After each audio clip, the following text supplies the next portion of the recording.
Our Incarnation of the Strongest Sword God audiobook by Kevin, Chapter 2641, Zero Wings Combat Power. Chapter 2641, Zero Wings Combat Power. The sudden appearance of empty space on the altar's staircase instantly silenced Violet Sword's and Azure's members. They were holding back all this time? Yan Shaoqian could not help doubting her eyes as she stared at Silent Wonder, after fully unlocking her own mana body as well. Yan Shaoqian had thought that she had already caught up to and possibly even surpassed Silent Wonder. After all, in terms of combat standard, Silent Wonder had just recently entered the Void Realm, whereas she was only half a step away from the Domain Realm. Now, however, are all of Zero Wing's members monsters? Floating Light's eyes were wide with shock as he watched Violet Cloud and Silent Wonder carving a path up the staircase. He already had difficulties taking on 3 trial elites simultaneously, yet Violet Cloud and Silent Wonder currently held the upper hand despite going up against several hundred trial warriors and trial elites. None of the trial monsters could get within 30 yards of the duo. Their strength was simply unbelievable. Even Crimson Star and Wildfighter wouldn't be a match for Violet Cloud and Silent Wonder. Or to put it in another way, they were standing on completely different levels. Good. Everyone enter the clearing they created. Aqua Rose immediately commanded, unfazed by the strength Violet Cloud and Silent Wonder were displaying. Upon hearing Aqua Rose's command, Violet Sword's and Azure's members promptly snapped out of their daze and hurriedly followed Zero Wing's members into the 30-yard safe zone the duo had created.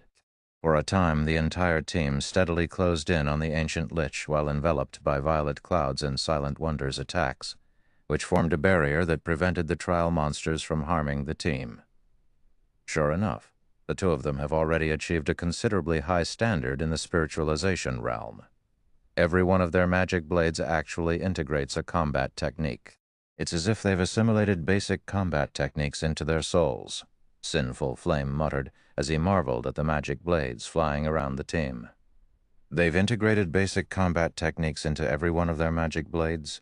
How is that possible? Yan Shaoqian exclaimed when she overheard Sinful Flame's mutterings.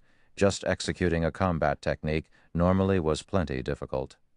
Executing combat techniques in quick succession was even more difficult. As for executing several hundred combat techniques simultaneously, that was simply inhuman. However, they have indeed succeeded in doing so. In fact, they're doing it as naturally as breathing, Sinful Flame said, a bitter smile forming on his face as he responded to Yan Shaoqian's astonishment. Moreover, they aren't the only ones in Zero Wing capable of it. I really don't know how Black Flame managed to nurture so many monsters. As Sinful Flame and Yan Shaoqian were conversing, the team arrived within 50 yards of the Ancient Lich under Violet Cloud and Silent Wonder's aegis. However, as the team pressed closer to the Ancient Lich, the magic blades Violet Cloud and Silent Wonder summoned grew increasingly translucent. It was obvious that their duration would end soon. Seeing this, everyone on the team inevitably grew nervous. While being closer to the trial boss was a good thing. The number of trial monsters around the boss greatly exceeded their expectations. If they lost the protection of these magic blades now, they definitely wouldn't be able to fend off the trial monsters.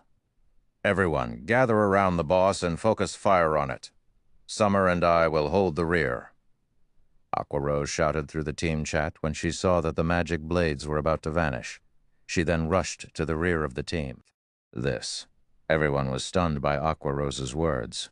Although the altar staircase was only 60 yards wide, which a magical class player could easily cover so long as they stood in the middle, they would be up against several thousand trial monsters.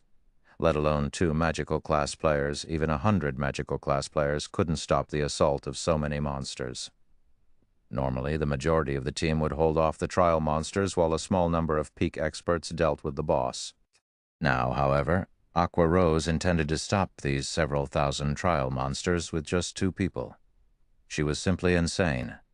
However, before Crimson Star and Wildfighter could offer up their suggestion, Aqua Rose had already started incanting.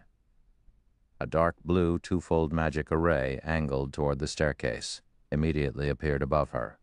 When she tapped the butt of her staff on the ground, a torrent of water gushed out of the magic array and down the altar's staircase. The frightening deluge flushed the trial monsters down the staircase. After the floodwaters swept away the trial monsters, Alluring Summer, who stood beside Aqua Rose, also completed her incantation. An electric barrier formed at the top of the staircase, preventing ingress. However, while the electric barrier stopped the trial monster's advance, it did not block the trial monster's attacks. For a time, every trial monster could be seen firing arrows at Aqua Rose and Alluring Summer.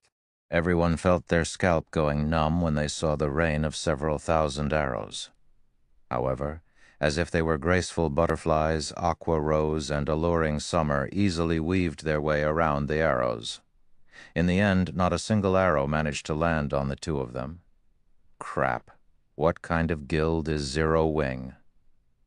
Floating Light gaped in shock when he saw Aqua Rose and Alluring Summer stopping the advance of several thousand trial monsters all by themselves. At this moment, let alone Floating Light, even Solitary Frost and Yan Shaoqian, who had lived together with Zero Wing's members for a while, were shocked by this scene. They felt as if this was their first time learning of the guild known as Zero Wing. Everyone, stop daydreaming. We need to help guild leader Black Flame deal with the boss quickly. Crimson Star ordered through the team chat after snapping out of her daze. Upon hearing Crimson Star's reminder, Violet Sword's and Azure's members also promptly regained their composure. Indeed, now wasn't the time to watch Aqua Rose and Alluring Summer. Dealing with the Ancient Lich took priority. Everyone else on the team then charged at the Ancient Lich and started assisting Shi Feng and Gentle Snow in dealing with the trial boss.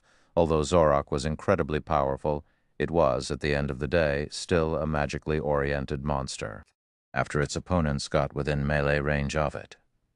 It would be fortunate if it could exhibit even half of its usual combat power. Moreover, with Shi Feng and Gentle Snow's constant harassment, Zorak couldn't even cast Tier 4 AoE spells, let alone Tier 4 curses. The Ancient Lich's HP decreased rapidly. Even after Shi Feng reverted into a human, Zorak's HP still dwindled. After a little more than an hour had passed, the Ancient Lich's HP had already fallen to 20%. Despicable humans. I will have all of you pay for daring to interrupt a sacrifice for the demon god. Zorak bellowed. A frightening burst of mana exploded forth from the Ancient Lich's body. The shockwave so intense that everyone present got knocked back more than 30 yards. Not good. It's going to use the innate skill of liches. Crimson Star turned solemn when she saw the Ancient Lich going berserk. Everyone distance yourself from the boss quickly. In God's domain, every powerful race had their own innate skills. An example would be the dragon race's dragon breath. Another would be Lich's frozen world. Not only was this skill incredibly powerful, but it also could not be interrupted. So long as frozen world was activated, anyone within range who did not have extremely high ice resistance would receive frost damage over time, as well as a movement speed debuff. Fortunately, frozen world had a small AoE with a 40-yard radius. Ranged players could easily attack from outside the AoE. However, being able to use only ranged attacks against a magically oriented boss wasn't a good thing. Don't even think of getting off so easily, Shi Feng shouted as he activated the 7 Luminaries' Ring's forbidden domain. A layer of gray fog enveloped the entire altar, and the frightening mana surrounding Zorak scattered and disappeared. As a result, the Ancient Lich failed to gather enough mana to activate Frozen World. In the end, not only did Zorak not become more difficult to deal with, but it even became weaker instead. With the suppression of Forbidden Domain, the Ancient Lich could cast only Tier 3 spells. This reduced the raid difficulty significantly. 20%, 15%, 10%. However, as the battle progressed, Zorak also grew increasingly desperate. In exchange for reducing its own defense and HP, it started using Tier 4 spells in rapid succession, reaping the lives of the players before it. By the time the Ancient Lich's HP fell to 5%, less than 100 players remained alive. Fortunately, the damage everyone caused the Lich was also increasing. Moreover, the Lich kept burning its own HP to do battle. As a result, the Lich's HP still decreased at a rapid rate. Quick! Attack with everything you've got! The boss is almost down! Crimson Star shouted anxiously when she saw that the team was down to less than 70 players. At this moment, she could tell that the rate at which Zorok's HP decreased was slowing. Even though the ancient Lich only had 3% of its HP left, that was still more than 100 million HP. To make matters worse, everyone's strongest skills and spells were on cooldown. They didn't have anything left to increase their DPS. 2%, 1%. When Zorok's HP fell below 1%, less than 20 players remained. At this point, aside from Kola, everyone else's HP was already at a critical level. Everyone was clearly at the end of their rope. Shi Feng decided to throw caution to the wind. He arrived beside the ancient Lich and raised the abyssal blade high. Die. First sword, light shadow. 1 attack, 2 attacks, 3 attacks. Every attack inflicted over 3 million damage on the ancient Lich. However, every execution of light shadow gave Shi Feng a massive headache. When he executed the mana technique for the 3rd time in a row, his complexion had already turned deathly pale. Nevertheless, Shi Feng endured the pain and continued executing light shadow. 5 attacks, 6 attacks, 7 attacks. Finally, after Shi Feng executed his 8th consecutive light shadow, Zorok's HP zeroed out. The ancient Lich then let loose an unresigned wail before collapsing to the ground. Chapter 2642, Ancient Lich's Loot. When the ancient Lich collapsed to the ground, a purple glow enveloped the bodies of the surviving players. The EXP from the ancient Lich was far more generous than what even ordinary superior mythics awarded. So much that Shi Feng jumped directly to level 120, as everyone's experience bar was rising rapidly due to the ancient Lich's death.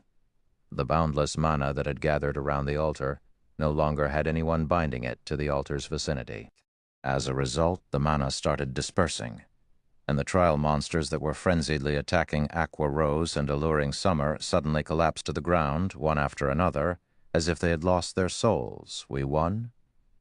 An indescribable sense of joy and excitement welled up within Aqua Rose when she saw the collapsed trial monsters. At the same time, a sense of relief washed over her. Although both Alluring Summers and her HPs had barely decreased, their stamina and concentration were already at critical levels. Had the fight continued for another 2 or 3 minutes, they would definitely have collapsed from stamina and concentration exhaustion. Fortunately, the ancient Lich had fallen before they did. In the meantime, although Shi Feng and the others felt joyful over defeating the ancient Lich, they could not help falling on their backs in exhaustion, having almost depleted their stamina and concentration already. The hero trial. He actually did it. When Mythology's people find out about this, they will definitely go crazy. Crimson Star gazed at Shi Feng, who lay on the ground some distance away with complicated emotions. Originally, Torre had only meant to use the hero trial as bait to buy time. No one from Violet Sword had expected Shi Feng and Zero Wing to succeed. After all, Mythology had partnered with multiple superpowers to form a 200-man team of peak and apex experts and still failed to conquer the ancient city's elite trial. While fighting the ancient Lich, Crimson Star had entertained the possibility of actually defeating the trial boss, but toward the end of the raid, she had concluded that victory was nothing but a fantasy. Near the end, Zorok had started killing multiple players with every move it used. The ancient Lich would wipe out the remnants of their team in 10 seconds. Meanwhile, trying to wreak over 40 million damage in just 10 seconds was simply impossible for a team of less than 20 surviving players. In the end, however, Shi Feng had surpassed everyone's expectations. At the final moment, he still managed to dish out such frightening DPS and reap the ancient Lich's remaining HP, creating a miracle. "Guild leader, are you all right?" Fire Dance asked worriedly as she arrived beside Shi Feng. At this moment, the life aura Shi Feng exuded was incredibly weak, despite him still having quite a lot of HP. His complexion was also deathly pale. This clearly wasn't a result of just running out of stamina or concentration. "I'm fine. I just forcefully broke through the limits of my concentration, so I'll probably need to rest for quite some time to recover," Shi Feng replied, smiling, Because of his rapid-fire use of light shadow, he was mentally exhausted. In fact, he would most likely remain in this weakened mental state for quite some time. However, being able to break through the limits of his concentration was a fortuitous matter. After all, it would allow him to improve his brain capacity. Of course, in order to gain this improvement, he would need the corresponding support facilities and nutrient fluids. Otherwise, he would be courting brain damage. While Shi Feng and Fire Dance were conversing, the sound of a system notification entered everyone's ears. System, congratulations. You have completed the Hero Trial. Trial completion rating, S rank. Rewarding 500 Lightforged City contribution points and permanent citizenship. The system notification repeated 3 times. While Zero Wings and Azure's members did not understand the importance of these rewards, Violet Sword's members revealed ecstatic expressions on their faces. What a bountiful reward. According to our investigations of Lightforged City, it'd take at least 7 or 8 quests just to get 100 contribution points. With 500 points, we can directly purchase 3 Tier 3 magic stones and attempt to boost the completion rate of our Tier 3 skills and spells past the 100% threshold. Floating Light exclaimed. As he read the contents of the system notification, he felt as if he was dreaming. Although neither Violet Sword nor Mythology had entered the ancient secret lands Lightforged City before, their research into the city indicated that obtaining contribution points in the city was incredibly difficult. Normally, the only way was by doing quests. However, there was not only a restriction of accepting 1 quest at a time, but also a limited number of quests available in the city every day. Meanwhile, Lightforged City's contribution points were the only currency recognized in the city. These points could be exchanged for various useful items. Among the items available for exchange in Lightforged City, the one that attracted the attention of Violet Sword and Mythology the most was the Magic Stone. The Magic Stone was an item that could provide players with guidance on breaking through the 100% limit of their skills and spells. A Tier 3 Magic Stone could provide guidance for Tier 3 skills and spells. It was undoubtedly a treasure that all expert players desired. After all, skills and spells followed players for the rest of their careers in God's domain. However, improving the completion rate of skills and spells, especially Tier 3 skills and spells, was not an easy task. Just being able to achieve a 90% completion rate was already an incredibly difficult feat to accomplish. Meanwhile, even reaching 100% completion rate with a Tier 3 skill or spell would provide a considerable boost to a player's combat power. If one could break through the 100% limit, the boost in combat power would be even greater. Now that the Hero Trial had awarded each player with 500 contribution points, this meant each of them could exchange for 3 Tier 3 magic stones. They were naturally excited by this outcome. At this moment, let alone Violet Sword's members, even Shi Feng was surprised by this reward. A 500-point reward for every player on the team? This trip really was worth it. Shi Feng similarly felt joyful when he saw the rewards the system granted. Others might not know what it meant to have 500 contribution points for an ancient city, but he did. In God's domain, a player who managed to rack up 500 contribution points in an ancient city could improve their combat power by a significant margin. Setting aside the commonly known magic stone, just the most basic enchanted potion could allow players to improve their strength rapidly. When consumed, the enchanted potion raised the ambient mana around players to a very high density for 6 hours. If players fought against powerful monsters or sparred against expert players during this period, they would gain significant improvements. In the past, because of the magic stone and enchanted potion, Violet Sword had been able to recruit and nurture plenty of expert players, which in turn raised the guild's strength even closer to that of the 5 great super guilds. As Shi Feng and the others were rejoicing over the trial rewards, the ancient lich's corpse suddenly burst into countless particles of light. Immediately afterward, the particles of light coalesced into more than 100 light globes of varying sizes, every one of which radiated dense mana. So, this is the ancient lich's loot? Everyone gaped in shock when they saw the items that appeared when the light globes faded. Although everyone had anticipated that the ancient lich's loot would be extraordinary, they never thought it would be this abundant originally. They had only expected to obtain around 24 noble authority tokens. However, there were over 60 tokens, as well as over 20 inferior legendary materials and 6 legendary materials. Aside from the tokens and materials, the Ancient Lich had also dropped a total of 14 pieces of dark gold equipment and 4 pieces of epic equipment. At this point in time, even the various superpowers barely had any level 100+ epic items. Now, however, the Ancient Lich had dropped 4 level 100+ epic items, including an epic weapon. Azure's members could not help but drool over the Ancient Lich's loot. The 4 epic items aside, just the legendary materials dropped were more than enough to make any superpower envious. After all, legendary materials could be used to produce custom-made epic weapons and equipment that had high compatibility with the players they were made for. Moreover, the production would also have a relatively high success rate. With the 6 legendary materials dropped, it was possible to create 6 custom-made epic weapons and equipment. Guild Leader Black Flame, according to our agreement, you have priority in choosing one item. Please take your pick, Crimson Star said to Shi Feng after recollecting herself. In that case, I'll choose that tattered scroll, Shi Feng said, pointing at a tattered scroll radiating mana so dense that it was second only to the mana from the epic weapon. Guild Leader Black Flame, are you sure?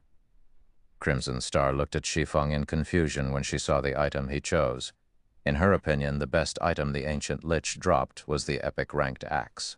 After all, the axe wasn't just any ordinary epic weapon, but the replica of a legendary weapon, ranking at the top even among epic weapons. When equipped, it could raise the combat power of current peak experts by at least 30%. It should be of great help even to domain realm experts like herself. As for the tattered scroll Shi Feng chose, she had tried using an identification skill on it already. Although the scroll radiated powerful mana and looked very special, it was just a damaged epic scroll. The cost of repair alone would most likely be high. Not to mention, a scroll was also a consumable. How could it possibly compare to an epic weapon in terms of value? I'm choosing it, Shi Feng said as he nodded in affirmation.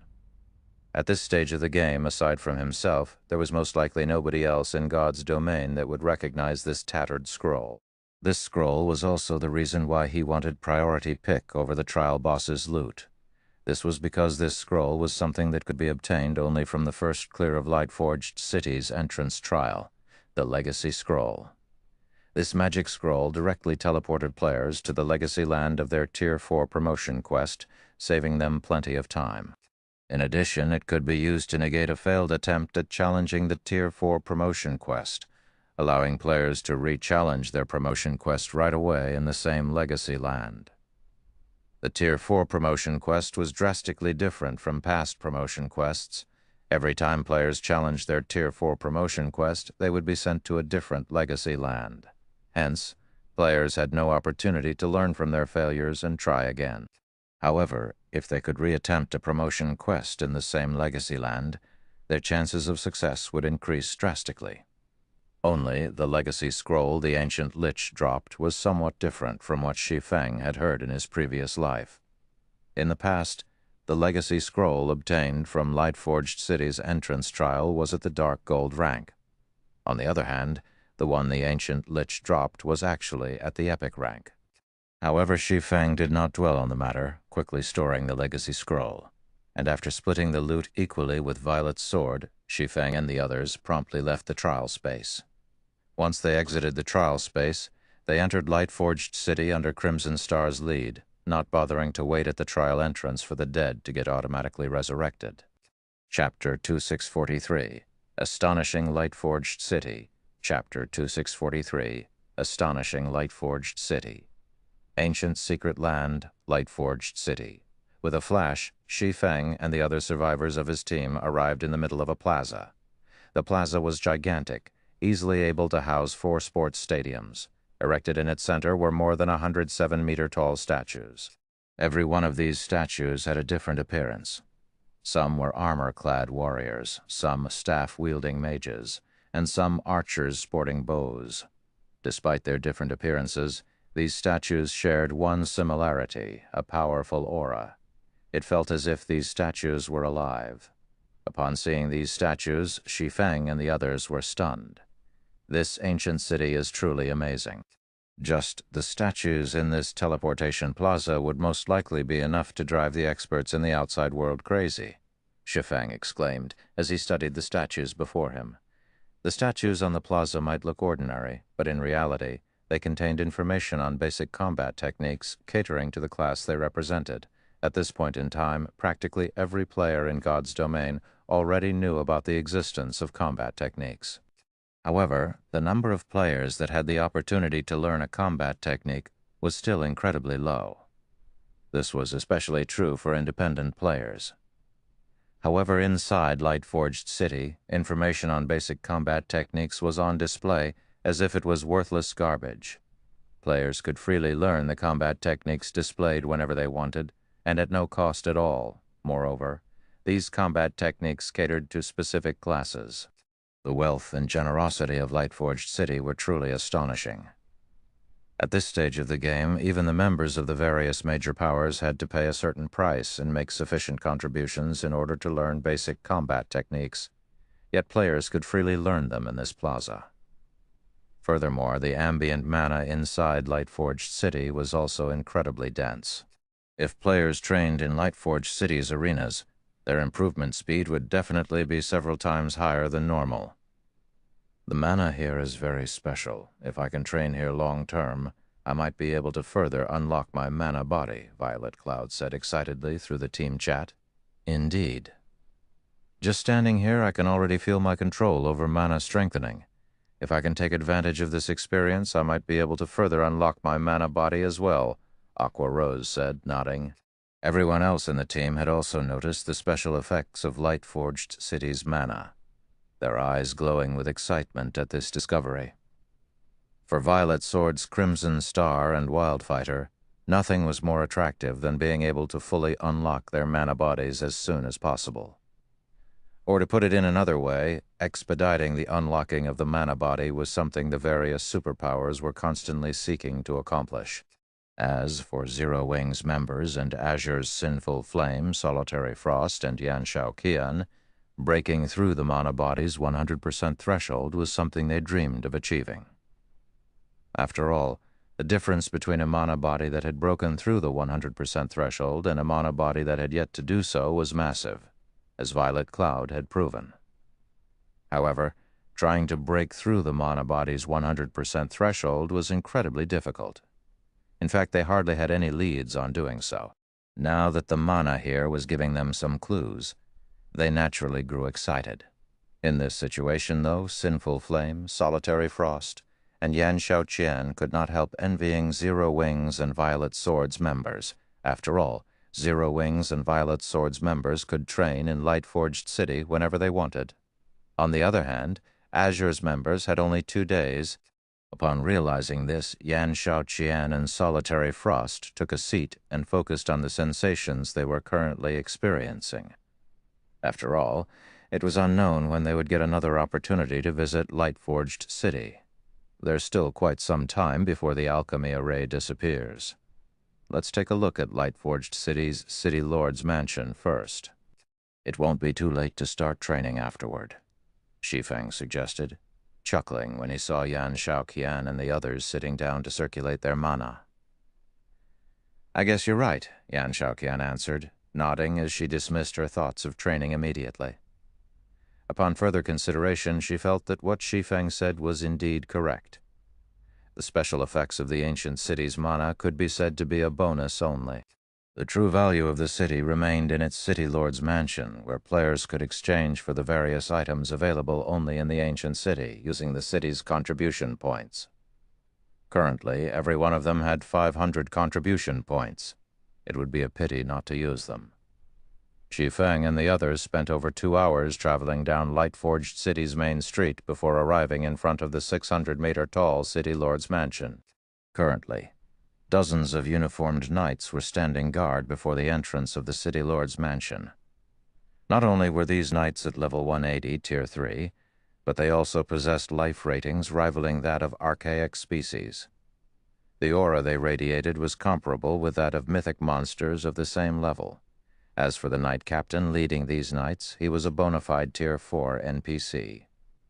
His mere presence put intense pressure on Shi Feng. Meanwhile, when everyone entered the City Lord's Mansion's first-floor exchange hall, they were stunned by the scene before them. Currently, all sorts of items were on display in the exchange hall. Among them were epic weapon and equipment designs, Grandmaster potion recipes, rare skills and spells, bronze combat techniques, advanced construction designs, and designs for war weapons. Every one of these items was an unbelievable treasure that one could only come across by luck in the outside world. Now, however, a plethora of such treasures greeted their eyes. Of course, everyone could only afford to look at these items. After all, even the cheapest of these displayed treasures cost 4,000 contribution points, with the more expensive ones costing tens of thousands of points. With each of them having only 500 points, they shouldn't even think of purchasing any of these items. Fortunately, these valuable treasures weren't the only things available for exchange. There were still plenty of cheap and ordinary items within their means. An example of these items would be the magic stone and enchanted potion of those present. Whether it was Violet's Swords or Azure's members, they almost immediately chose to spend all of their contribution points on the Tier 3 magic stones and enchanted potions. Guild Leader.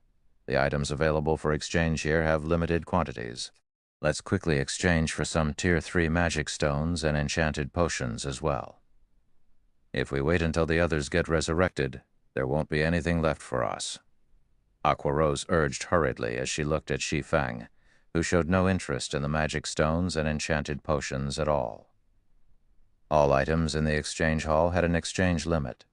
While some would be restocked over time, the more valuable treasures were unique items, no longer available once exchanged. As for the Tier 3 magic stones and enchanted potions, while they weren't unique items, if everyone were to spend all 500 of their contribution points on these two items, there would only be enough to supply 50 people. Once these items sold out, those who wanted them would have to wait until they got restocked to exchange for these items. However, who knew when these items would get restocked? "No need to rush this," Shi Feng said, shaking his head. He then shifted his gaze to a shelf carrying bottles of icy blue liquid, saying, "Have everyone exchange for 10 Master Concentration Recovery Potions first." "Guild Leader, that Concentration Recovery Potion is too expensive at 50 points per bottle. Do we really need to buy it?" Aqua Rose could not help her exasperation when she saw the price of the Master Concentration Recovery Potion. That item only aids players in recovering concentration.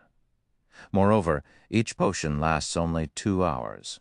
Although it is a rare potion in the outside world, spending our precious points on it is a little. Concentration recovery potions were indeed incredibly rare, but not particularly useful since players naturally recovered their concentration over time.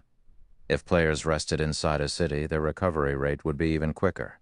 Hence, items that helped in the recovery of concentration were not that expensive on the market. Spending 50 contribution points to exchange for just one Master Concentration Recovery Potion now was simply an extravagance. After all, the Master Enchanted Potion cost only 10 contribution points, yet it lasted 6 hours. Relax, just exchange all your points for the potion. I guarantee that the value you can get from these potions will greatly surpass your expectations. They're even more valuable than those Tier 3 magic stones, Shi Feng said, chuckling when he saw the anxious look on Aqua Rose's face. In his opinion, the Master Concentration Recovery Potion was very cheap. Moreover, they were allowed to purchase the potion only because they had the Noble Authority token. Otherwise, they wouldn't have the qualifications to do so.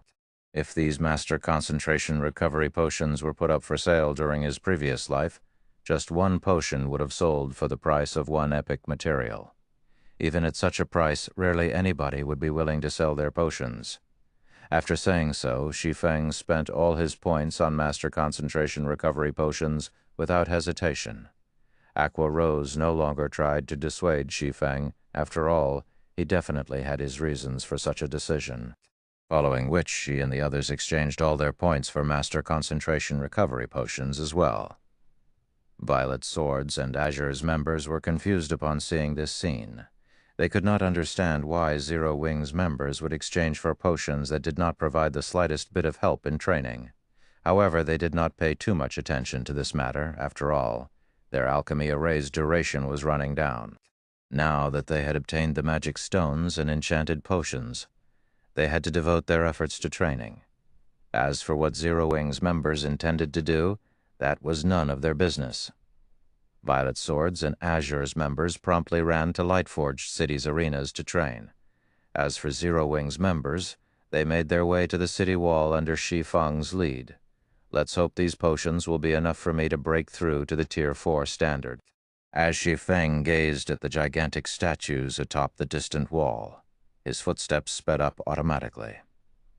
Chapter 2644, Absorbing Divine Will. Chapter 2644, Absorbing Divine Will. Chapter 2644, Absorbing Divine Will.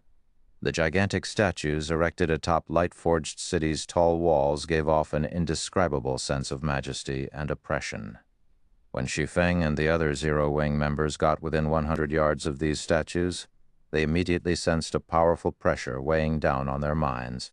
For a moment, they felt as if their bodies no longer belonged to themselves as their consciousness started to waver.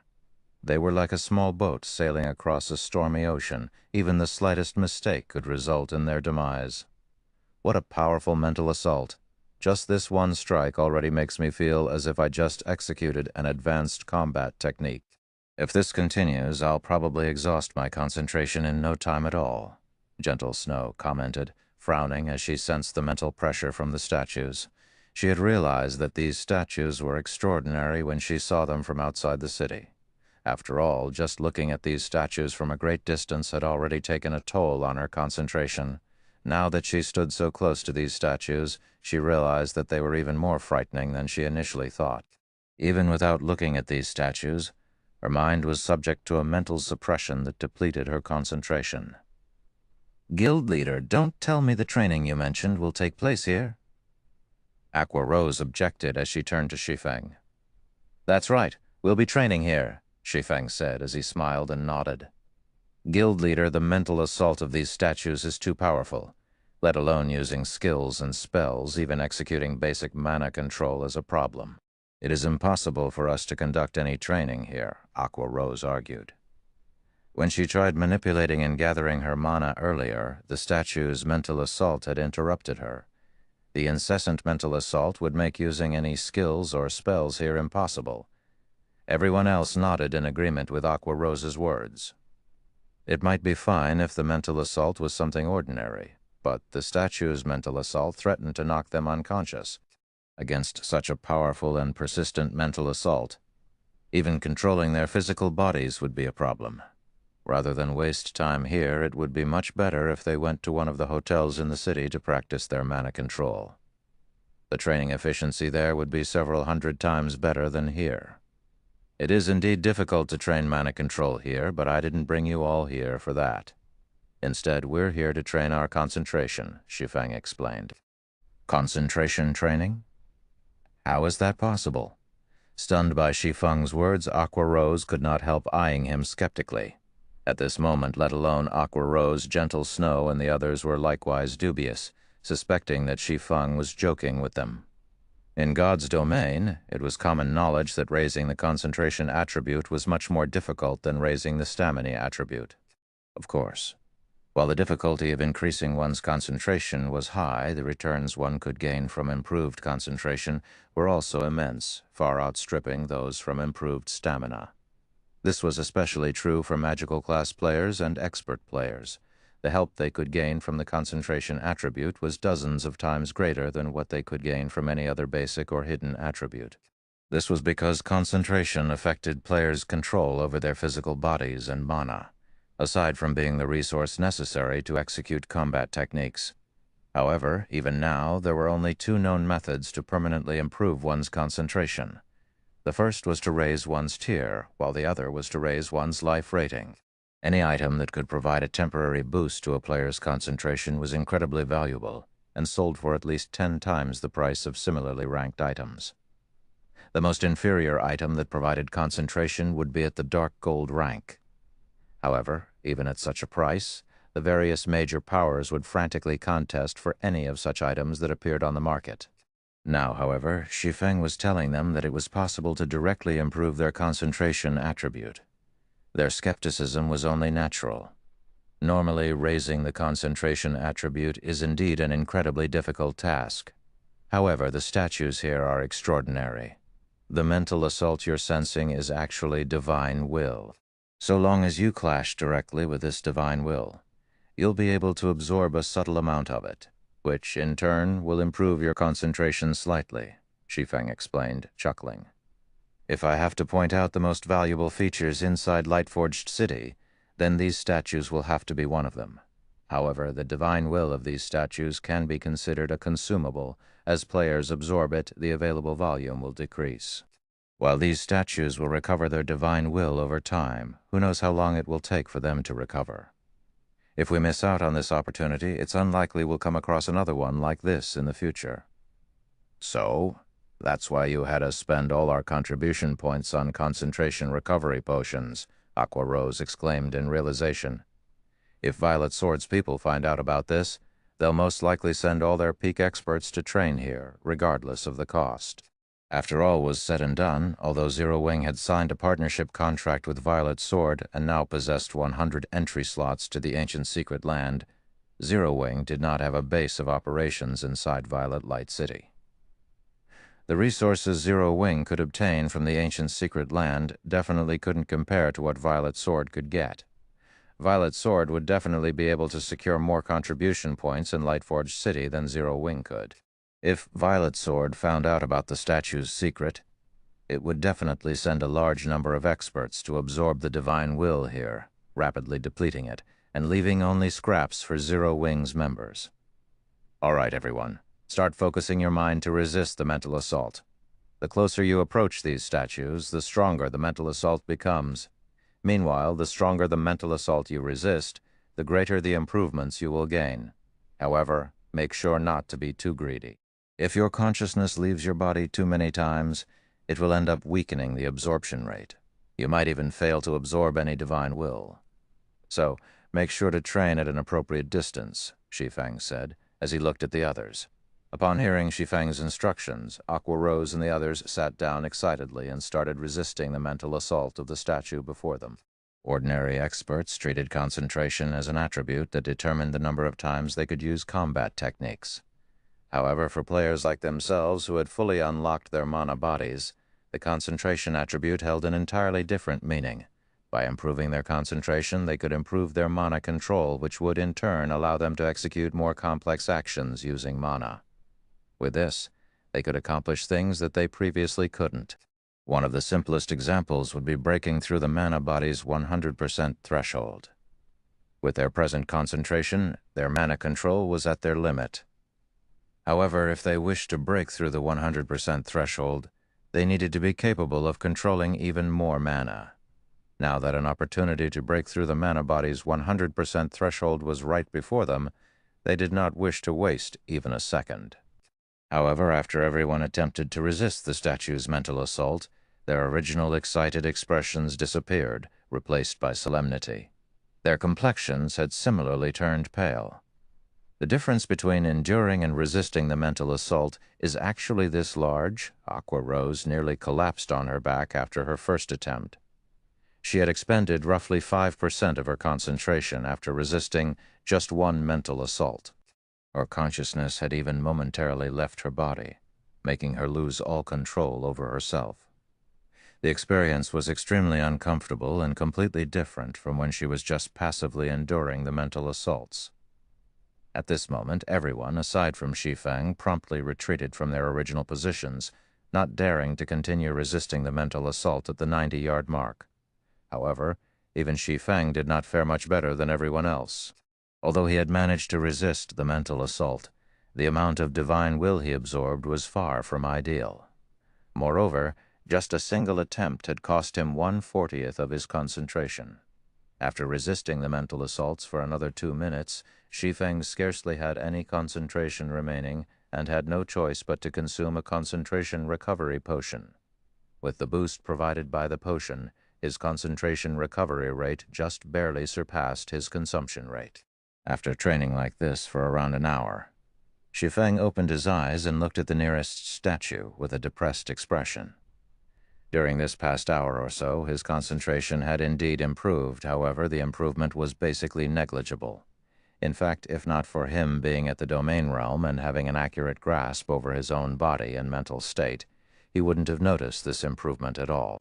If he continued at this rate, his concentration would be nowhere near the Tier 4 standard, even after using all his master concentration recovery potions and training for 20 hours here. At this rate, my concentration won't reach the Tier 4 standard even after the various superpowers peak experts have already started challenging their Tier 4 promotion quest. Shi Feng could not help a bitter smile at this situation.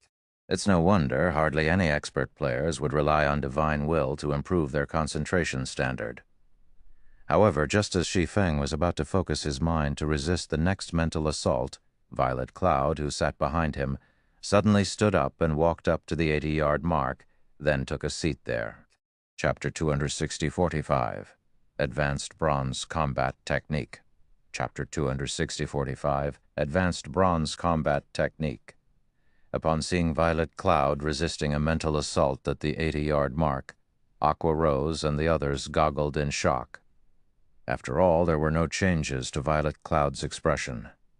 It was obvious that the 80-yard mental assault posed no problem for her. In fact, she could probably move even closer to the statue. She actually managed to improve her mental condensation by so much already at this moment. Even Shi Feng was astonished when he looked at Violet Cloud. If players wished to absorb divine will quickly, they could rely on mental condensation, aside from items that aided in concentration recovery. The more condensed one's mental state was when clashing with the mental assault of a divine will, the greater one's absorption rate of divine will would become. Only, there was no concrete technique to allow players to condense their mental state because a person's mental state was insubstantial. Players could only sense it and not touch it directly. The only thing players could do was focus their attention and resist distractions. At this moment, it was obvious that Violet Cloud had gained improvements in mental condensation, which strengthened her mental state significantly. As a result, she could resist a stronger mental assault. Otherwise, there was no way she could withstand the 80-yard mental assault so easily. Shi Feng had long known that Violet Cloud was very talented. After all, in the past, she had relied on her own strength to reach Tier 6 when over 90% of the geniuses, supported by the various superpowers, had ended up getting stuck at Tier 5, never to cross the final threshold. One could easily imagine how frightening Violet Cloud's talent was for her to accomplish this impossible feat without any support. However, Violet Cloud's talents had still surpassed Shi Feng's expectations, despite him knowing the girl's past. This was clearly everyone's first time executing mental condensation. Not even Shi Feng had learned any techniques or methods to better execute mental condensation. However, after training for just a little over an hour, Violet Cloud had actually achieved a breakthrough already. Her talent was truly terrifying. Meanwhile, Violet Cloud's sudden breakthrough spurred everyone's fighting spirit. They immediately took a few steps forward in order to test whether they could resist a stronger mental assault or not. In this situation, even Shi Feng himself could not help advancing an additional 5 yards, seating himself 85 yards away from the statue before him. However, Shi Feng instantly paled after resisting a mental assault at the 85-yard mark. His consciousness also turned blurry for quite some time. I advanced by just an additional 5 yards, yet I'm actually losing nearly 10% of my concentration per hit. I also barely absorbed any divine will. Sure enough, mental condensation isn't something that can be improved on so easily. Shi Feng smiled bitterly as he looked at Violet Cloud resisting the 80-yard mental assaults with ease.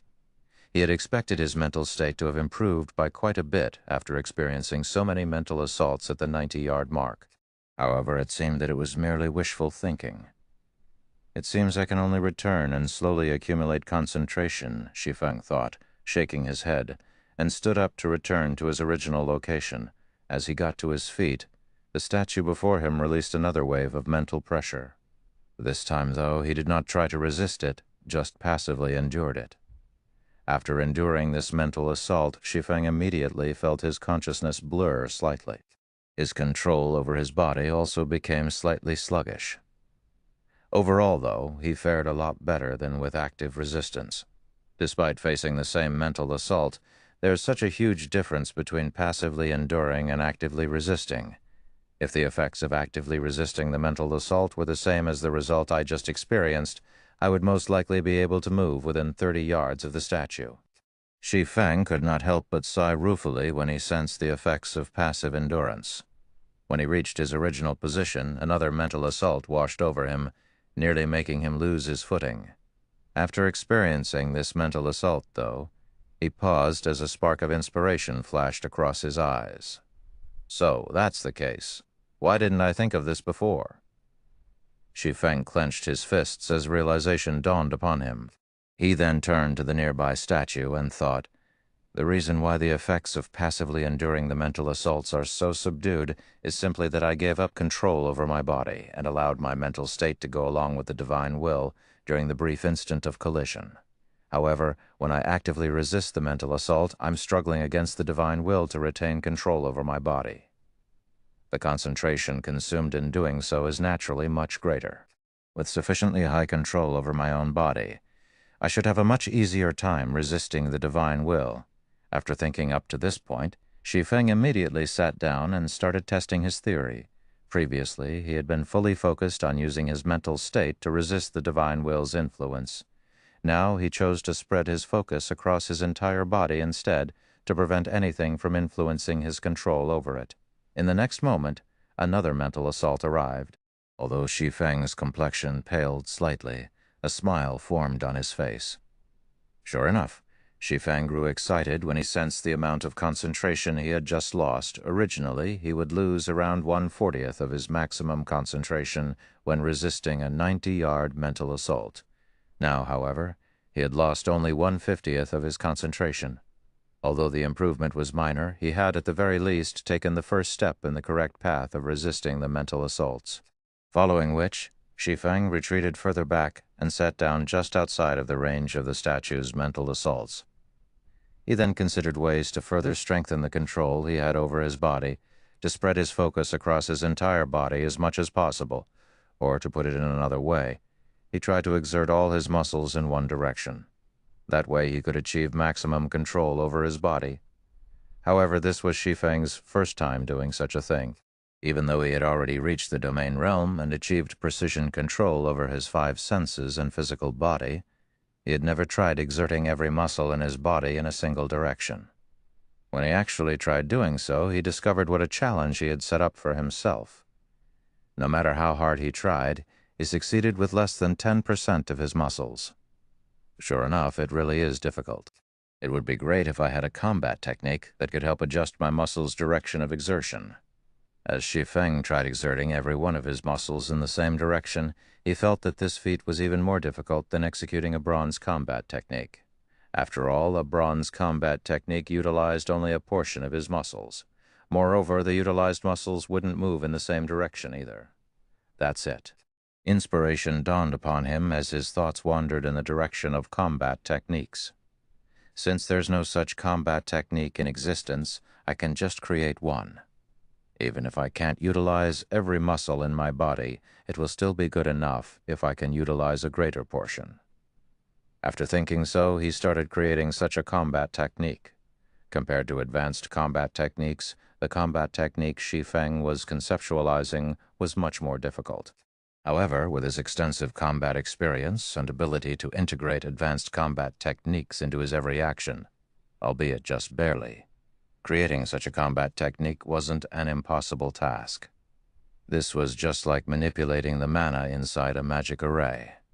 The proper manipulation of the mana of a magic array could boost the magic array's power beyond what it could normally display. Meanwhile, what he needed to do now was to treat a portion of his body as a magic array and his muscles as the mana flowing through this magic array. 1 hour, 3 hours, 9 hours. After 10 hours of trial and error, Lightforged City's stable space rippled. At the same time, the sound of a system notification entered Shi Feng's ears, its contents echoing in his mind. System? Congratulations. You have created an advanced bronze combat technique. Please name your combat technique. Chapter 260-46, Divine Change. Chapter 260-46, Divine Change. What? An advanced bronze combat technique. Shi Feng was stunned when he saw the system notification. The combat technique he had aimed to create this time was only meant to give him better control over his body so that he could resist stronger mental assaults. In his opinion, it would be fortunate if such a combat technique could be deemed an advanced combat technique. However, it turned out he had miraculously created an advanced bronze combat technique. Moreover, he had never even heard of advanced bronze combat techniques. As far as he knew, for combat techniques, what came after the bronze rank was the silver rank, with nothing in between. Hence, he truly could not help his astonishment. Most importantly, this combat technique he had just created couldn't even be considered a complete product. After all, in its current state, this new combat technique merely allowed him to exert a portion of his muscles, nothing more. There were no follow-up moves to convert it into an offensive or defensive technique. At best, it was a semi-finished product. Is it because it is an unfinished technique that the system is unable to give an accurate evaluation? Hence, it is labeled an advanced bronze combat technique. While entertaining such thoughts, Shi Feng executed his newly created combat technique and punched at the empty air in front. And indeed, his new combat technique was truly frightening. Thanks to this new technique, just his punch alone destabilized the space before him. This result was notable since he was currently standing inside Lightforged City, a city that had been strengthened by ancient gods. The space within the city should be extremely stable. Power that could originally destabilize space in the outside world wouldn't necessarily be capable of doing so inside Lightforged City.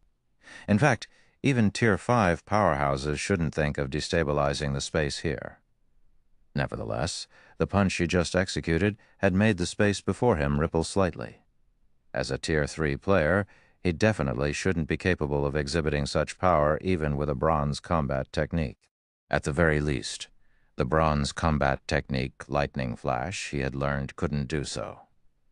It seems this combat technique that exerts my muscles in a single direction has considerable potential. It is clearly only a semi-finished product, and I can exert only 15% of my entire body's muscles at most. Yet I can already exhibit such power. If I can complete this technique and use it to exert all my muscles, its power would most likely rival gold combat techniques.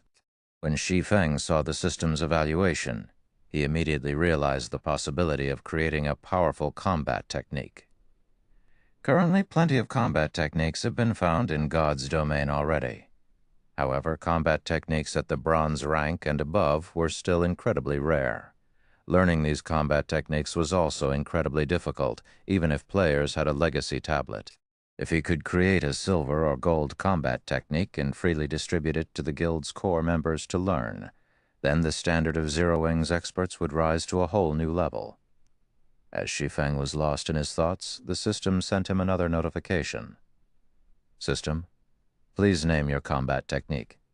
If you do not name it, the system will automatically generate a name for it after 10 minutes. A name? After giving the matter some thought, Shi Feng said, "Since I created this combat technique for the purpose of training using divine will, let's call it divine change." After he named his new technique, he shifted his gaze toward the nearby statue. Currently, Violet Cloud had already advanced to the 60-yard mark. The others had similarly made significant improvements. For example, Aqua Rose, Alluring Summer, and Yi Luofe were now at the 75-yard mark. As for melee players like Fire Dance, Gentle Snow, and Yan Tianxing, although they fared slightly worse, they had reached the 80-yard mark. Their performance was much better than Shi Feng's. Meanwhile, after Shi Feng observed everyone for a while, Violet Cloud actually stood up from her spot and moved to the 50-yard mark. Her mental condensation's improvement speed was simply inhuman. It seems I have to give my new technique a try. Although it is only a semi-finished product, it should still improve my results by a large margin. Shi Feng could not help a bitter smile when he saw Violet Cloud sit by the 50-yard mark. As the guild leader of Zero Wing, he didn't need to be the best at everything, but he definitely couldn't be the worst. Otherwise, it would simply be humiliating. following which Shi Feng moved past the 100-yard mark and slowly walked toward the statue. Meanwhile, the Zero Wing members seated before the statue noticed his arrival and could not help shifting their attention to him. The guild leader is finally prepared to raise his concentration. The sight of Shi Feng entering the range of the Divine Will's mental assaults piqued Aqua Rose's curiosity. Previously, Shi Feng had moved beyond the 100-yard mark and sat quietly in a corner. This situation had confused her and everyone else. They simply could not understand what he was doing. Although they had obtained citizenship in Lightforged City and gained the qualifications to stay for however long they wanted in the city, the duration of the alchemy array they had to use prevented them from staying inside the ancient secret land for long periods. Hence, every second and minute spent inside Lightforged City was incredibly precious. However, Shi Feng had actually wasted 10 whole hours doing nothing. I really can't figure out why the guild leader sat there for so long. He even wasted nearly an hour of the precious concentration recovery potion, Kola muttered as he gazed at Shi Feng in confusion. Originally, their time in Lightforged City was already limited. Now that 10 hours had gone by, they had less than 2 days left. In addition, they had to take a small break once every 2 hours to relax their tense minds. To put it simply, they were pressed for time.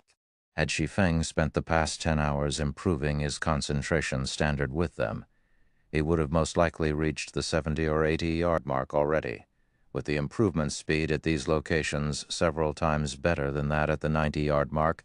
His concentration might even get upgraded to the Tier 4 standard by the time he ran out of Master Concentration Recovery potions.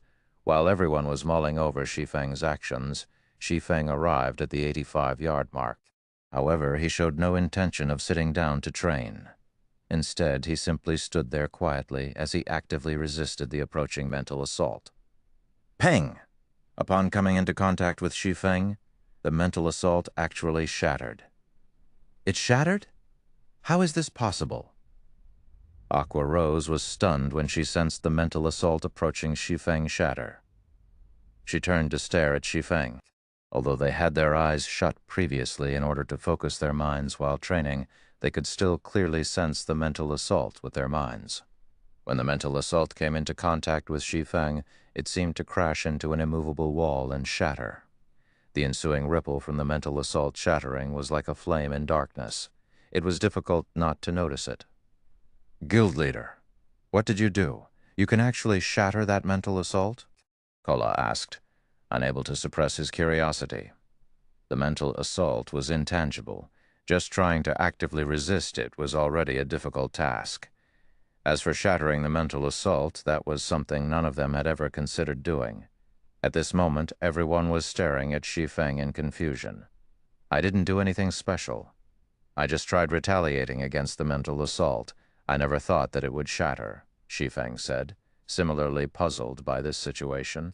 He had merely tried using divine change against the mental assault to test the technique's effects. He never imagined such a result. In the end, the mental assault did not affect him adversely in any way, and simply disappeared like a passing breeze. Shi Feng's answer and the calm look on his face rendered Aqua Rose speechless. This explanation was simply too abbreviated. What did he mean by just retaliating? Meanwhile, after Shi Feng gave his explanation, he promptly stepped closer to the statue, his heart brimming with curiosity about how much progress he could make using divine change. Chapter 2647, Statue's Forbidden Zone. Chapter 2647, Statue's Forbidden Zone. With each step Shi Feng took toward the majestic statue before him, the mental assault coming from it intensified. However, he kept advancing without being affected in the slightest, as if the mental assault was non-existent. 80 yards, 70 yards, 60 yards. After just a short moment, Shi Feng arrived at the 50-yard mark and stood beside Violet Cloud. At this moment, though his expression turned slightly serious, it was obvious that the statue's mental assaults were starting to affect him. However, everyone also understood that this was not his limit. Is he a monster? He actually caught up to Violet so quickly, moreover, he's not even at his limit yet. Yi Luofei, who was seated nearby, stared at Shi Feng in shock. Just what did he do during this period to improve so much? Players that had never attempted mental condensation before might not know how much improvement Shi Feng just displayed. However, everyone present, who had been continuously honing their mental condensation and resisting the statue's mental assaults for more than 10 hours now, knew exactly how much Shi Feng had improved.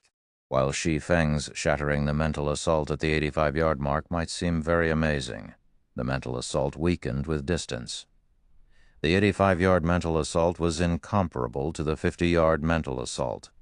In fact, Yi Luofei had doubted that Shi Feng could even resist the 50-yard mental assault.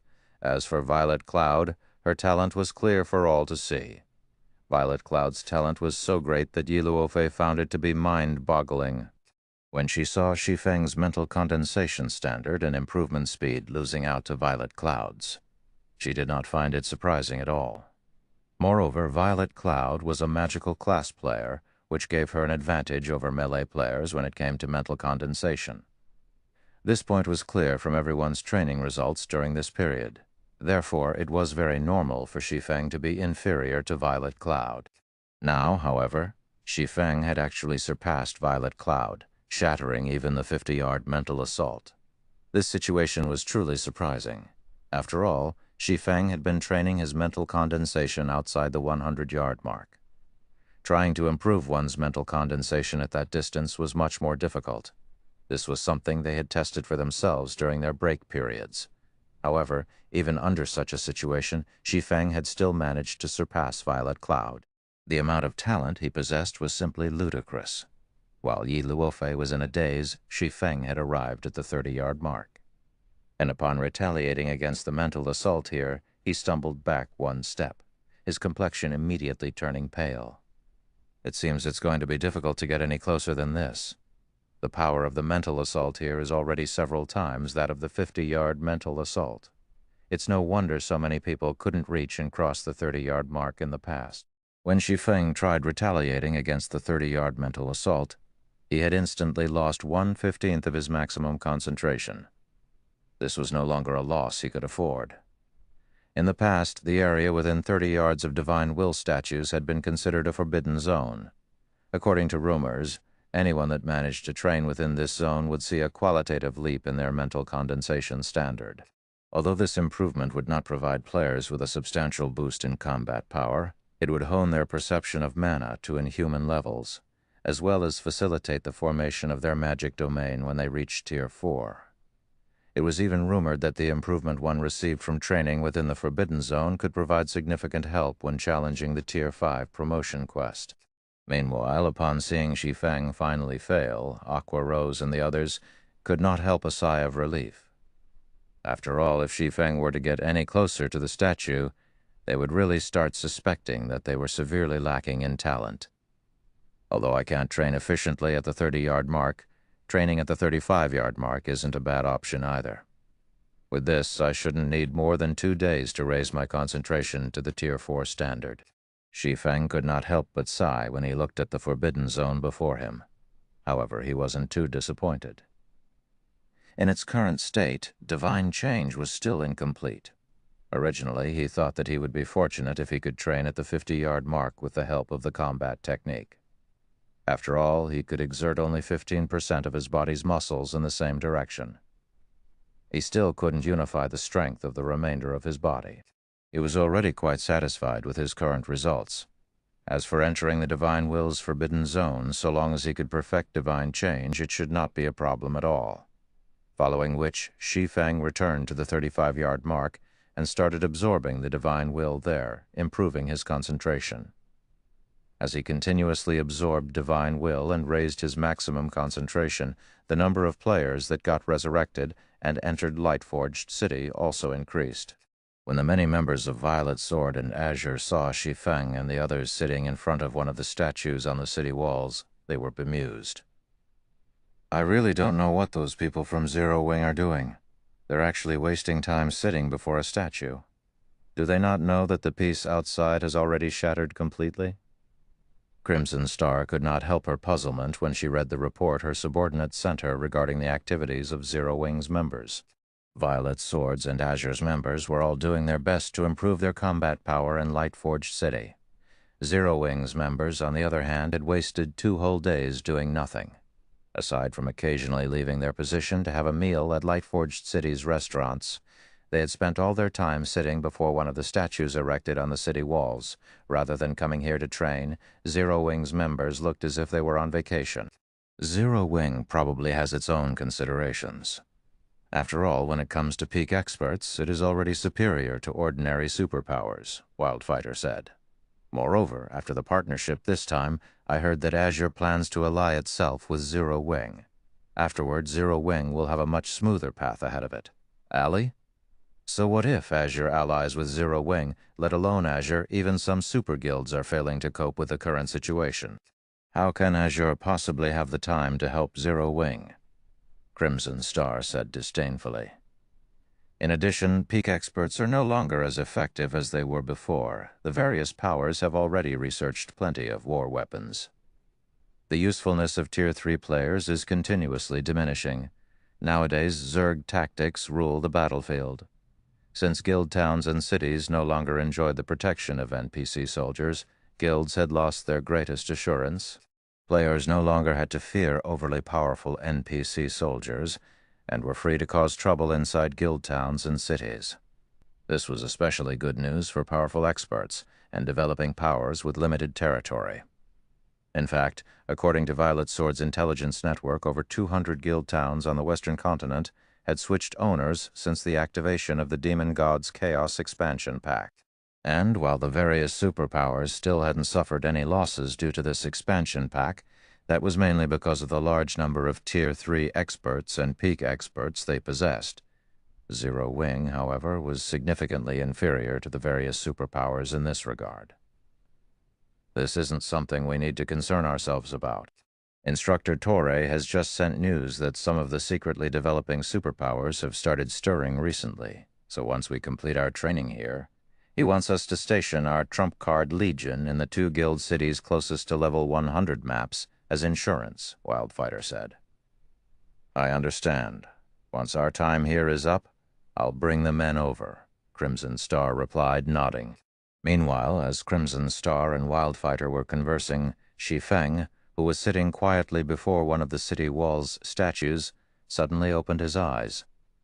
At the same time, an invisible ripple spread out from his body, weakening the Divine Will's mental assault considerably. Success. Chapter 2648, Tier 4 Concentration. Chapter 2648, Tier 4 Concentration. When the strange ripple appeared from Shi Feng's body, Aqua Rose and the others present promptly noticed it. At the same time, they felt a mental pressure from Shi Feng that they had never felt before. Although this mental pressure was far weaker than what the Divine Will statues radiated, it was inherently the same. Guild leader, did you break through? Aqua Rose could not help asking as she looked at Shi Feng, although she understood that Shi Feng had achieved a breakthrough. She still wanted confirmation. The difficulty of raising concentration was far greater than she had expected. Even now, she could sense that she was still far from a breakthrough. Even Violet Cloud, whose mental condensation standard was second only to Shi Feng's, had a long way to go, 30% or so to reach the Tier 4 standard and its concomitant qualitative transformation. I've reached the Tier 4 standard already, Shi Feng said, nodding happily as he focused his mind on experiencing the changes brought about by having his concentration reach the Tier 4 standard. Tier 4.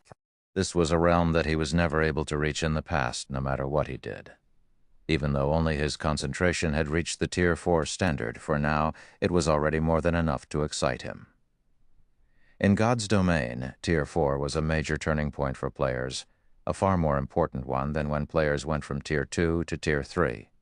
One could say that more than 99% of Tier 3 players would never be able to reach Tier 4. In order to reach Tier 4, aside from sufficiently high combat standards and equipment standards, one also needed a lot of luck and fortuitous opportunities.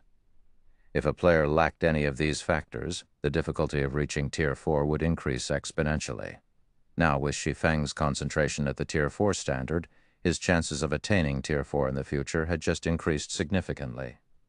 Guild leader, what does it feel like to have Tier 4 concentration? Is the difference large? Yan Tianxing asked, curious. Upon hearing Yan Tianxing's question, everyone turned to Shi Feng with inquisitive eyes. "It's large." "It's very large," Shi Feng answered after giving the matter some thought. "You can say that I've already reached a completely different level. The improvement of the concentration attribute would provide a significant increase in a player's control over their physical body and mana. The concentration attribute reaching the Tier 4 standard would even bring about a qualitative transformation. Take the Holy Annihilation mana technique, for example. If executing Light Shadow cost him 10 points of concentration previously, then now it required only 3 points. As for the concentration cost of executing bronze combat techniques, it had dropped even further. Now he could basically use bronze combat techniques as if they were advanced combat techniques. In addition, even executing Tier 3 skills and spells at 100% completion rate would probably no longer be difficult. Even breaking through the 100% threshold was entirely doable. Is the difference really that great? Aqua Rose could not help her incredulity. Although I do not wish to say this, the difference is, indeed, like heaven and earth, right now. In a situation where I have the same basic attributes, I'm certain my current self can defeat my previous self in less than 10 moves. Shi Feng replied, chuckling when he saw the skeptical look Aqua Rose was giving him. Only after his concentration reached the Tier 4 standard did he truly understand how big the gap between Tier 3 and Tier 4 was. It was no wonder that Tier 4 experts in the past could trounce a group of Tier 3 peak experts, with some Tier 4 experts even able to capture a guild town single-handedly. The reason for this wasn't the powerful basic attributes Tier 4 players had, but their control over their physical body and mana, which had reached a whole new realm. Even with the same physical body, Shi Feng had now doubled his combat power at the very least. Moreover, the cost of exertion had been drastically reduced. Now even Zerg tactics were useless against him. In his current state, he could truly destroy an army of players all by himself. The improvement is that much? Yi Luofei was astonished by Shi Feng's example. Before their guild leader could already be considered invincible among Tier 3 existences. After all, he had overwhelmed the ancient Secret Lands Tier 4 region chiefs. Now, however, he was claiming that his Tier 4 concentration would let him defeat his previous self in less than 10 moves.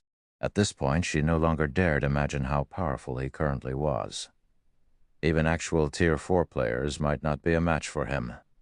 "All right, we don't have much time left. Hurry up and continue absorbing the divine will. It'll be quite some time before you can enter here again," Shi Feng said, chuckling as he looked at everyone's yearning expressions. The alchemy array they used lasted only 7 days and had a 10-day cooldown. Even if everyone gained the right to stay in Lightforged City for as long as they wanted, they would still have to leave the city for at least 3 days before they could enter again. In addition, whenever they entered the ancient secret land, they had to spend a lot of time traveling to Lightforged City. Overall, they didn't really have much time to train here. At Shi Feng's reminder, everyone promptly resumed absorbing the Tier 4 Divine Will the statue before them radiated. Although raising their concentration to the Tier 4 standard was incredibly difficult, just absorbing the Divine Will would still bring about a quantitative improvement to their concentration. Hence, they naturally couldn't waste the remaining time they had left in Lightforged City. "Right, Violet. How close are you to achieving a breakthrough?" Shi Feng asked, as he turned to Violet Cloud, who was preparing to resume her training. "Just a while ago." Violet Cloud had advanced to the 40-yard mark and was very close to reaching his training spot already. Hence, her absorption rate of Divine Will was just slightly slower than his. "I feel that I need to raise my concentration by another 20% or so before I hit the Tier 3 limit," Violet Cloud replied after sensing the current state of her concentration. "Only 20% that quick?" Her answer stunned Shi Feng. She was clearly still around 30% away from reaching the Tier 3 limit just now. He never thought that she could progress so rapidly. Taking out the 2 Master Concentration Recovery Potions he had left, he said, "I still have 2 unused potions. Take them. You're giving them to me? But what about everyone else?" Violet Cloud automatically hesitated when she saw the 2 potions in Shi Feng's hand. The Master Concentration Recovery Potion was incredibly valuable. if she had to do quests and slowly accumulate the required contribution points to exchange for them, it would take ages before she would have enough points for one potion. If Shi Feng gave both of his remaining potions to her now, it would be unfair to everyone else. Take them. You're the closest to achieving a breakthrough now. If your concentration can reach the Tier 4 standard, it'll be a great help to the guild. Aqua and the others will be happy to see that as well, Shi Feng assured her. Giving the potions to someone else might be fine if Violet Cloud's concentration was still a long way from reaching the Tier 4 standard. However, since she was only 20% short of reaching the Tier 3 limit, and her Divine Will absorption rate was only slightly inferior to his own, the 2 additional Master Concentration Recovery Potions might help her cross the threshold. Knowing this, he would naturally give both bottles to her. After all, so long as Violet Cloud's concentration reached the Tier 4 standard, Zero Wing would gain another true powerhouse. Guild leader, I definitely won't disappoint you and everyone else. I'll make sure my concentration reaches the Tier 4 standard by the time we leave Lightforge City, Violet Cloud said with determination as she accepted the 2 potions. She then returned to her training spot and focused fully on resisting the approaching mental assaults. As for Shi Feng, he made his way to a quiet corner and shifted his attention to his bag space. Now that my concentration has reached the Tier 4 standard, it should be enough to accept this legacy. Shi Feng's eyes shone with anticipation as he looked at the gigantic memory crystal sitting in his bag space. Chapter 260-49, Astonishing Ancient Legacy. Lightforged City, Crimson Silver Hotel. As a hotel that catered to Lightforged City's nobles, the Crimson Silver Hotel was off-limits to ordinary players and NPCs. The cost of resting in this prestigious hotel was similarly far beyond that of ordinary hotels. Any normal room within the hotel cost 300 magic crystals or 10 contribution points to rent per day. Even Crimson Star and the others, who had become nobles of Lightforged City due to the Noble Authority token, were unwilling to rest here. At this moment, however, Shi Feng entered the hotel without hesitation, stunning the members of Violet Sword and Azure that saw him. Be it 300 magic crystals or 10 contribution points, neither was cheap. Paying such a high price just for some rest was an unnecessary extravagance. Renting a room in an ordinary hotel for the price of 30 magic crystals or 1 contribution point was more than enough. "My lord, how may I be of service?"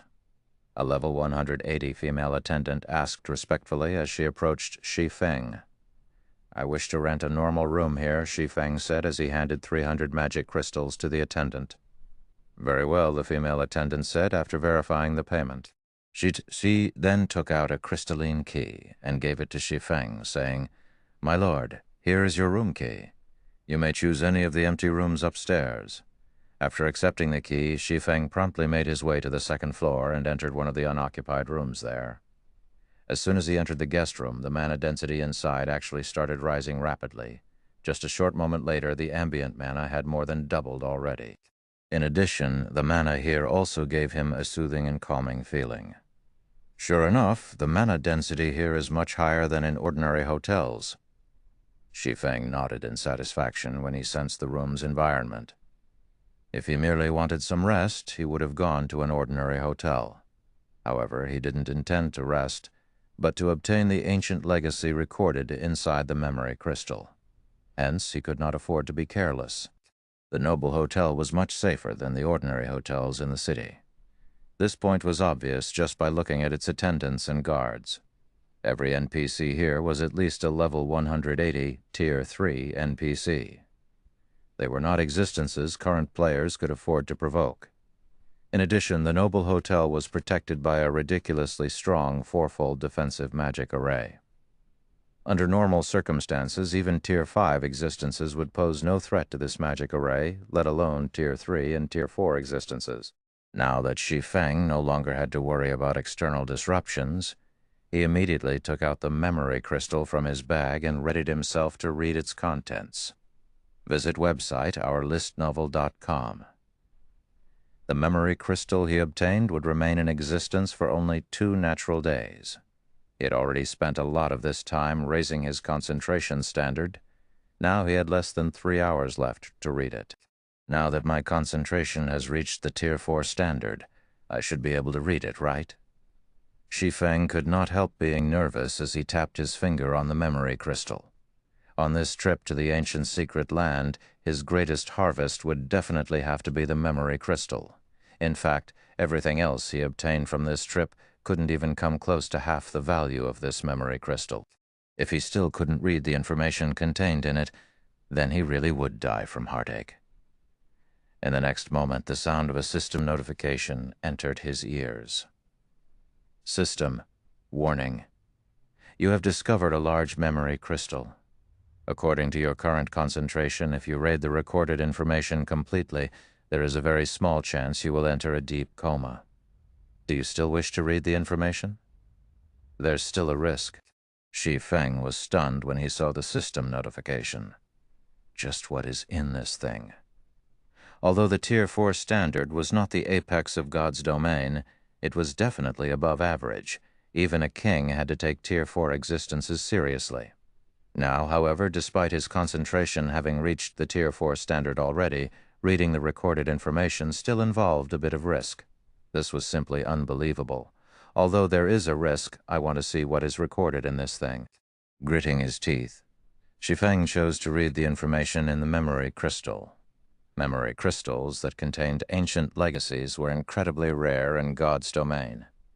In fact, they could be counted on the fingers of one's hands.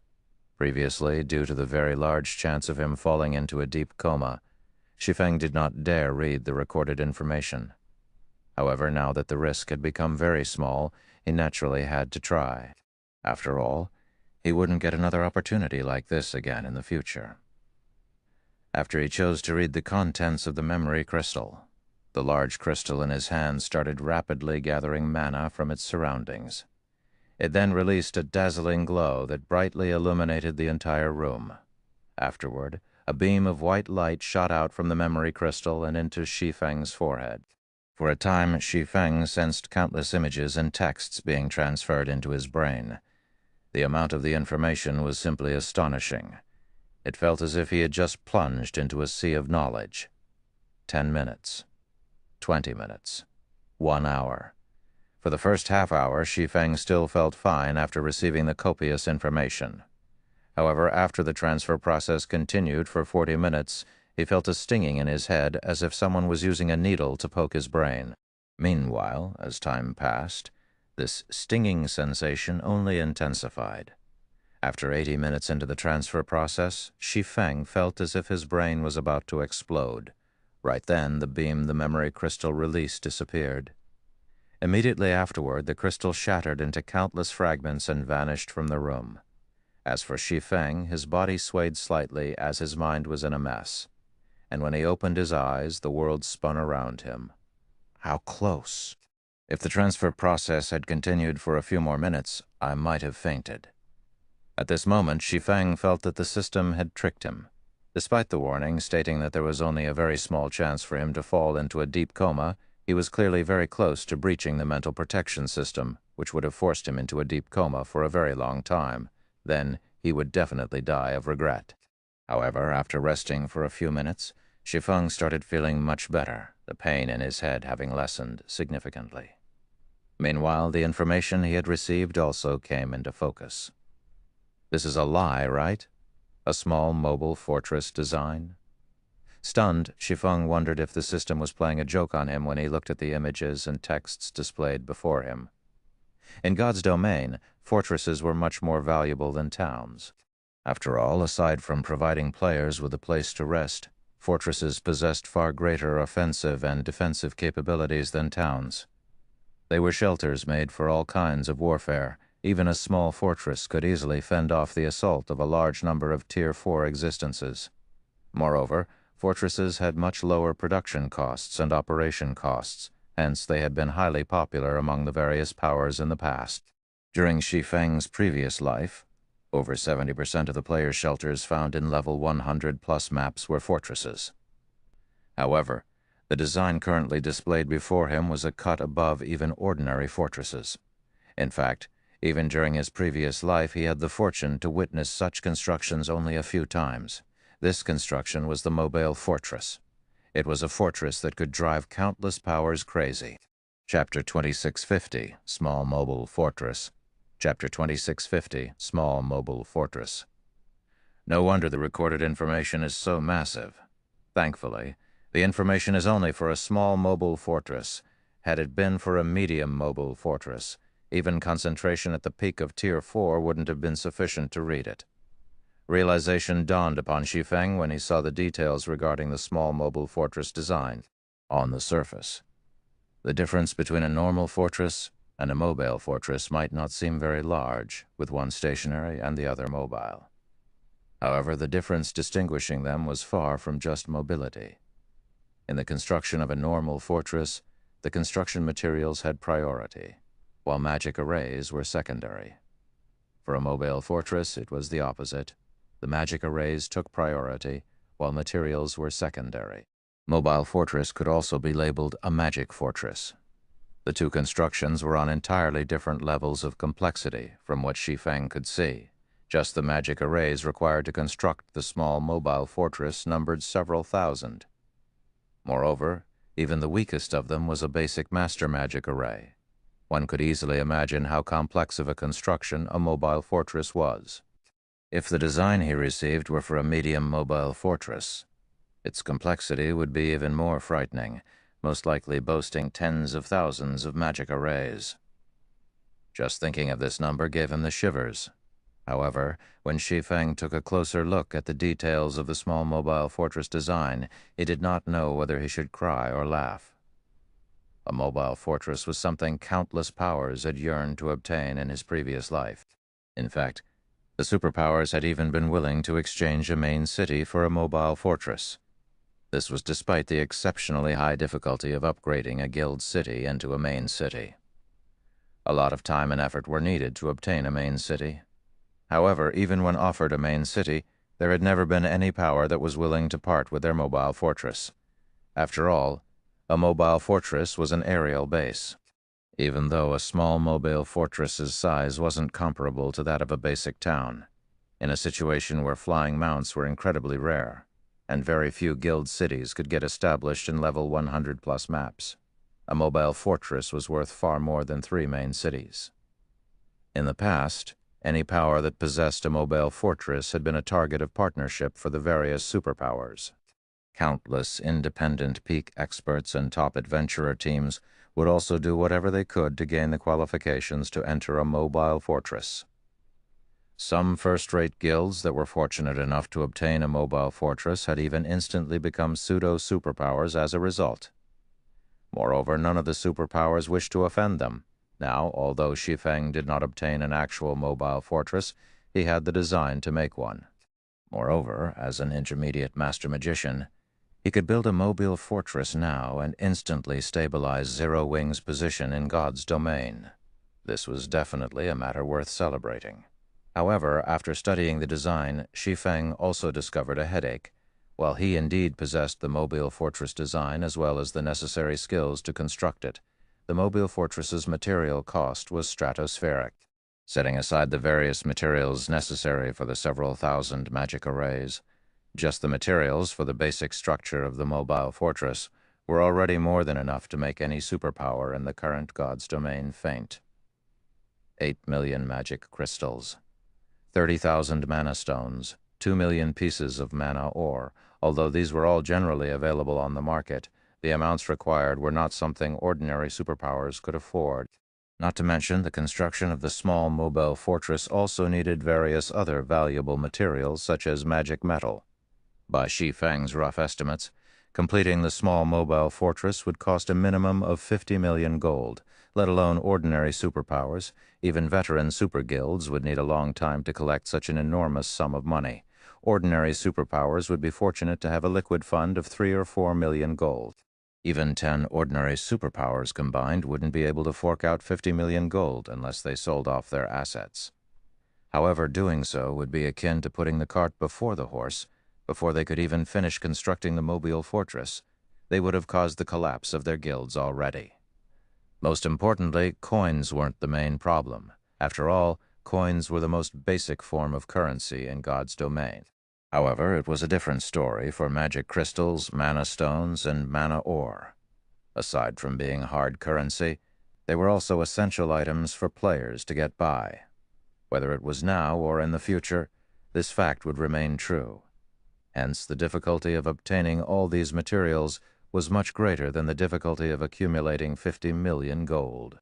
Since the minimum material cost alone is already 50 million gold, it's no wonder no powers were willing to sell their mobile fortresses and would even refuse to accept main city-ranked guild cities. If it were up to me, I definitely wouldn't make such an exchange either. Shi Feng could not help a bitter smile when he saw the list of required materials. The value of a main city-ranked guild city indeed surpassed 50 million gold. However, 50 million gold was only the material cost of a small mobile fortress. Moreover, this was under ideal market conditions. Magic crystals, mana stones, and mana ore were in low supply and high demand in God's domain. Just collecting the necessary amount to construct a small mobile fortress would most definitely cause a shortage, which would in turn raise their prices. In the end, the material cost would definitely far exceed 50 million gold. In fact, 100 million gold might not even be enough to pay for all the necessary materials. After factoring in the time and labor costs, one would make a loss if they sold their mobile fortress for less than 200 million gold. With Zero Wing's current strength, obtaining the required magic crystals and mana stones shouldn't be a problem. It'll just take some time. However, gathering 2 million pieces of mana ore is a problem. With the Philosopher's Stone's help, he could easily convert magic crystals into mana stones. Overall, he needed just 9.5 million magic crystals, which shouldn't be a big problem for the current Zero Wing, as the guild was earning a large amount of magic crystals through the Starlight Fortress, Stone Forest City, and the Dark World's teleportation gate. However, it was a different story for mana ore. On the surface, mana ore was cheaper than magic crystals. Ordinary players normally wouldn't have any use for mana ore. Only the various powers would occasionally make use of it to construct buildings. However, the production of mana ore was also significantly lower than that of magic crystals, because mana ore was an associated ore with only a certain chance of appearing when harvesting ores containing dense mana. In addition, the various superpowers were treating mana ore as a strategic resource and would not sell it unless absolutely necessary. The difficulty of collecting 2 million pieces of mana ore was far greater than the difficulty of collecting 9.5 million magic crystals. Although we currently have an alliance with the Azure Chamber of Commerce and can also source some from the Secret Pavilion, purchasing such a large amount of mana ore will definitely attract the attention of some superpowers. If these superpowers start interfering, it'll become even more difficult to collect mana ore. It seems I have to secure some grade 2 or grade 3 ore veins. If he tried purchasing the uncommonly used mana ore in bulk, just the price inflation alone would already present a problem. Currently, due to a sharp increase in member count, Zero Wing's daily expenditure had likewise increased substantially. He also needed funds to support the development of the Guild's Knight Legion, towns, cities, and airport. Now, let alone purchasing 2 million pieces of mana ore, Zero Wing didn't even have the funds necessary to purchase 500,000 pieces. Then, when the Guild's members started challenging their Tier 4 promotion quest, the Guild would also have to invest a lot of funds and resources to assist them. Overall, Zero Wing was extremely short of funds right now. The only way he could secure a large amount of mana ore now was to acquire a grade 3 ore vein or better. That way, not only could he obtain a long-term supply of mana ore, but he also wouldn't have to worry about interference from the various superpowers. Meanwhile, as Shi Feng was pondering how to go about obtaining such an ore vein, he suddenly received a call request from Aqua Rose. "Guild leader, something big happened to the Purple Thorns Kingdom," Aqua Rose reported anxiously. "Something big happened? What is it?" Shi Feng asked, curious. Due to the Demon God's Chaos expansion pack, the entire God's domain had fallen into turmoil, and guild wars were being waged daily. With how large the Purple Thorns Kingdom was, it would be strange if nothing happened there. The Purple Thorns Kingdom is no more. Chapter 2651, Kingdom Perishes. The Purple Thorn's kingdom is no more? How did it disappear? Shi Feng was momentarily stunned when he heard Aqua Rose's report. Although there were over 100 kingdoms in God's domain, the strength these kingdoms possessed was no trivial matter. In the case of the Purple Thorn's kingdom, it was average among the various kingdoms in existence. Although it was smaller than Star Moon Kingdom, its national power was only slightly weaker than that of Star Moon Kingdom. Hence, Shi Feng found it hard to imagine that there would be anything capable of destroying a kingdom like the Purple Thorn's kingdom. In the past, kingdoms had started rising and perishing only when quite a number of players had already reached Tier 4 and were preparing to challenge their Tier 5 promotion quest. In the current God's domain, however, let alone preparing to challenge the Tier 5 promotion quest, there wasn't even a single Tier 4 player in existence. It was utterly impossible for players to destroy an entire kingdom. If not for Shi Feng knowing that Aqua Rose would not joke about such an important matter, he really would think that she was kidding him. We still don't know the exact details. All we know is that the entire Purple Thorn's kingdom has been isolated from the outside world. According to the players that managed to escape from the kingdom before its isolation, powerful monsters had suddenly appeared in the Purple Thorn's kingdom, and these monsters were aggressively targeting players.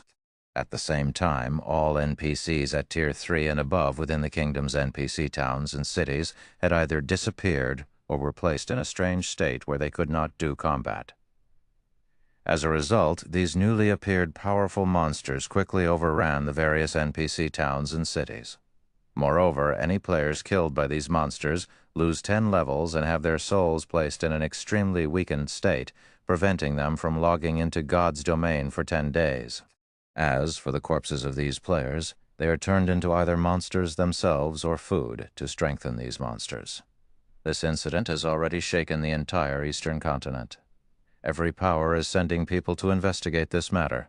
The Black Dragon Empire and several kingdoms neighboring the Purple Thorn's kingdom have even dispatched their NPC armies to the Purple Thorn's kingdom's border to investigate. However, until now, nobody has managed to obtain any information. On the contrary, the players sent to investigate ended up getting ambushed and killed by the monsters there. Aqua Rose was similarly shocked when she received the news. She never thought that an incident like this would actually happen in God's domain. It might be understandable if it were an NPC city that suffered destruction, but the annihilation of an entire kingdom was simply unimaginable. Moreover, even now, nobody knew what exactly had happened to the Purple Thorn's kingdom. This situation made the players operating in the neighboring kingdoms and empires nervous, afraid that their country would become the next Purple Thorn's kingdom. If that happened, then all the time and effort they'd spent establishing a foundation in their respective countries would be wasted. The various powers that had been developing in the Purple Thorn's kingdom in particular were close to going crazy now.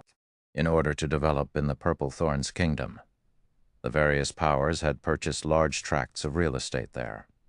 They had even constructed numerous guild towns and cities.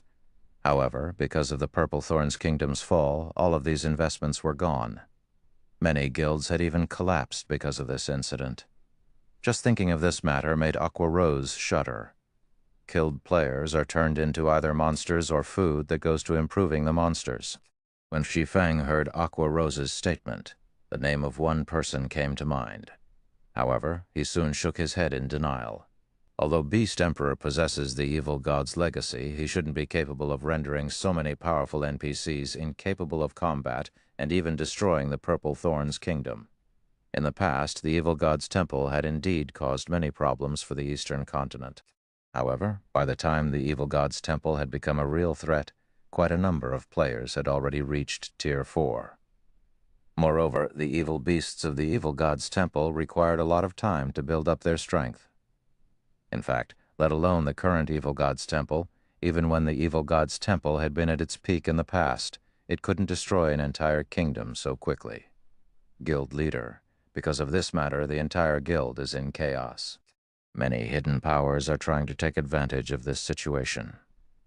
The players and powers that escaped from the Purple Thorn's kingdom in particular are now waging war over the various resource spots in Star Moon Kingdom. The entire Star Moon Kingdom is in a mess, Aqua Rose said in frustration. Moreover, many of Star Moon Kingdom's players have started migrating to other kingdoms and empires, which has led to a drop in the player populations of the kingdom's cities. The kingdom's economy is now plummeting. I understand. Have Fire and the others get ready. We'll return to Star Moon Kingdom immediately, Shi Feng said, nodding. Originally, he had planned to partner with Azure to visit the neutral sea zone off the Silver Moon Empire and see if they could occupy one of the islands there. If he had a guild town in that neutral sea zone, it would serve as a foundation for Zero Wing to develop its naval strength on the western continent. At this point, the accessible resource spots on the main continent were mostly occupied already. There were barely any resource spots left for Zero Wing to claim. To develop on the western continent, Zero Wing would have to occupy a level 100-plus neutral map, or develop out at sea. However, establishing a foothold in a level 100-plus neutral map was easier said than done. Not even the local superpowers could pull it off. Shi Feng had decided to let Zero Wing develop in the western continent's neutral sea zones. Given the current situation, however, it would seem that his plan was no longer viable. What about Violet? Her concentration should be close to reaching the Tier 4 standard already. If we leave now, Aqua Rose had to ask. Let her stay here and continue training. The rest of us will head back first, Shi Feng decided. Moreover, we also need a powerful expert to safeguard our territories here on the western continent. I understand. I'll contact Fire and the others now and have them get ready. Aqua Rose said before disconnecting the call and gathering the other members of Zero Wing. As for Shi Feng, he did not idle around but contacted Duan Hanshan right away. Guild leader Black Flame, seeing as you're contacting me so suddenly at this time, you've probably received news about the Purple Thorn's kingdom as well and wish to have Azure help you return to the eastern continent, right? Duan Hanshan said, smiling as he caressed his beard. Elder Hanshan really is amazing. That's right, we plan to return to the eastern continent.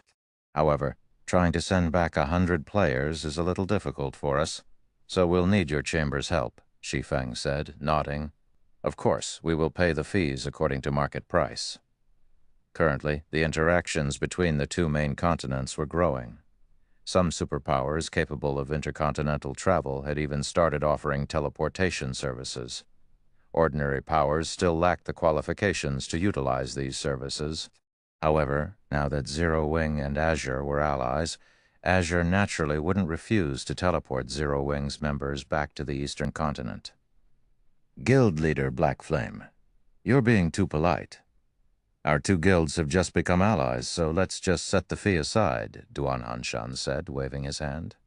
We only hope that we can send some of our guild's young talents to interact and train at your guild.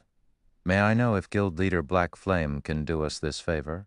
Of course, that won't be a problem. Only by interacting with each other can we improve more quickly. This is a good thing for both of us. How can I possibly refuse? Shi Feng replied, slightly surprised by Duan Hanshan's proposal. He never thought that the Azure Chamber of Commerce would consider such an action. This offer was good news for Shi Feng. After all, he was basically getting free labor. Moreover, he could tell that Azure was expressing its goodwill to Zero Wing. He naturally wouldn't reject such an offer. In that case, thank you, Guild Leader Black Flame, Duan Hanshan said. Afterward, all you need to do is head to Purple Light City with your team. Solitary Frost and the others will bring you all to the teleportation point. All right. Shi Feng nodded before disconnecting the call. He then left the guest room he rented and made his way to Light-Forged City's teleportation plaza. After Zero Wing's members gathered at the teleportation plaza, they promptly left the ancient secret land. Solitary Frost's team of 40 then led Zero Wing's members toward a teleportation point leading to the eastern continent. Guild leader Black Flame, given the number of people this time, we can only make use of this random teleportation array. When it activates, everyone will be teleported to a random location on the eastern continent. So we'll have to travel to Star Moon Kingdom independently, Solitary Frost said as he pointed at the ancient ruin before them. That won't be a problem, Shi Feng said, nodding of the teleportation arrays that allowed intercontinental travel.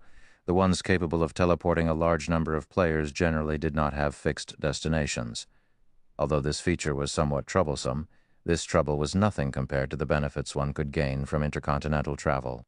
Seeing that Shi Feng had no objections, Solitary Frost took out a key and activated the ruin's teleportation array. Immediately, a gigantic black hole appeared in the middle, rapidly depleting the ambient mana, quick. This teleportation passage stays open for only 15 seconds. Once it disappears, we can reactivate it only after 10 days, Solitary Frost said hurriedly. After Solitary Frost's warning, Shi Feng and the others promptly jumped into the black hole and disappeared from the ancient ruin. Chapter 2652, Eastern Continent. Chapter 2652, Eastern Continent. God's Domain, Eastern Continent. In a vast desert, a black hole with a 6-meter radius suddenly appeared. All mana within a 50-yard radius promptly surged toward it as if summoned. In the blink of an eye, the area around the black hole became a manaless area that players could not survive in. At the same time as this manaless area formed, a figure emerged from the black hole and landed on the sandy ground.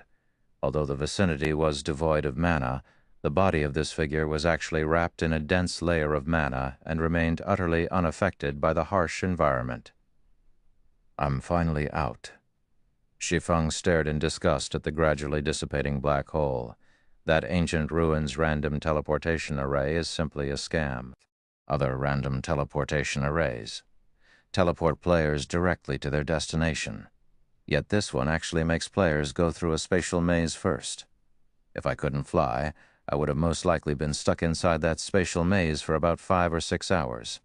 He had used random teleportation arrays in God's Domain before, but this was definitely the first time he had come across such a bizarre random teleportation array. Entering the black hole on the western continent transported him into a gigantic spatial maze, and he had to search for the exit himself. However, that still wasn't the worst part. What was worse were the many void creatures inside the maze. Fortunately, these void creatures were only around level 120, and the majority of them were at the Great Lord standard only. Moreover, he possessed Gale Domain, which granted him the ability to fly, so he was able to easily shake off the monsters chasing after him and search for the exit quickly. After inwardly grumbling a little, Shi Feng took out a return scroll for White River City. He wanted to take a look at White River City's condition immediately. However, when Shi Feng unfurled the return scroll and started activating it, the sound of a system notification immediately entered his ears. "System, a strange energy is sealing this area. All forms of teleportation cannot be used here." "I can't teleport here," Shi Feng frowned upon seeing this notification. Was I unlucky and got teleported to a forbidden land? In God's Domain, aside from some special locations, forbidden lands were the only places that prohibited the use of return scrolls. Meanwhile, the chances of a random teleportation array sending players into special locations were 0 because such locations had to be entered using specific methods. As for forbidden lands, they only prevented players from teleporting out of them and not into them. It seems I have no choice but to fly out of this place. Having no better option, Shi Feng stored his return scroll and took out the Thunder Eagle summoning flute. However, a second after he tried to summon the Thunder Eagle, he was dumbfounded once more. "System, a strange energy is sealing this area. Flying mounts cannot be used." What is this place? It actually prohibits the use of flying mounts? Shi Feng was truly stunned when he saw this system notification. As far as he remembered, forbidden lands generally did not prohibit the use of flying mounts. Those that did were usually level 150+ forbidden lands. Even with his current self, he would not dare set foot into such high-level forbidden lands. The main reason for this wasn't him lacking levels, but the possibility of Tier 5 world bosses spawning in level 150+ forbidden lands. Against a Tier 5 world boss, even a player of his caliber would be no different from an ant. While Shi Feng was grappling with this headache, a weak ripple of mana came from far away. He turned reflexively to look at its source, but the only thing he could make out was a bunch of ant-like figures fighting in the distance. By his estimates, those figures should be more than 1,500 yards away. What's going on? Shi Feng was stupefied by this situation. For Tier 3 players, 4,500 yards was already the very limit of their visual range. At such a great distance. Unless the other side was using large-scale destruction spells influencing a radius of several hundred yards, he shouldn't be able to sense any mana fluctuations from his position. However, such spells were definitely beyond the capabilities of Tier 3 magical class players, and from what he could see, the figures in question weren't using spells of such scale and power either. Is this an effect of having Tier 4 concentration? After giving the matter some thought, Shi Feng could think of only this explanation for this situation. This discovery astonished him. No wonder I was never able to escape Tier 4 players once I got discovered. A perception range of 1,500 yards. This perception range was already on superhuman levels. The perception range Tier 3 players possessed couldn't even come close. Previously, no magical battles had taken place in his vicinity after his concentration had reached the Tier 4 standard. Moreover, he had been in a mana-rich environment, so he didn't sense any particular changes to his perception of mana. However, now that he had arrived in a place with very thin mana, he became extraordinarily sensitive to the changes in mana. Nonetheless, Shi Feng did not dwell on the matter. With quick steps, he made his way toward the origin of the mana fluctuations, since he could sense that the cause of these mana fluctuations were players. With the system map inaccessible, he couldn't tell where he was right now.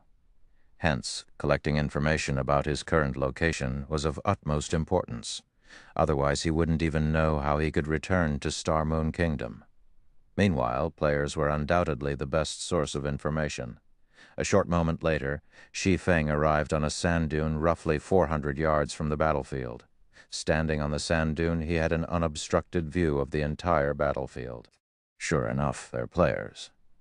Currently, a 200-man team of players was fighting several dozen strange monsters while protecting a dozen or so carriages and a group of NPCs. Faux Saint Saboteur, Elemental Creature, Great Lord, Level 112, HB 120 million, Faux Saint Destroyer, Element 20,000, 20,000, Faux Saint Destroyer, Elemental Creature, Grand Lord. Level 114, HP 450 millionth, 450,000, 50 millionth. Bodies of these strange monsters were pure white, looking like white statues. Every one of these monsters brandished weapons and wore armor. Although they weren't very high-leveled, every one of them was using spells in combat. Moreover, they also possessed very high combat standards, with even the weakest among them at the 5th-floor Trial Tower standard. As for the players fighting these monsters, they were all at level 110 or above. Although these players were coping against these monsters, it was obvious that they were at a disadvantage. If not for the team's 8 Tier 3 experts holding off the 2 Faux Saint Destroyers, the team would have long since suffered annihilation. Vice Commander Wind, we can't continue like this. 2 destroyers are already far beyond our capability. The male Tier 3 shield warrior tanking one of the Faux Saint Destroyers said as he turned to look at the female Tier 3 swordsman tackling the other Faux Saint Destroyer. The female swordsman in question was clad in crimson armor and wielded 2 swords. By relying on her profound footwork, she managed to evade the Faux Saint Destroyer's spells one after another.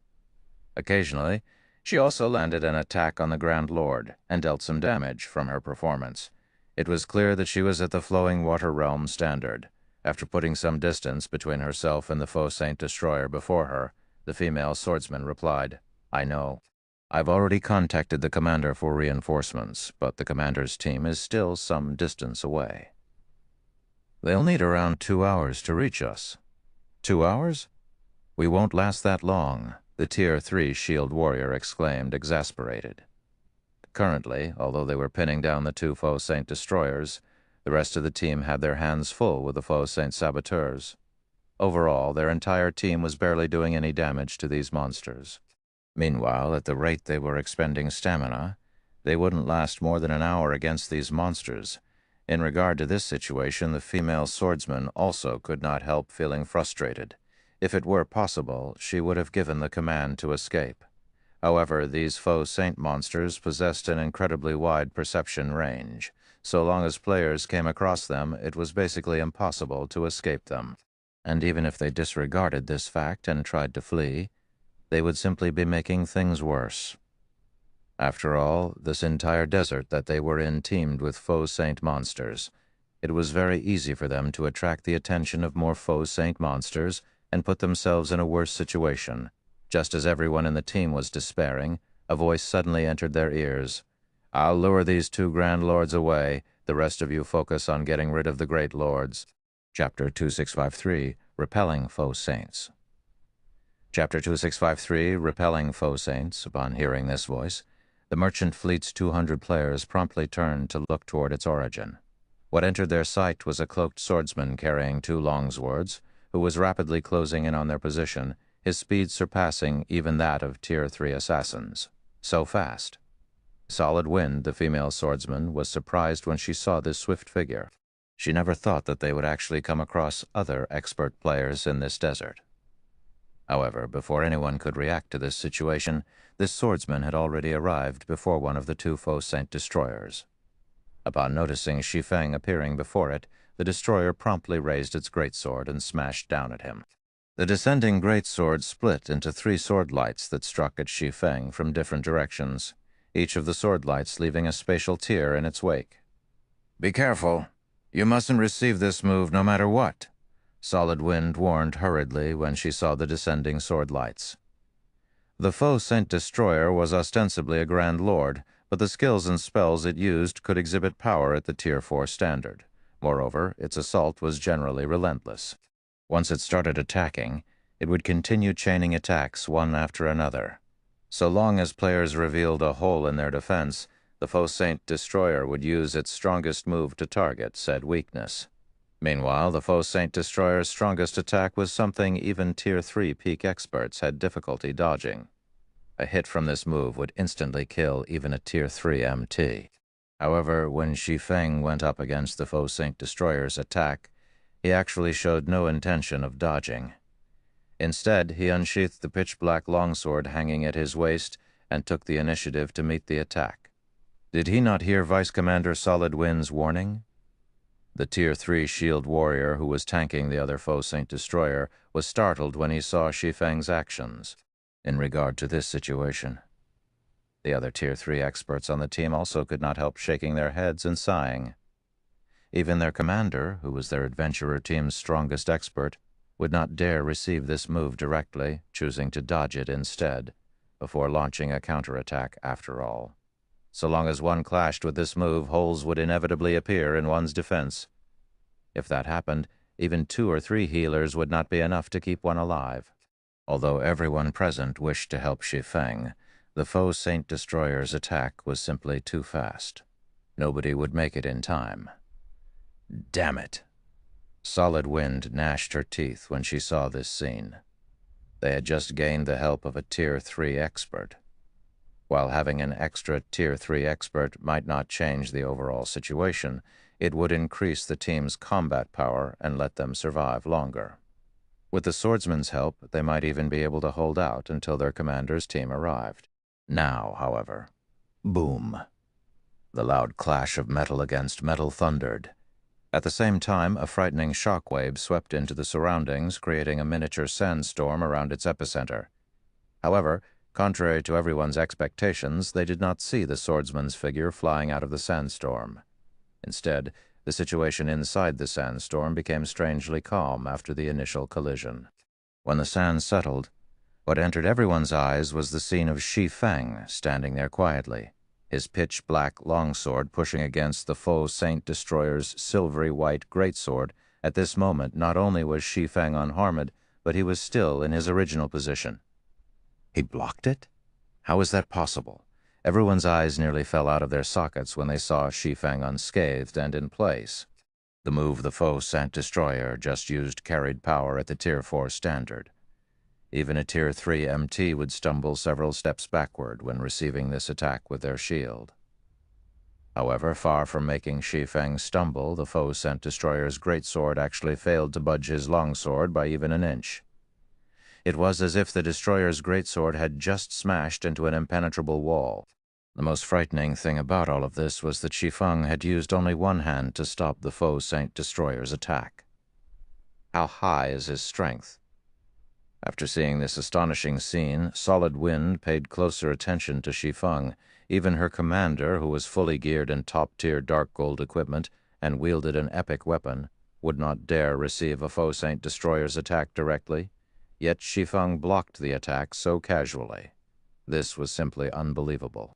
However, before anyone could react to the situation, Shi Feng swung the abyssal blade once more and sent a perfect crescent cutting at the foe Saint Destroyer before him. Failing to defend itself in time, the destroyer took the hit and stumbled 5 steps back. At the same time, a damage exceeding minus 300,000 appeared above its head. The damage from Shi Feng's attack was more than 5 times higher than what Solid Wind and the others managed to cause. Immediately afterward, Shi Feng sent a crescent arc flying at the other foe Saint Destroyer. This time, though, the targeted destroyer reacted in time, interposing its greatsword. Peng.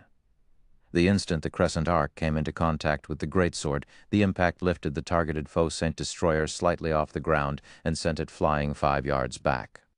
By the time the foe Saint Destroyer managed to stabilize its body, silence filled the entire battlefield as the 200 players guarding the merchant fleet gaped in shock at the scene that had just taken place. Strong, Shi Feng was simply too strong. The 2 foe Saint Destroyers alone were more than capable of annihilating their 200-man team, yet Shi Feng had suppressed both of them with just 2 casual moves. He was absolutely inhuman. Leave these 2 foe Saint Destroyers to me. The rest of you quickly take care of those saboteurs, Shi Feng shouted when he saw that everyone was staring at him in a daze. Got it. Upon hearing Shi Feng's reminder, everyone promptly snapped out of their daze and resumed fighting the foe Saint Saboteurs without hesitation. In less than an hour, because of Shi Feng pinning down the 2 foe Saint Destroyers, the team was able to finish off 70% of the foe Saint Saboteurs present. After seeing that the tide of the battle was turning against them, the 2 foe Saint Destroyers actually quit the field without hesitation. As for the surviving foe Saint Saboteurs, they similarly scattered and fled as well. They're escaping. What are these monsters? Shi Feng was surprised to see the foe Saint monsters fleeing. He had seen monsters abandon fights before. However, those monsters would generally turn tail only when their HPs had fallen to a critical level. On the other hand, the foe Saint monsters that fled still had most of their HP. The 2 foe Saint Destroyers in particular were basically still at full HP. We don't know what exactly these foe Saint monsters are. We only know that they came from Star Moon Kingdom's side. Moreover, every one of them possesses extremely high intellect. So long as they see that they have no chance of winning, they will scatter and flee immediately. This is especially true for those foe Saint Destroyers. Even now, we haven't heard of any team killing one, Solid Wind explained when she saw the confusion on Shi Feng's face. They came from Star Moon Kingdom? Solid Wind's words surprised Shi Feng. Curious, he asked. Vice Commander Wind, could we be very close to Star Moon Kingdom? As far as he knew, there were no maps close to Star Moon Kingdom that prohibited the use of teleportation, flying mounts, and the system map. Once we cross this desert area, which is in the Orc Empire, we'll arrive at Star Moon Kingdom's fallen border, Solid Wind said as she eyed Shi Feng strangely. After all, this information was common knowledge already. The Orc Empire? Star Moon Kingdom's fallen border. Shi Feng grew even more confused at Solid Wind's words. Wasn't it the Purple Thorns Kingdom that has fallen? Chapter 2654, Obsolete Zero Wing. Chapter 2654, Obsolete Zero Wing. Upon hearing Shi Feng's question, Solid Wind and the others gave him strange looks. Am I mistaken about something? Shi Feng asked, puzzled by their reactions. The information Aqua Rose reported couldn't be false. Moreover, Duan Hanshan had also mentioned the matter of the Purple Thorns Kingdom falling. Even if Aqua Rose received the wrong information, there was no way a super guild like the Azure Chamber of Commerce would as well. You're not wrong, Solid Wind said, shaking her head. It's just that the fall of the Purple Thorns Kingdom happened 9 days ago. 9 days ago? Shi Feng was stunned by Solid Wind's words. For a moment he wondered if she was trying to trick him. According to the information Zero Wing received, the Purple Thorns Kingdom had fallen only a day ago. Even if there was an error in the information, the time gap shouldn't be this large. The Purple Thorn's kingdom indeed fell 9 days ago. The incident shook the entire god's domain back then. The players and powers based in the kingdom were truly miserable. The Tier 3 shield warrior standing beside Solid Wind said, nodding. After that incident, many of the Purple Thorn's kingdom's players and powers banded together to plunder the resources of the neighboring kingdoms. The situation was so severe that 2 wars involving millions of players were waged. Many guilds collapsed as a result, 2 of them even second-rate guilds. The various major powers based in the neighboring kingdoms panicked. That's right. And 3 days ago, a horde of monsters emerged from the Purple Thorn's kingdom and invaded Star Moon Kingdom. Fortunately, Star Moon Kingdom did not face the predicament the Purple Thorn's kingdom had. All its Tier 3 NPCs and above remained in a combatable state. Even so, in just half a day, nearly half of Star Moon Kingdom's territory was lost and became the nests of these faux saint monsters, Solid Wind explained when she saw the skepticism on Shi Feng's face. Even after hearing Solid Wind's sincere explanation, Shi Feng remained unconvinced. However, there was simply no reason for Solid Wind to lie to a stranger like him. Moreover, everyone's expression appeared natural. It did not seem as if they were faking anything. If these people were acting, then he really would have to tip his hat off to their strength. After all, unless one was at the Void Realm standard, avoiding the perception of a domain realm expert like himself would be very difficult. Only after reaching the Void Realm standard would people be able to control the minute actions their bodies made when lying.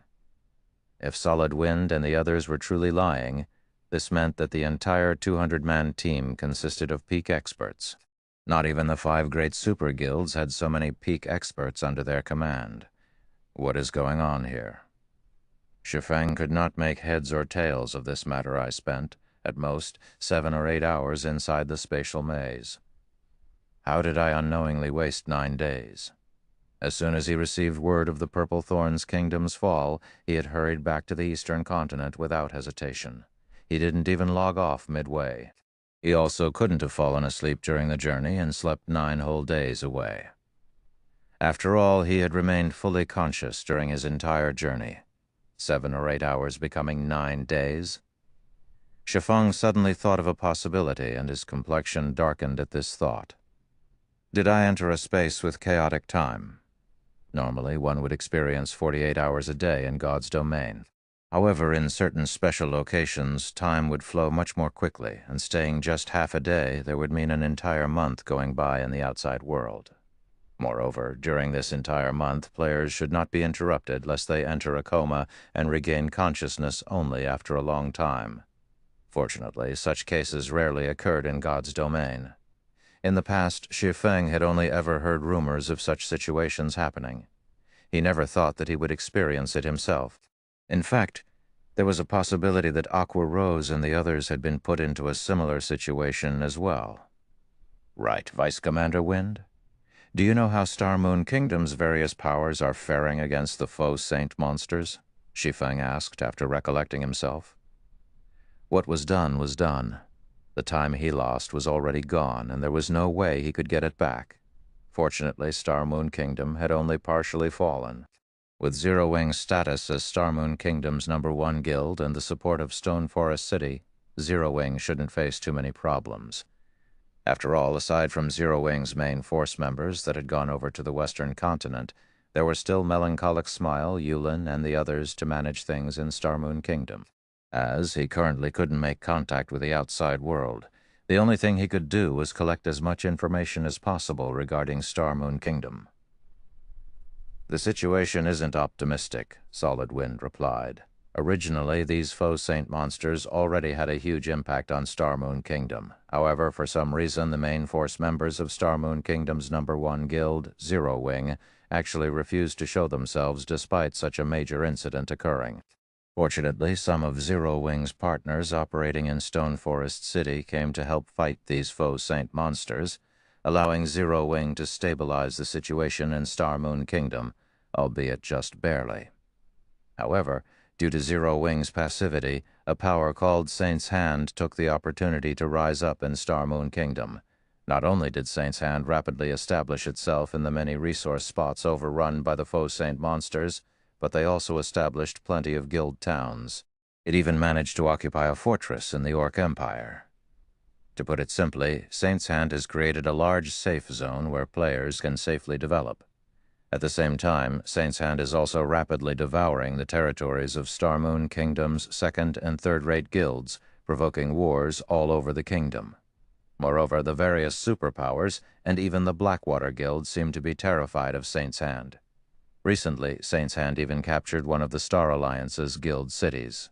Saint's Hand influence in Star Moon Kingdom now exceeds Zero Wings. I'm afraid it won't be long before Saint's Hand takes action against Zero Wing. At that time, the entire Star Moon Kingdom will be engulfed in the fires of war. After Solid Wind fell silent, everyone present could not help sighing dejectedly. They were all players of Star Moon Kingdom. They had been developing there ever since they entered God's domain. Despite the faux saint monsters threatening Star Moon Kingdom's continued existence, not only did the kingdom's various powers not band together to face this threat, but they had even started fighting each other with even greater ferocity. As things stood, how was Star Moon Kingdom supposed to fend off the faux saint monsters, which were growing increasingly stronger with each passing day? The current faux saint monsters were far stronger than those that first appeared in Star Moon Kingdom. Initially, the faux saint monsters were merely level 100 lords. Let alone Tier 3 players, even a party of Tier 2 experts could easily slay them. Now, however, the faux saint monsters had grown to the point where even the weakest among them was a great lord. Everyone estimated that it wouldn't be long before mythic-ranked faux saint monsters started appearing. At that point, Star Moon Kingdom would surely be doomed. Saint's Hand? This is interesting. Despite going through his memories of his past life, Shi Feng could not recall any power named Saint's Hand. However, seeing as Saint's Hand had managed to rise up in Star Moon Kingdom so quickly after the Purple Thorns Kingdom's fall, create a safe zone, and even capture a fortress in the Orc Empire, it was obvious that the guild possessed an extraordinary foundation. Friend, we are escorting this merchant fleet to Silverwing Town. How about coming with us? Currently, Silverwing Town has a Tier 4 personal guard and many powerful combat puppets. It can be considered one of the few safe areas in the Orc Empire, as well as the Orc Empire's trade hub.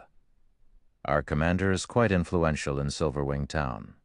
If you wish to learn some more information about the situation, you should have an easier time doing so there, the Tier 3 Shield Warrior suggested as he looked at Shi Feng.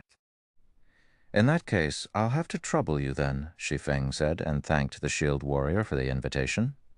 Currently, he didn't even know where exactly he was. He also didn't know the way back to Star Moon Kingdom. It would naturally be great if he could return to Silverwing Town. When the Shield Warrior heard Shi Feng agree to his suggestion, he breathed out a sigh of relief. He then asked curiously, "Right, how should we address you, friend?" Chapter 2655, Birth of a Mythic. Chapter 2655, Birth of a Mythic. Upon hearing the Tier 3 Shield Warrior's words, Solid Wind turned to Shi Feng with an embarrassed expression. Previously, she had been focused on fighting, so she had forgotten to ask for Shi Feng's name. In fact, she had even forgotten to thank Shi Feng for his help. Fortunately, the Shield Warrior, Crazed Bull, had taken the initiative to ask, otherwise their adventurer team would appear very ungrateful. "Black Flame," Shi Feng replied calmly. "Black Flame?" Crazed Bull laughed involuntarily when he heard Shi Feng's name. "Friend, your name is too amazing. Most likely nobody in Star Moon Kingdom would dare show disrespect to this name." The rest of the team nodded in agreement with Crazed Bull's words. At this point in time, there was nobody unaware of the name of Zero Wing's guild leader, let alone the Star Alliance, a first-rate guild operating in Star Moon Kingdom. Even the various superpowers had to show respect to Zero Wing now. All the players in Star Moon Kingdom knew of Black Flame's existence. However, no matter how they looked at Shi Feng's cloaked figure, he didn't match the legendary Black Flame they knew of. They also didn't think that the guild leader of Zero Wing would come to this godforsaken place that was infested with faux saint monsters. All right, it's just a form of address. Since he doesn't want to reveal his name, there's no need for us to pry into the matter. Solid Wind whispered through the team chat when she saw her teammates poking fun at Shi Feng. At Solid Wind's admonishment, everyone promptly nodded and dropped the topic. After all, it was all thanks to Shi Feng that they survived. Since Shi Feng wished to conceal his identity, they naturally wouldn't try to delve into the matter. "We still haven't thanked you for your help just now, Brother Black Flame. In the future, if you come across any trouble in the Orc Empire or Star Moon Kingdom, please feel free to seek us out. Our blood-packed adventurer team might not be comparable to large guilds, but we are more than capable of settling small problems," Solid Wind said in gratitude as she approached Shi Feng. "That's right. We might not be some famous top adventurer team, but we are still one of the top 20 adventurer teams operating in the Orc Empire. If you come across some wandering dark players, so long as you mention the name Blood Pact, those dark players will generally show some respect and take a step back," Crazed Bull said confidently. "All right," Shi Feng said, nodding. At the same time, a bitter smile formed beneath the hood of his cloak when he saw that Solid Wind and her team did not believe him. "Let's get back on the carriages and continue on our way. Once night arrives, not only will those faux Saint monsters grow more active, but Saint's Hands members will also ambush the players operating around Silverwing Town. With the little manpower we have, we definitely won't be able to defend all the merchandise," Solid Wind said as she pointed at the nearby merchant fleet. Everyone then boarded the carriages of the merchant fleet, not daring to waste any more time in this place. "Vice Commander Wind, since the faux Saint monsters are more active at night, aren't Saint's Hands members afraid of getting assaulted by them?" Shi Feng asked curiously after getting onto the leading carriage. Since Saint's Heart was trying to expand its influence in Star Moon Kingdom, clashing with Zero Wing was inevitable. Hence, he wasn't surprised that Saint's Heart was targeting the players operating around Zero Wing's territories. However, the faux Saint monster's strength was no trivial matter either. It would be extremely foolish for Saint's Hand to take action in Silverwing Town's vicinity during the faux Saint monster's peak period. We found this situation very strange as well. However, it seems that Saint's Hand has developed a special tool, and when players wear this special tool, so long as they do not attack those faux Saint monsters, then those faux Saint monsters won't attack them either. With this tool, Saint's Heart's members can coordinate their movements with the faux Saint monsters in targeting Silverwing Town. Recently, their assaults have become stronger by the looks of it. Saint's Hand wants to capture Silverwing Town as soon as possible, Solid Wind said. However, for independent players like ourselves, we really don't wish to see Silverwing Town fall. Thus far, the guild towns captured by Saint's Hand are open only to Saint's Hand's members. Meanwhile, Silverwing Town is the Orc Empire's current economic center.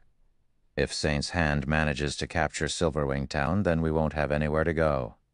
Hence, many adventurer teams and even some of Star Moon Kingdom's guilds are currently working together to assist Zero Wing in defending against Saint's Heart's assault and protecting the merchant fleets heading towards Silverwing Town. Only due to the faux Saint monsters growing increasingly stronger, our side has recently started to fall into a disadvantage. I don't know how much longer we can hold out like this.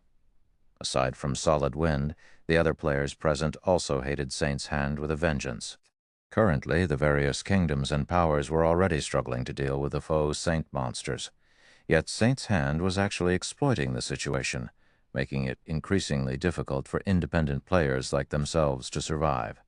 However, despite their hatred for Saint's Hand, they were utterly powerless to do anything against the guild.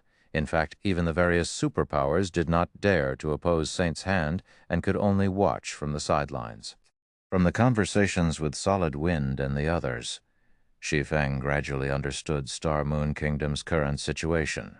Although Star Moon Kingdom had already lost close to half of its territory, not a single main city-ranked NPC city had fallen. Even so, the situation did not look too good for the kingdom.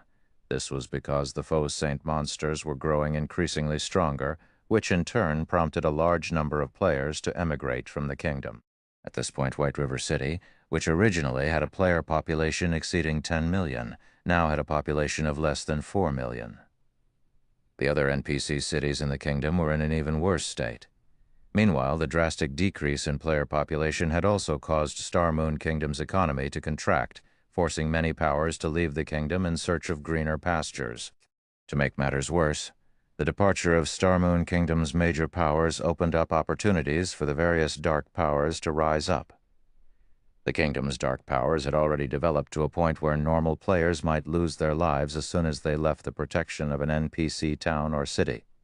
Overall, the situation in Star Moon Kingdom could be summed up with a single word: chaos. Most importantly, with the faux saint monsters growing increasingly stronger. Everyone could already foresee the day when Star Moon Kingdom's main city ranked NPC cities fell. At that time, the entire kingdom would collapse, and only those that joined Saint's hand could avoid getting devoured by the faux saint monsters in the kingdom.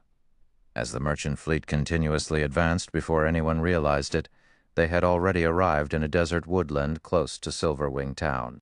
Currently, at least 20 merchant fleets could be seen advancing towards Silverwing Town under the escort of players. From this, one could easily see how prosperous the current Silverwing Town was. Moreover, aside from the escorting adventurer teams, there was also an army of 10,000 players belonging to the various large guilds patrolling the vicinity of Silverwing Town. We're finally safe. Solid Wind breathed out a sigh of relief when she saw this guild army. The sky was already darkening. The faux saint monsters they had to face at this time were no laughing matter, not to mention the threat of Saint's Hand's experts. Their merchant fleet would definitely face annihilation if they came across an ambush. Today's patrol really is amazing. The Star Alliance's Vice Guild leader, Purple Eye, is actually leading it. With this, even if Saint's Hand's members attack together with the faux saint monsters, we have nothing to fear, Crazed Bull said, his eyes glowing with excitement as he gazed at the beautiful crimson-robed woman leading the patrol army. The other Blood Pact members nodded their heads in agreement with Crazed Bull when they saw Purple Eye. Nowadays, despite Star Moon Kingdom giving birth to plenty of new experts, those capable of making it to the God's Domain experts list still numbered very few. After all, players all over God's Domain were also continuously growing stronger.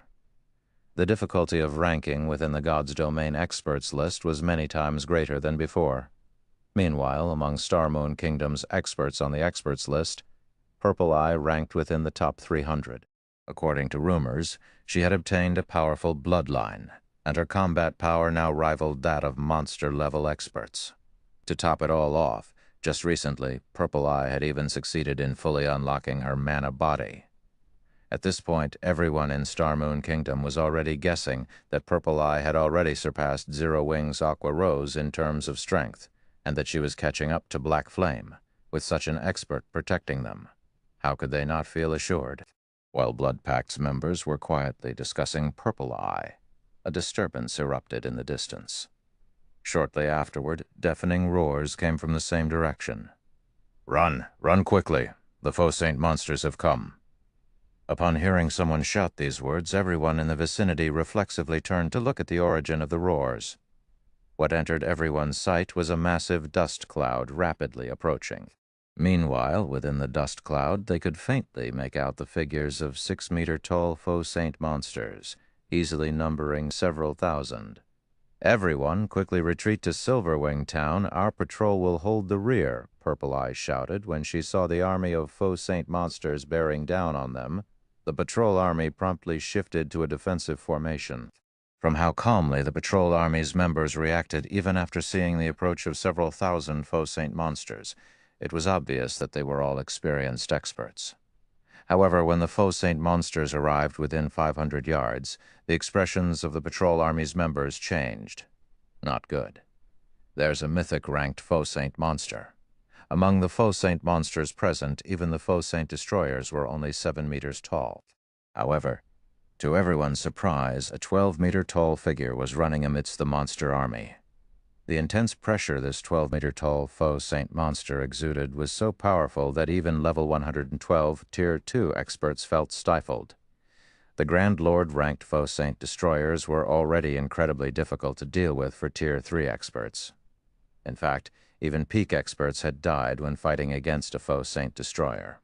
Nobody dared imagine how powerful a faux saint monster would become after reaching the mythic rank.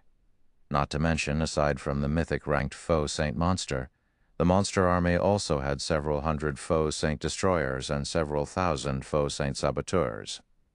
How is this possible? How can a mythic-ranked faux Saint monster appear so quickly?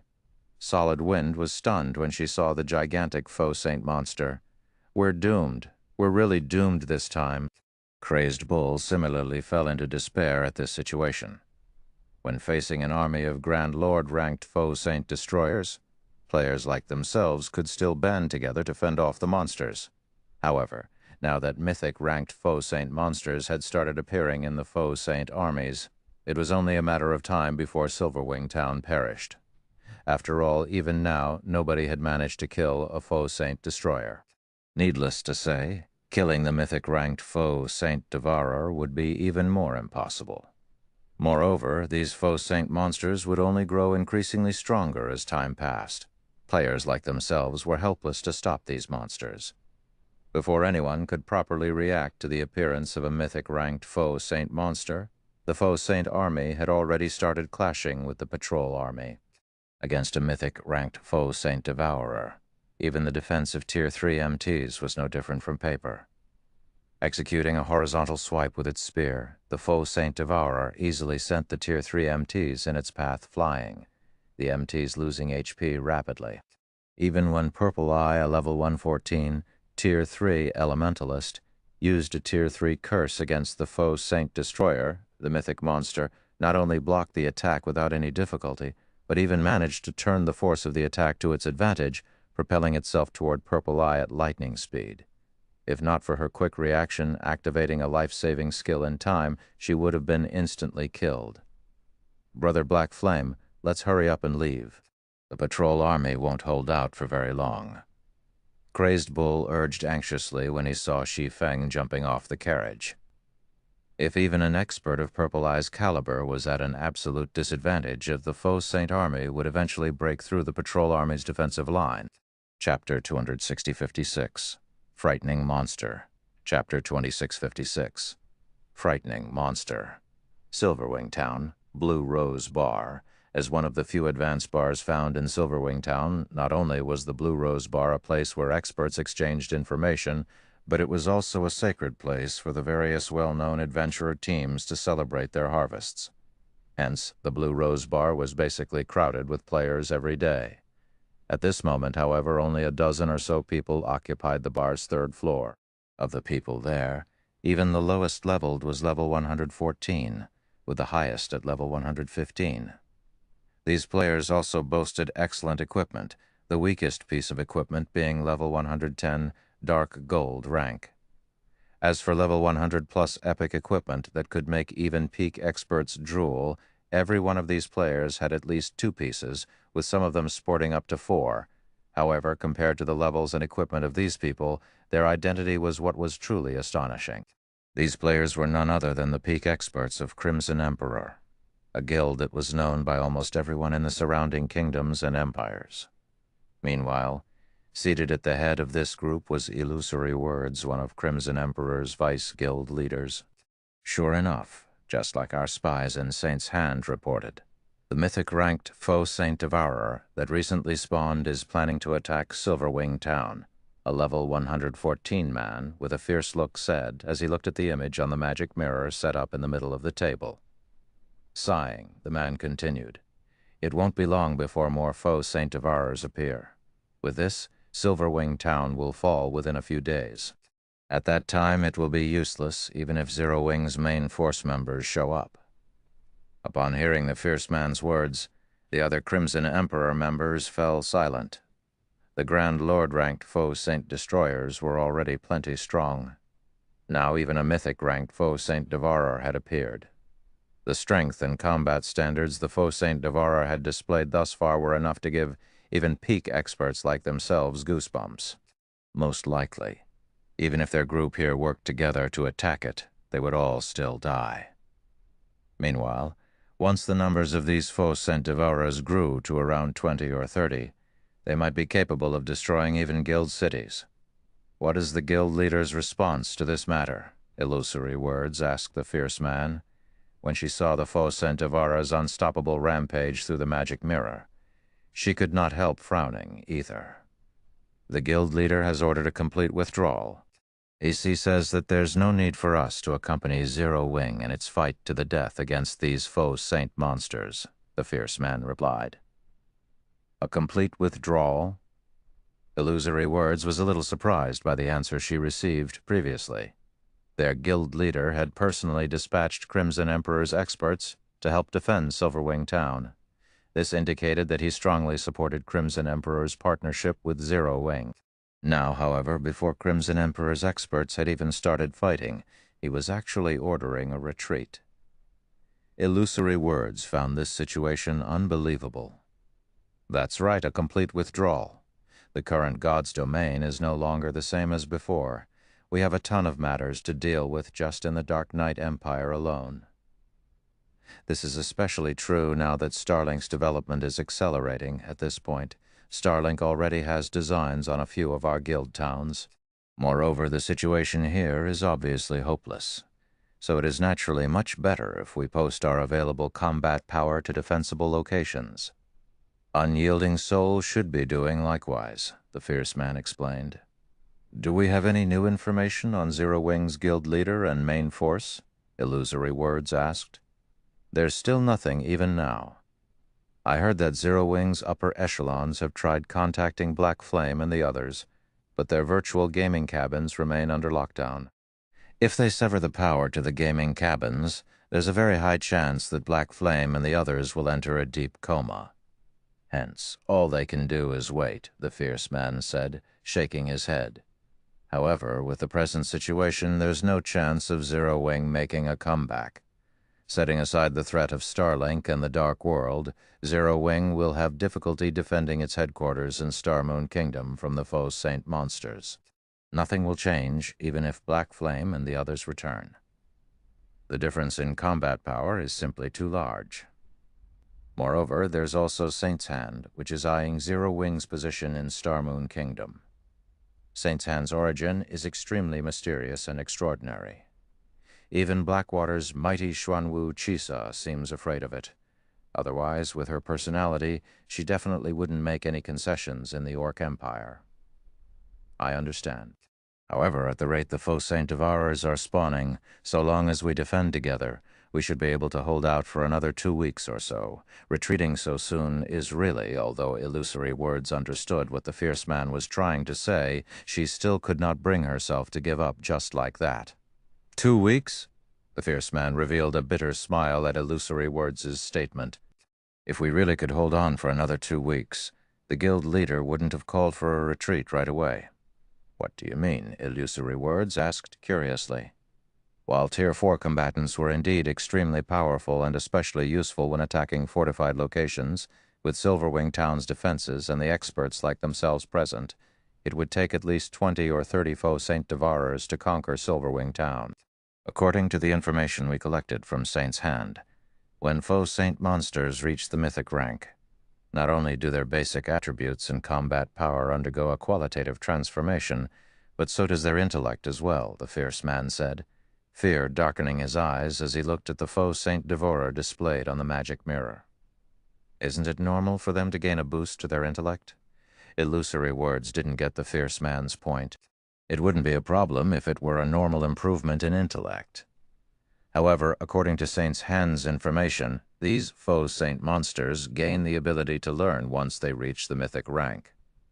In just a few minutes, they can learn the combat techniques players use, and the more experts they fight, the more quickly they improve. They are monsters in the truest sense, the fierce man explained. How is this possible? Doesn't this mean that, aside from NPCs, nobody will be able to suppress those faux saint devourers? Illusory Words could not help feeling that the fierce man was being too alarmist when she heard his words. Learning a combat technique was easier said than done. Even with the guidance of a complete legacy crystal, peak experts would need dozens of hours to learn a combat technique.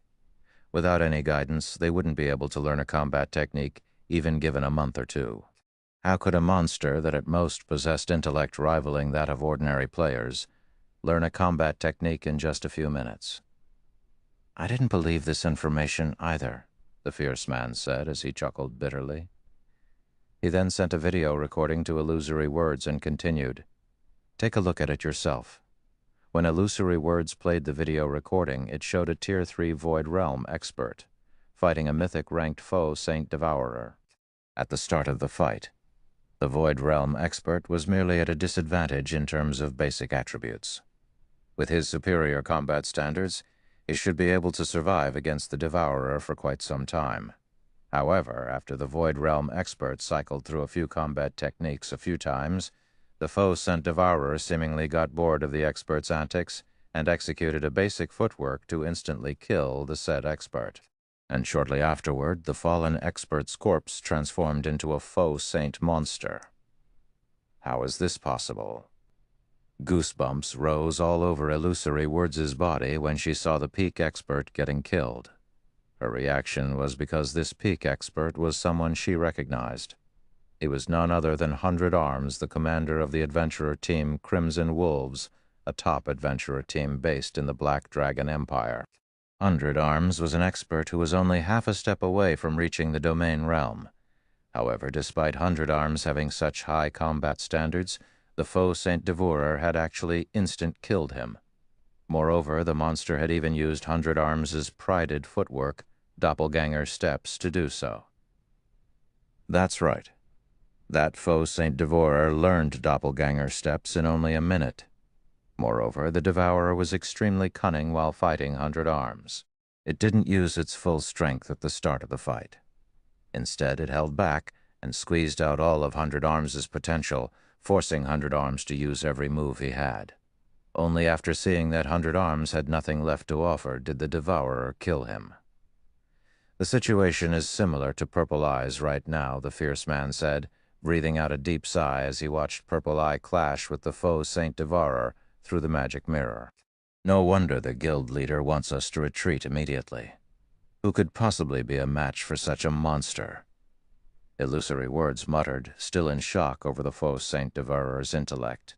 With such strength and intellect, the foe Saint Devourer simply wasn't an existence that players could handle. Only NPCs could kill such a monster. Just as Illusory Words was about to command Crimson Emperor's members to withdraw from Silverwing Town, the movement pattern of the foe Saint Devourer fighting Purple Eye suddenly changed. In the blink of an eye, it appeared behind the Elementalist and sent over 20 spear images stabbing at her. The move the foe Saint Devourer had executed was one that Illusory Words was familiar with. It was another one of 100 Arms' trademark moves, the advanced combat technique Fallen Leaves. Upon seeing this move being executed, Illusory Words could not help a sigh. When 100 Arms executed this move, even Domain Realm experts couldn't stop it completely. Now that the foe Saint Devourer had perfectly replicated the move, needless to say, a Flowing Water Realm expert like Purple Eye stood no chance against it.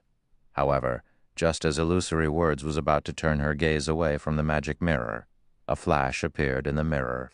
In the next moment, a pitch-black wall appeared between Purple Eye and the 20-plus spear images, the spear images vanishing without a trace when they came into contact with the pitch-black wall.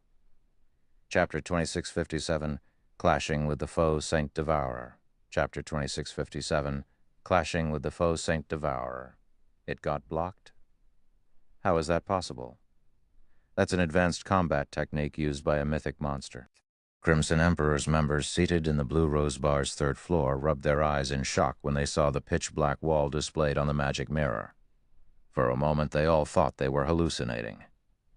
In terms of basic attributes, the foe Saint Devourer was above average among mythic monsters of the same level. Combined with 100 Arms' Fallen Leaves technique, the power of the Devourer's attack should be capable of sending even mythic monsters flying.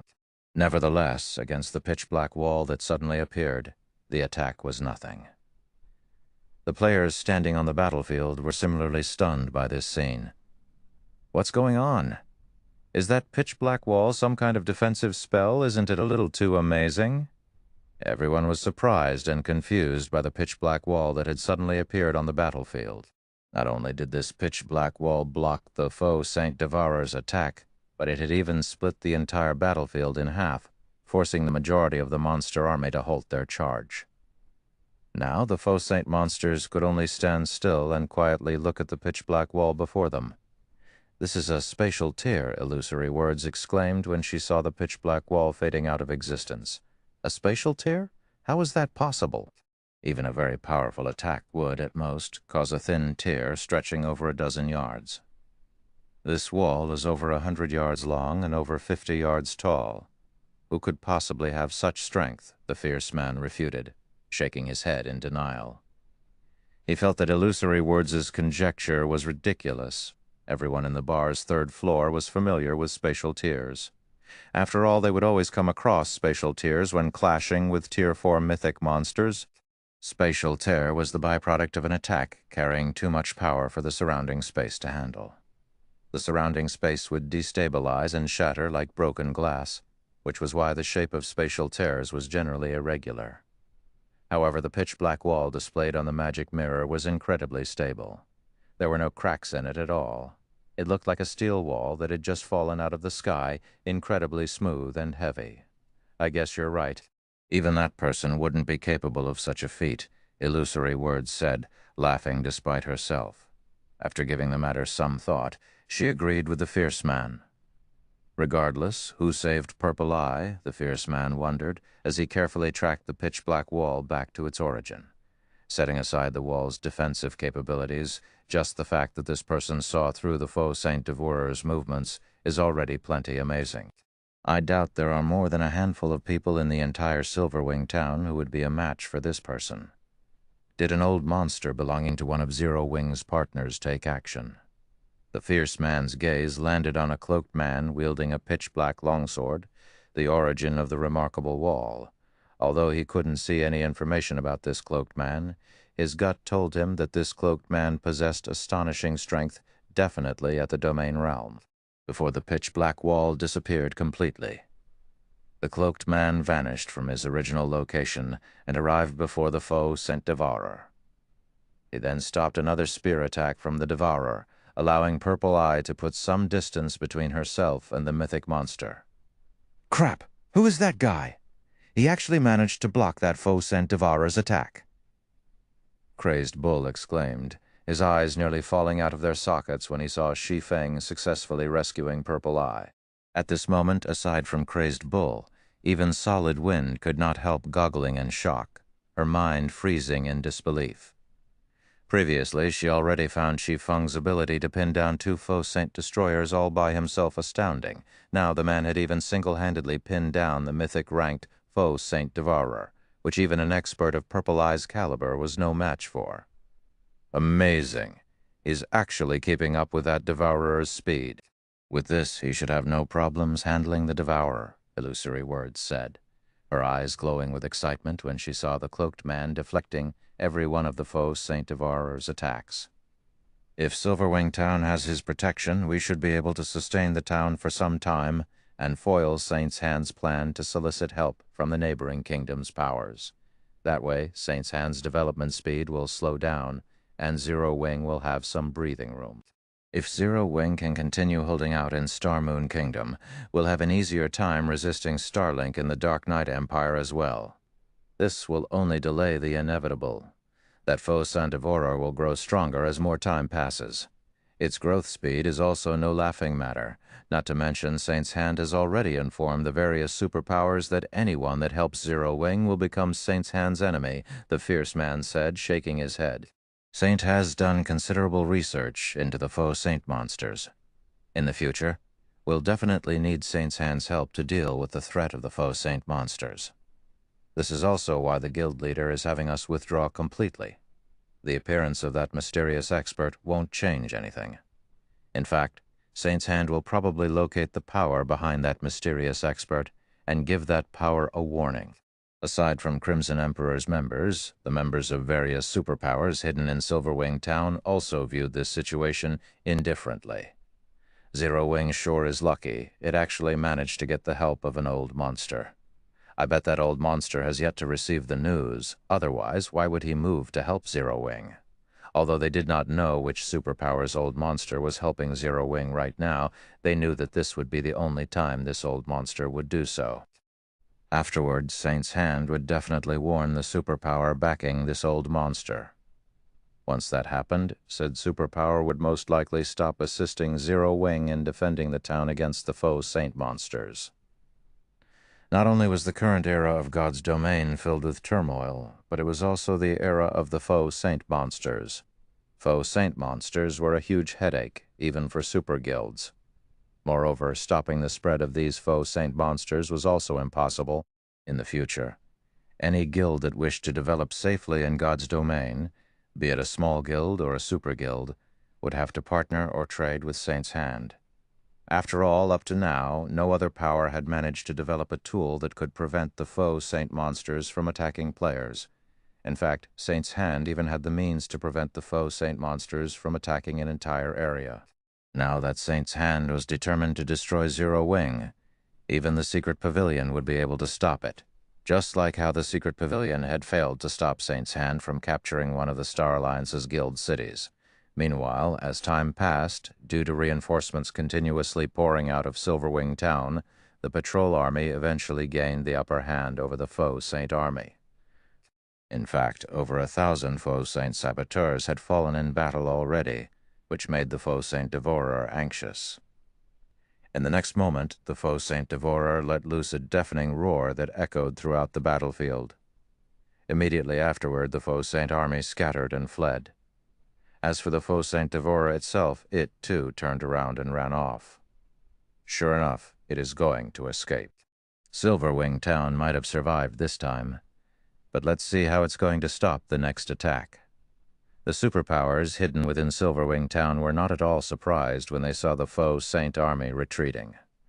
After all, with the foe Saint Devourer thoroughly suppressed, it was only a matter of time before the foe Saint army suffered annihilation. However, what made the foe Saint monsters truly formidable was their ability to grow stronger with each battle they experienced. Even though Silverwing Town had successfully fended off today's attack, it wouldn't necessarily be able to repeat the feat. Escape? Shi Feng sneered when he saw the foe Saint Devourer fleeing. Do you think you can escape? Following which, he took out the Ring of Gospel from his bag and activated Miniature World. Chapter 2658, Power of Tier 4 Concentration. Chapter 2658, Power of Tier 4 Concentration. When Shi Feng activated Miniature World, the sky above the desert woodland darkened as if night had fallen. Immediately, everyone on the battlefield felt their perception of their surroundings vanish. It was as if they had been plunked into a pitch-black void with nothing in it. Moreover, aside from the players, even the fleeing foe Saint monsters came to a halt and aimlessly turned their heads left and right, their eyes brimming with fear and confusion. Shortly afterward, a colorful brilliance descended from the sky, the lights giving off a sacred and majestic feeling. Spectators at a distance would see a gigantic rainbow barrier enveloping the entire desert woodland outside Silverwing Town. This rainbow barrier thoroughly isolated the woodland from the outside world, making the woodland look like a mirage. Meanwhile, beneath this colorful brilliance, the foe Saint monsters started wailing in agony, one after another, their screams echoing throughout the woodland. At the same time, the intense aura they radiated waned rapidly, and even their basic attributes and reaction speed weakened to an unbelievable degree. It was as if these foe Saint monsters that everyone originally feared had become common monsters.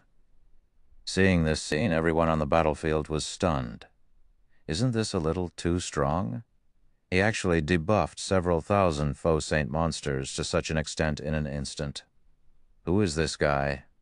The various adventurer teams escorting merchant fleets and the patrol army fending off the foe Saint monsters stared at Shi Feng in astonishment. They had seen many instances of magic arrays suppressing monsters before, but this was the first time they had seen a magic array produce such a huge commotion and effect. Any random foe Saint saboteur was more than enough to give Tier 3 experts a headache. What more the foe Saint destroyers? Now, however, several hundred foe Saint destroyers had been suppressed until they were just slightly stronger than ordinary great lords. Even ordinary Tier 3 experts could handle these grand lords. As for the almighty foe Saint Devourer, it was no different from an ordinary mythic monster. In its present state, even Tier 3 peak experts could resist it for a certain period. Master magic arrays were unlikely to be able to produce such results, Moreover, the magic array Shi Feng used spanned the entire desert woodland. At this moment, Shi Feng himself was very surprised by the effects of Miniature World. He never thought that, after his concentration had reached the Tier 4 standard, aside from being able to exhibit the power of an advanced combat technique with his every movement, his control over magic arrays would also improve to such a frightening degree. Currently, Miniature World's suppression effects could rival those of advanced master magic arrays. Despite his surprise, Shi Feng did not pause. After activating Miniature World, he promptly charged at the Faux Saint Devourer. Under the suppression of Miniature World, the Faux Saint Devourer's speed had decreased considerably. In just 2 seconds, Shi Feng intercepted the mythic monster and sent the abyssal blade cutting at it. Immediately, a crescent arc appeared and cut through the Faux Saint Devourer's shoulder. Failing to react to the attack in time, the Devourer got sent flying and crashed into a large tree several yards away, a damage exceeding minus 600,000 appearing above its head. The disparity in combat power was clear for all to see.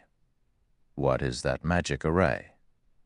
The Faux Saint Devourer actually doesn't even have the strength to fight back. The various superpowers spectating the fight from Silverwing Town gaped in shock when they saw the Faux Saint Devourer at a complete disadvantage. In fact, the Devourer's reaction speed couldn't even keep up with the swordsman's movements. Although they could tell through their magic mirrors that the Faux Saint Devourer's basic attributes had decreased by a significant margin, the Devourer should be at the standard of ordinary mythic monsters. Given its knowledge of combat techniques, its overall combat power should still be on par with that of domain realm experts. After all, the basic attributes of a Tier 4 monster was no trivial matter. However, let alone putting up a fight, the Faux Saint Devourer couldn't even defend itself against Shi Feng's attacks, its HP continuously decreasing. It simply couldn't keep up with Shi Feng's movements. After seeing this, everyone could already imagine what outcome awaited the Faux Saint Devourer: death. While it might be impossible for Shi Feng to kill the Faux Saint Devourer by himself, as the mythic monster had won. 6 billion HP, so long as a dozen or so Tier 3 experts joined him in assaulting it, the Devourer would eventually fall. Until this day, let alone killing a mythic-ranked Faux Saint Devourer, the various superpowers hadn't even managed to kill a Grand Lord-ranked Faux Saint Destroyer before. Now, however, Shi Feng accomplished this miracle just by using a magic array. This was simply unbelievable. Following which, time passed quickly. Less than 10 minutes after Shi Feng activated Miniature World, all the Faux Saint Saboteurs on the battlefield had already fallen to the patrol army, while the Faux Saint Destroyer's HPs were down by half. As for the Faux Saint Devourer, with Shi Feng, Purple Eye, and several dozen other Tier 3 experts attacking it, its HP had fallen below the 70% threshold already. The players present could not help growing excited at this scene. This was especially true for the members of the various adventurer teams. After all, the Faux Saint monster's undefeated streak had finally ended. Previously, the various powers and players had been afraid of the Faux Saint monsters because the Grand Lord-ranked Faux Saint Destroyers were basically impossible to kill, not to mention the mythic-ranked Faux Saint Devourer. However, now that killing these Grand Lord and mythic-ranked Faux Saint monsters was no longer a problem, not only was there hope of Star Moon Kingdom's survival, but reclaiming some of the kingdom's lost land might even be possible. Players like themselves would then be able to continue developing in the Orc Empire and Star Moon Kingdom like before. I don't know who that person is, but after this battle, the situation in the Orc Empire and Star Moon Kingdom is most likely going to change, Illusory Words said, the corners of her lips curling up slightly as she watched Shi Feng suppressing the Faux Saint Devourer on the magic mirror. Previously, the undefeatable Faux Saint monsters were the main reason why the various major powers and superpowers feared Saint's hand. Now, although they had succeeded in killing only a very small portion of the Faux Saint monsters plaguing Star Moon Kingdom, so long as news of this success spread, Saint's hand would no longer be able to act in an overbearing manner as it did before. However, just when the various superpowers hidden within Silverwing Town thought that the Faux Saint army was going to suffer annihilation, several dozen lightning spears descended from the sky, shooting at Shi Feng and the others who were assaulting the Faux Saint Devourer. The speed and power of the lightning spears were so great that more than 20 Tier 3 experts were instantly vaporized. Along with the descent of the lightning spears, 2 magic barriers suddenly appeared around the injured Faux Saint Devourer, protecting it from further harm. The Tier 3 curse Purple Eye used failed to break through them. Before anyone could react to this turn of events, over 100 figures emerged rapidly from the surrounding forest and interposed themselves between the Faux Saint Devourer and Shi Feng's group. Surprisingly, every one of these new arrivals radiated an aura rivaling that of Grand Lords of the same level. Who are you people? What are you trying to do? After Purple Eye saw her companions killed and the Faux Saint Devourer protected by a twofold magic array, an indescribable rage welled up within her as she glared at the 100-plus black-clad Tier 3 experts that had suddenly appeared. If not for these new arrivals exuding auras rivaling that of Grand Lords, she would have attacked them already. However, reason told her she absolutely mustn't do so. After all, so long as she took action, both she and her several dozen remaining teammates would die swiftly. At this time, a tall and bald man with golden eyes walked out of the group.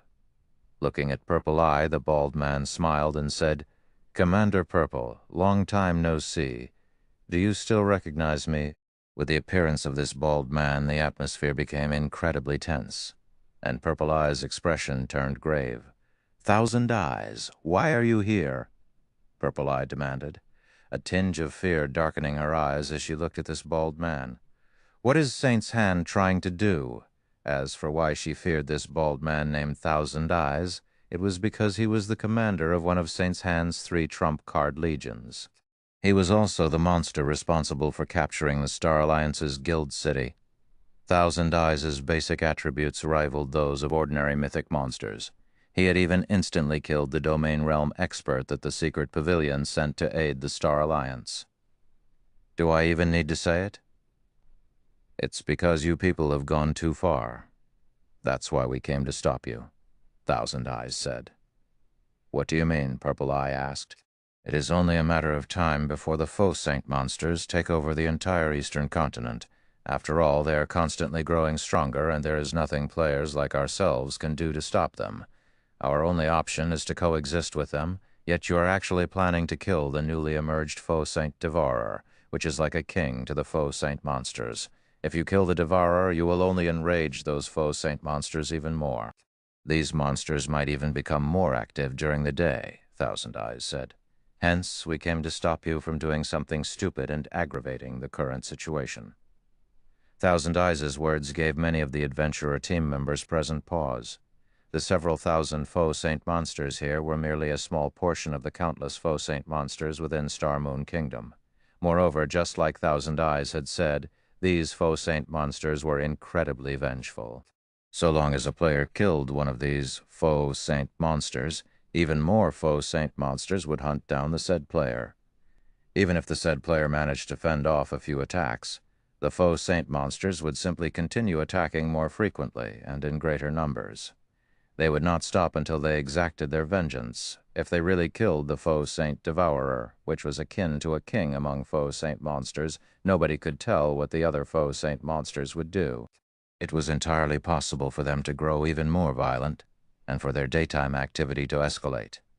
In fact, previously, the Faux Saint monsters had not been particularly active during the day. However, as the number of Faux Saint saboteurs that players killed increased, the Faux Saint monsters had indeed become more active during the day. They had also grown stronger much more quickly. In this situation, Purple Eye was at a loss as to what to do. As Purple Eye and the others were wondering what to do, a crisp and calm voice suddenly entered everyone's ears. What if I want to kill it, no matter what? Chapter 2659, Black Flame. Chapter 2659, Black Flame. When everyone heard this calm voice, they looked at its origin reflexively. Meanwhile, the person who said these words was none other than the cloaked man who had suppressed the Faux Saint Devourer and single-handedly turned the tides of this battle. Is he really opposing Saint's Hand? The various Superpowers members spectating from Silverwing Town were surprised by this development. They never thought that the swordsman would actually dare provoke Saint's Heart's members. Moreover, He had even spoken those provocative words to Thousand Eyes, the commander of one of St. Han's 3 trump-card legions. The swordsman was simply too bold. At this moment, even Illusory Words and the other Crimson Emperor members seated inside the Blue Rose Bar were astonished by this situation. Although Saint's Heart's members numbered only a little over 100, which was nothing compared to Silverwing Town's patrol army, these Saint's Heart members all possessed extraordinary strength. In fact, Thousand Eyes had relied on these 100-plus players to attack and capture the Star Alliance's heavily defended guild residents. They had even killed more than 600 of the Secret Pavilion's Tier 3 experts that were dispatched to help the Star Alliance. At Silverwing Town, one could say that, unless Zero Wing's main force members took action, nobody could stop Thousand Eyes' group. But why does this scene feel familiar? When Illusory Words saw the standoff on the magic mirror, she had a sense of déjà vu. At the desert woodland, Purple Eye could not help growing somewhat anxious when she saw Shi Feng challenging Thousand Eyes. Others might not know how powerful Thousand Eyes and his team were, but she did. After all, she had witnessed him in action before. It might be fine if they were within 300 or 400 yards of Silverwing Town, since Silverwing Town's Tier 4 personal guard could take action at that range. As strong as they were, even Thousand Eyes and his team would not dare mess around with a Tier 4 NPC. However, not only were they quite some distance from Silverwing Town, but the majority of the patrol army were currently scattered all over the battlefield. With only a little more than 30 Tier 3 experts on Purple Eye's side, even if Shi Feng's combat power could suppress the foe Saint Devourer, her people still wouldn't be a match for Thousand Eyes' team. The members of Thousand Eyes' team simply couldn't be considered human. They were more like a group of humanoid beasts. Otherwise, they wouldn't have dared attack the Star Alliance's guild residence, which had been guarded by several hundred Tier 3 personal guards and over 10,000 experts, with just 100-plus players. Their inhuman strength was also the reason why Thousand Eyes and his team dared take action so close to Silverwing Town. As Purple Eye was growing nervous over this matter, Thousand Eyes turned to Shi Feng. "I don't know who you are, but I advise you not to look for trouble. Your strength and abilities are indeed amazing. I'm sure many superpowers will fear you. However, all of those things are nothing to Saint's Hand," Thousand Eyes said coldly. "Since you wish to destroy the current balance of God's domain, I'll teach you a small portion of the consequences of doing so." As soon as Thousand Eyes finished speaking, 5 figures appeared from behind him, simultaneously activating a Tier 3 combination skill, Purgatory Storm. Each of these 5 people immediately split into 6 copies of themselves and surrounded Shi Feng. The 30 doppelgangers then launched a synchronized strike at Shi Feng, every one of their attacks carrying power at the Tier 4 standard. With 30 attacks coming from all directions, let alone dodging, Shi Feng wouldn't even be able to defend himself completely. This scene surprised the various superpowers spectating experts. Saint's Hand actually has a 5-man Tier 3 combination skill. Illusory Words frowned when she saw the 5 players attacking Shi Feng. Tier 3 skills and spells were originally plenty rare already. Even the superpowers' Tier 3 experts hardly had any Tier 3 skills or spells, let alone Tier 3 combination skills, which even the superpowers dreamed of obtaining. Even the weakest Tier 3 combination skill allowed players to exhibit power at the Tier 4 standard. Stronger Tier 3 combination skills could even repulse mythic monsters. Tier 3 combination skills served as a trump card against mythic bosses. However, until now, there had been no news of any superpower obtaining a Tier 3 combination skill for 5 players. Even the strongest one required only 3 players to use against a 5-man Tier 3 combination skill. Even the foe Saint Devourer would not emerge unscathed. A 5-man Tier 3 combination skill. Sure enough, Saint's Hand's foundations truly are extraordinary. That guy must be stupefied right about now. When the various superpowers spectating members saw Shi Feng surrounded, some of them laughed in ridicule, while some sighed in disappointment. Although the swordsman indeed possessed astonishing strength, just like Thousand Eyes had said, it was nothing in front of Saint's Hand. The 30 attacks which tore space struck at Shi Feng simultaneously, their frightening power making even Purple Eye, who stood over 30 yards away, feel stifled. Just as the 30 devastating attacks were about to devour Shi Feng, however, he raised the abyssal blade overhead with both hands before swinging the magic weapon at the attacks. First sword, Light Shadow.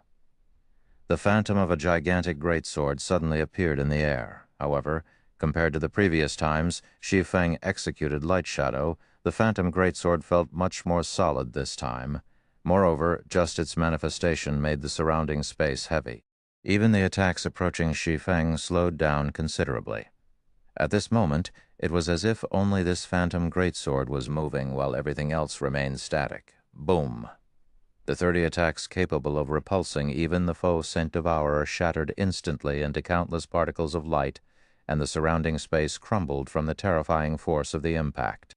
Immediately afterward, 5 figures went flying out of the shattered space like cannonballs and crashed into the large trees over 30 yards away. Despite the trunks of the large trees having a 4-meter diameter, the 5 figures came to a stop only after ramming through several of these forest giants, and when these figures eventually landed back on the ground, their HP bars depleted rapidly and stabilized only after hitting the 30% mark. This, upon seeing the 5 heavily injured Saint's Hand members, Purple Eye gaped in shock. With just one move, Shi Feng not only shattered the 5-man Tier 3 combination skill, but even heavily injured the 5 Saint's Hand members.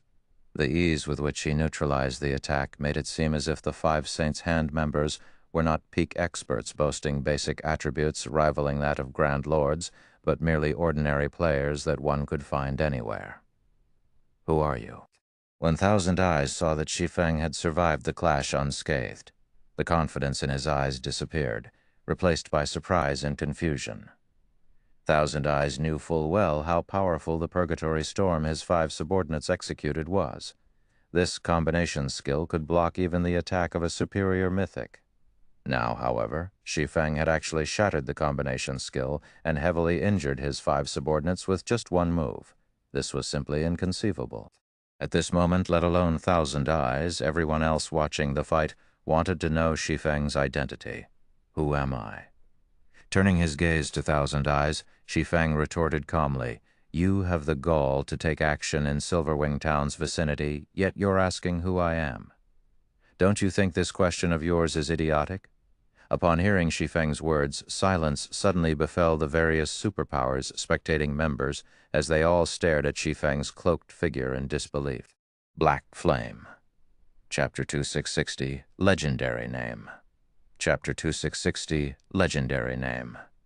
When Shi Feng pushed back the hood of his black cloak, a deathly silence filled his surroundings. If not for the mantle of his cloak swaying with the breeze, one would think that time had stopped.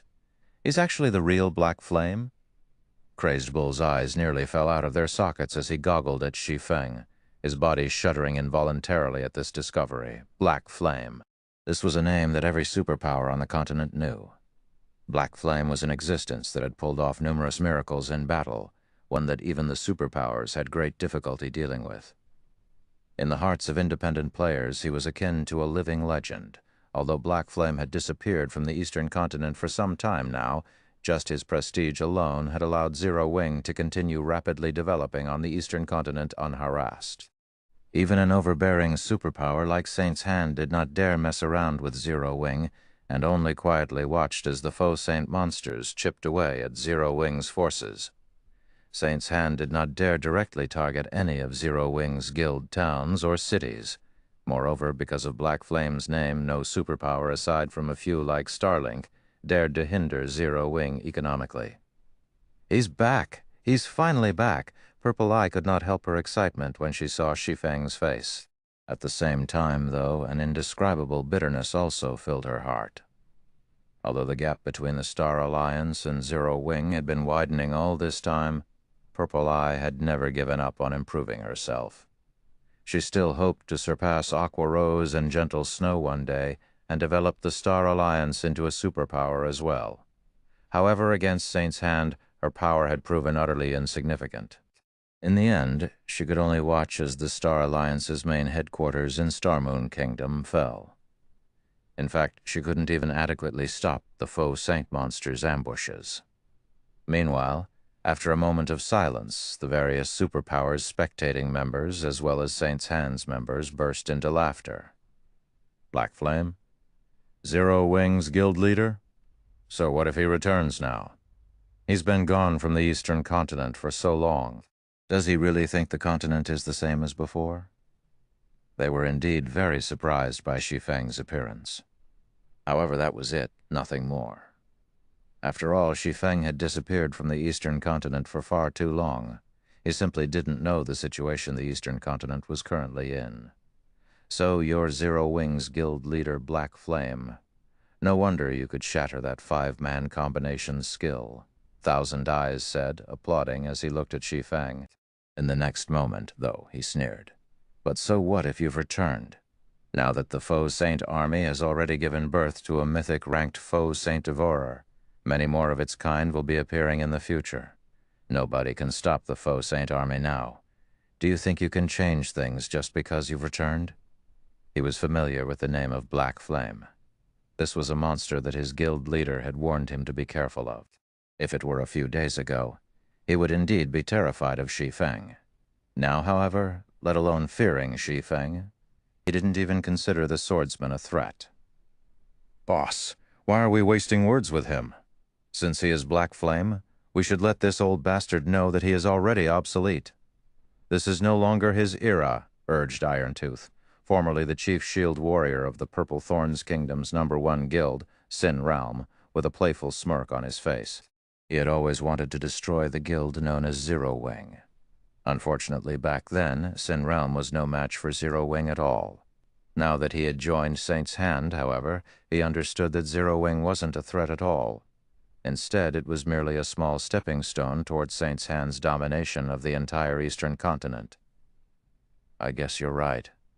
Thousand Eyes nodded in response to Irontooth's words.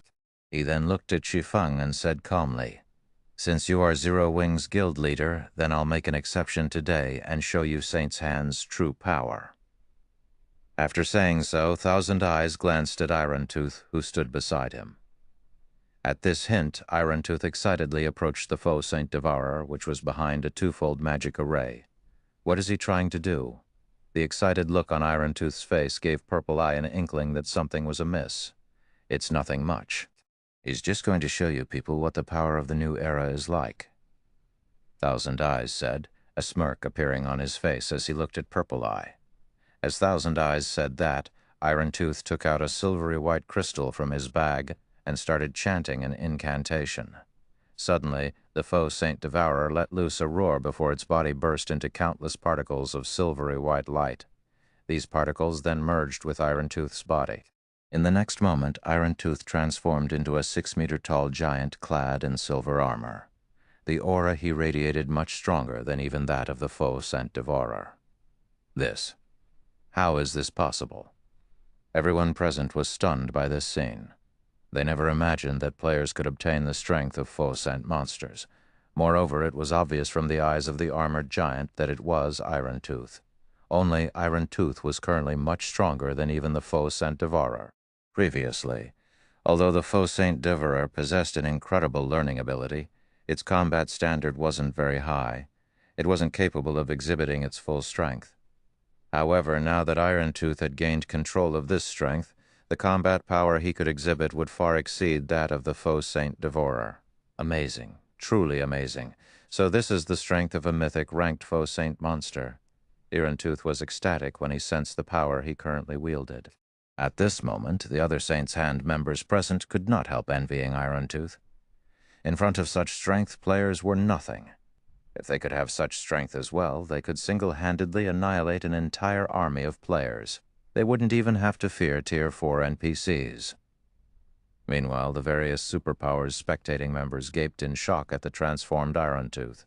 They hadn't suspected that Saint's Hand had kept such a powerful trump card hidden all this time. This is bad. Although Irontooth is only in the Flowing Water realm, with the Faux Saint Devourer's strength, let alone Black Flame, even Silverwing Town's Tier 4 personal guard might not be a match for him. Illusory Words' complexion darkened as she took in the armored giant displayed on the magic mirror. Originally, Shi Feng's appearance should have been a joyous matter. With the combat power he possessed, he would be of great help in the current situation. However, illusory words had never imagined that Saint's hand would have such a trump card. The strength Iron Tooth now wielded simply wasn't something current players could hope to go up against. And if Shi Feng got killed at this point, his death would deal an unprecedented blow to both Zero Wing and Star Moon Kingdom. Meanwhile, after Iron Tooth experienced his newfound strength for a short moment, he turned around and stepped forward, instantly appearing before Shi Feng. He was so fast that even Purple Eye failed to react to his movements in time. Black Flame, weren't you very powerful? Weren't you Star Moon Kingdom's legendary figure? Weren't you thinking of stopping Saint's hand? I wonder how you feel about the situation now. Iron Tooth jeered as he looked down at Shi Feng. Upon seeing Iron Tooth suddenly appear before Shi Feng, the expressions of the patrol army's members turned indescribably grim. Even Purple Eye could not help panicking. Iron Tooth was simply too fast. By the time she sensed Iron Tooth moving, the latter had already appeared before Shi Feng. She simply did not dare imagine what would happen when Iron Tooth actually took action. However, despite Iron Tooth appearing before him without any warning, Shi Feng's expression remained ineffably calm. "This move of yours is indeed amazing," Shi Feng said, as he shot a glance at Thousand Eyes. "However, do you think you're the only ones that can transform into a monster?" "What do you mean?" Thousand Eyes had a vague feeling that something was wrong when he saw how calm Shi Feng was. However, before Thousand Eyes could say anything more, Shi Feng unsheathed the abyssal blade and chanted an incantation, Black Dragon's Soul. Thank you for listening to the story on KevinAudio.com. Chapter 2661, Upgraded Black Dragon. Amazing. So this is Saint's hand's true foundation. Even after reaching this point, Black Flame still dares to fight. He sure is courageous. It's a pity that the current god's domain is no longer how it was before. Otherwise, with his combat power, it might really be possible to turn things around.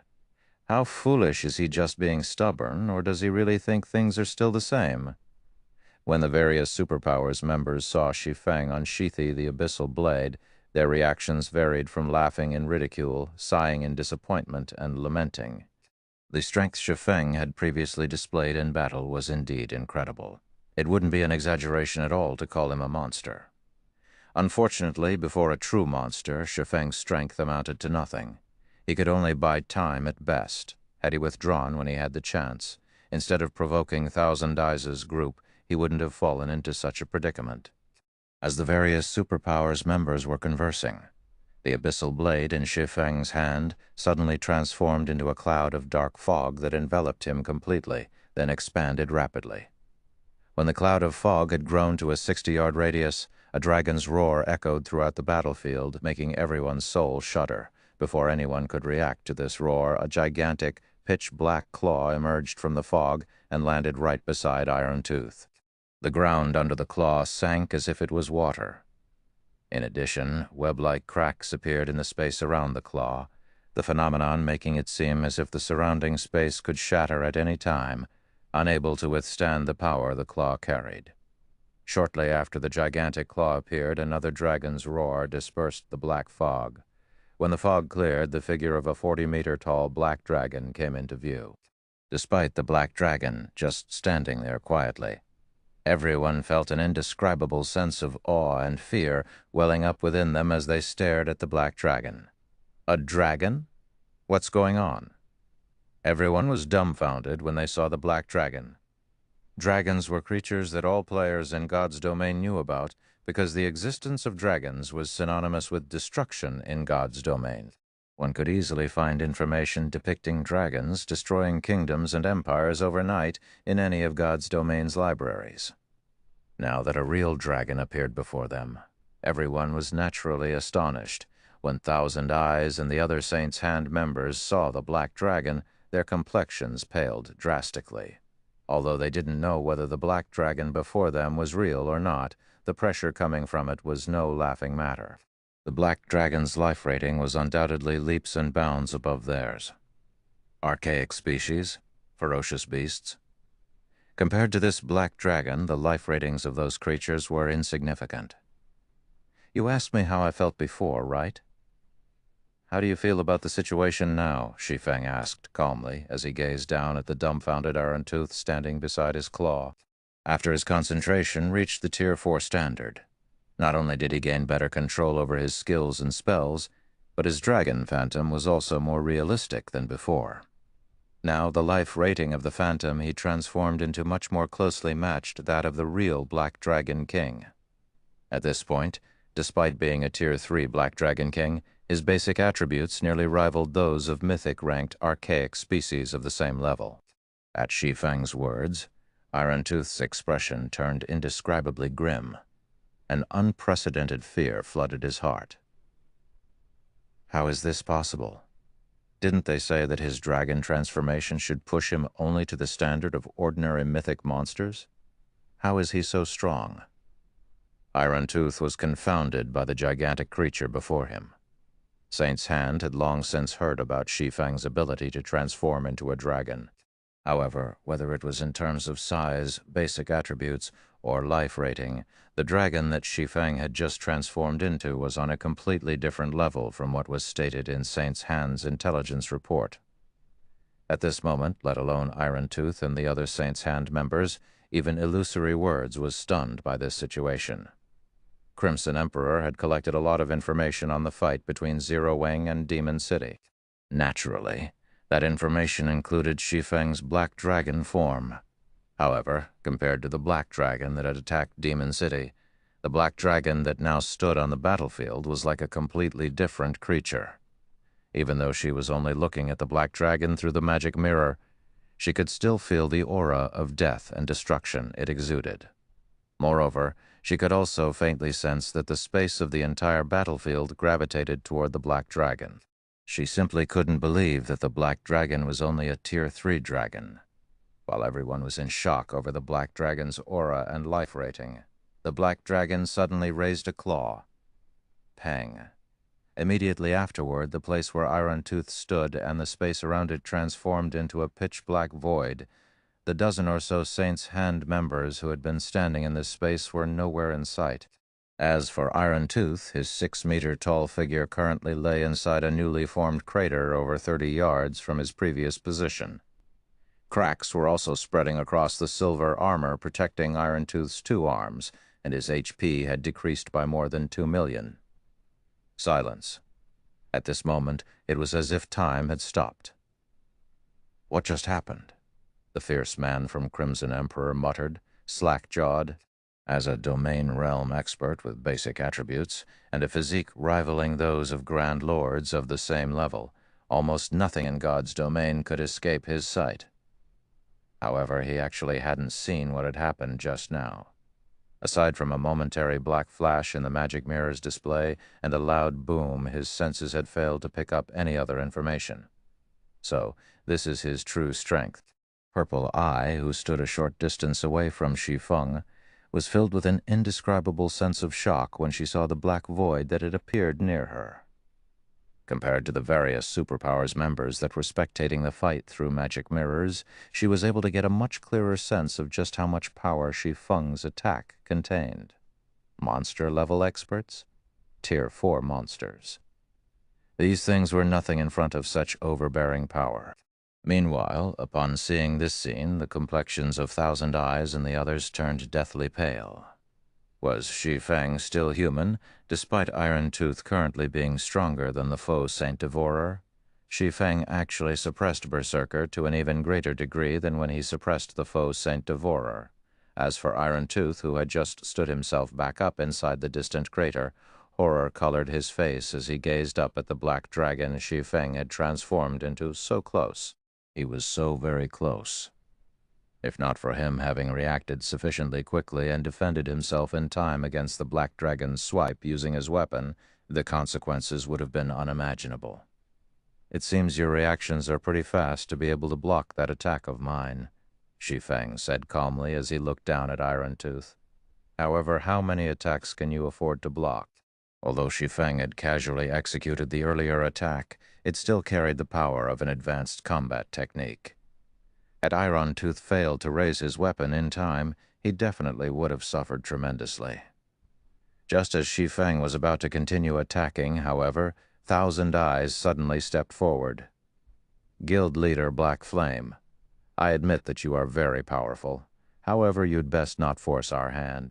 Sans Hand's goal is to maintain stability in God's domain, Thousand Eyes said coldly. If you really kill Iron Tooth now and break the balance, both the faux Saint monsters and Saint's Hand definitely won't let Zero Wing off the hook. At that time, Silver Wing Town and Zero Wing City will both face the wrath of an army of tens of millions. It was incredibly difficult for mythic-ranked faux Saint monsters to spawn. Everyone held great importance for both the faux Saint monsters and Saint's Hand. Now that Iron Tooth had temporarily merged with the faux Saint Devourer, killing Iron Tooth would also kill the faux Saint Devourer. This definitely wasn't something the faux Saint monsters and Saint's Hand would tolerate. Upon seeing Thousand Eyes threatening Shi Feng, the spectating superpowers were surprised. This was the first time since Saint's Hand's establishment that such a situation occurred. Normally, the guild would just destroy all those that stood in its path. It had never bothered negotiating or making threats at all. It seems Thousand Eyes has been cornered this time. I wonder what Black Flame will do. What else can he do, aside from letting them go? Let alone Zero Wing. Even if the superpowers of the several neighboring kingdoms and empires worked together, they still wouldn't be able to prevent Saint's Hand and tens of millions of faux Saint monsters from retaliating. However, while the various superpowers' spectating members were discussing this matter, Shi Feng glanced at Thousand Eyes and said in an ineffably calm voice, "So what?" After saying that, Shi Feng used Dragon Breath on Iron Tooth and heavily injured him. The Berserker's HP fell by a sizable chunk. In his current state, Iron Tooth was utterly incapable of combat, following which Shi Feng battered Iron Tooth with claw attacks, one after another, plundering large chunks of HP from the Berserker without pause. Thousand Eyes' complexion went through several shades of red when he saw Shi Feng's wanton assault. Is he crazy? Is he really not afraid of the faux Saint monsters and Saint's Hand's retaliation? Zero Wing is doomed. Zero Wing is truly doomed this time. When the various superpowers spectating members saw Iron Tooth's HP plummeting, they gaped in disbelief. They never thought that Shi Feng would actually ignore the big picture and choose to kill Iron Tooth. In less than 6 minutes since Shi Feng started his onslaught, Iron Tooth's HP, which was in the hundreds of millions, zeroed out, his body collapsing lifelessly to the ground. As for Thousand Eyes and the other Saint's Hand members, they merely watched the drubbing with dumbfounded expressions, none of them daring to do anything. Chapter 206-62, Continent Shaken, Powerful Return. Chapter 260-62, Continent Shaken, Powerful Return. As Iron Tooth's 6-meter-tall body started disintegrating into particles of light, everyone standing in the desert woodland could not help but gasp. Despite having absorbed the faux Saint Devourer's strength, Iron Tooth had died, just like that. Thus far, not a single power or player had managed to kill a Grand Lord-ranked faux Saint Destroyer, yet Shi Feng had actually succeeded in killing a faux Saint Devourer. Moreover, he had accomplished this feat while Saint's Hand was protecting the mythic-ranked monster. Meanwhile, as Iron Tooth's body disappeared, soul ripples spread from his fading corpse up to thousands of yards away. Everyone that came into contact with these soul ripples shuddered involuntarily. Short moment later, several streams of white mist escaped Iron Tooth's corpse and flew straight into Shi Feng's body. Before he could react, the mist had merged with his soul already. Black Flame, you'll regret your actions today. Now that you've killed the faux Saint Devourer, it has left a soul mark on you. It won't be long before the other faux Saint monsters come to find you. They will also obliterate Silverwing Town from the Orc Empire. Thousand Eyes scoffed as he looked at Shi Feng. The higher-up's instruction was for them to protect the faux Saint Devourer, because the birth of a faux Saint Devourer was incredibly rare and difficult. Not even one faux Saint Devourer might appear from tens of thousands of faux Saint Destroyers. Meanwhile, a faux Saint Devourer was unimaginably useful to both the faux Saint monsters and Saint's Hand. However, Shi Feng had not only disregarded Saint's Hand, but even killed the faux Saint Devourer right before everyone's eyes. He had actually snubbed Saint's Hand. This was the first time Thousand Eyes had suffered such humiliation since entering God's domain. Due to the mission's failure, Thousand Eyes wanted to make Shi Feng realize just how foolish his actions were and regret them for the rest of his life. The other Saint's Hand members present also started eyeing Shi Feng with derision. Unlike ordinary monsters, the faux saint monsters possessed close bonds with each other. Moreover, the tightness of this bond corresponded with the strength of a faux saint monster. With the faux saint devourer analogous to a king among faux saint monsters, killing one was equivalent to becoming enemies with every faux saint monster out there. Updater by listnovel.com. Unless Shi Feng could remove the faux saint devourer's soul mark, all the faux saint monsters within a 100,000-yard radius would be able to detect his presence and would try to kill him as long as his soul existed. In other words, they would target him until he deleted his account and started all over again. The complexions of Purple Eye and the others darkened slightly as they looked at Thousand Eyes. They never thought that killing the faux saint devourer would come at such a price. Black Flame must be dumbfounded right now. If what Thousand Eyes said really is true, then Black Flame and Silverwing Town are both doomed.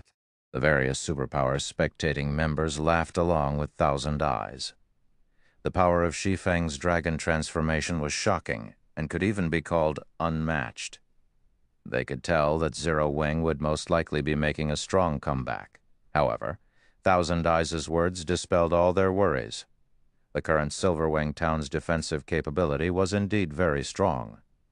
After all, it had not only a Tier 4 NPC guarding it, but also the protection of a monstrous player like Shi Feng. However, when besieged by an army of millions, or possibly even tens of millions of faux saint monsters, even a main city-ranked NPC city would fall very quickly, let alone Silverwing Town. Just as everyone thought that Shi Feng would reveal signs of regret or fear, however, the swordsman turned to look at Thousand Eyes in an indescribably calm gaze. "You want to see me regretting? You'll have to be able to leave this place alive first to do that." After saying so, Shi Feng stalked toward Thousand Eyes' team, each step he took setting the ground to tremble. At this moment it felt as if the whole world was angry.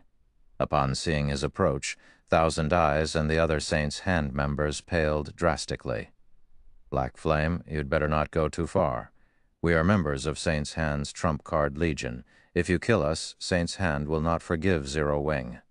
"That's right. If you wish to stay alive and keep Silverwing Town standing, your only choice is to work with Saints' Hand. Otherwise, both you and Zero Wing will be devoured by those faux saint monsters." Faced with the 40-meter-tall black dragon and the overbearing aura it exuded, Saints' Hand's peak experts and even Thousand Eyes, a domain realm expert, were overwhelmed with unspeakable terror. Their minds blanked out, preventing them from properly controlling their bodies.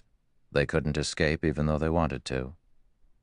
This scene flabbergasted the various spectating superpowers. For a moment, they doubted that the people displayed on their magic mirrors were actually the members of one of Saints' Hand's trump card legions, who normally showed no respect even to the various superpowers.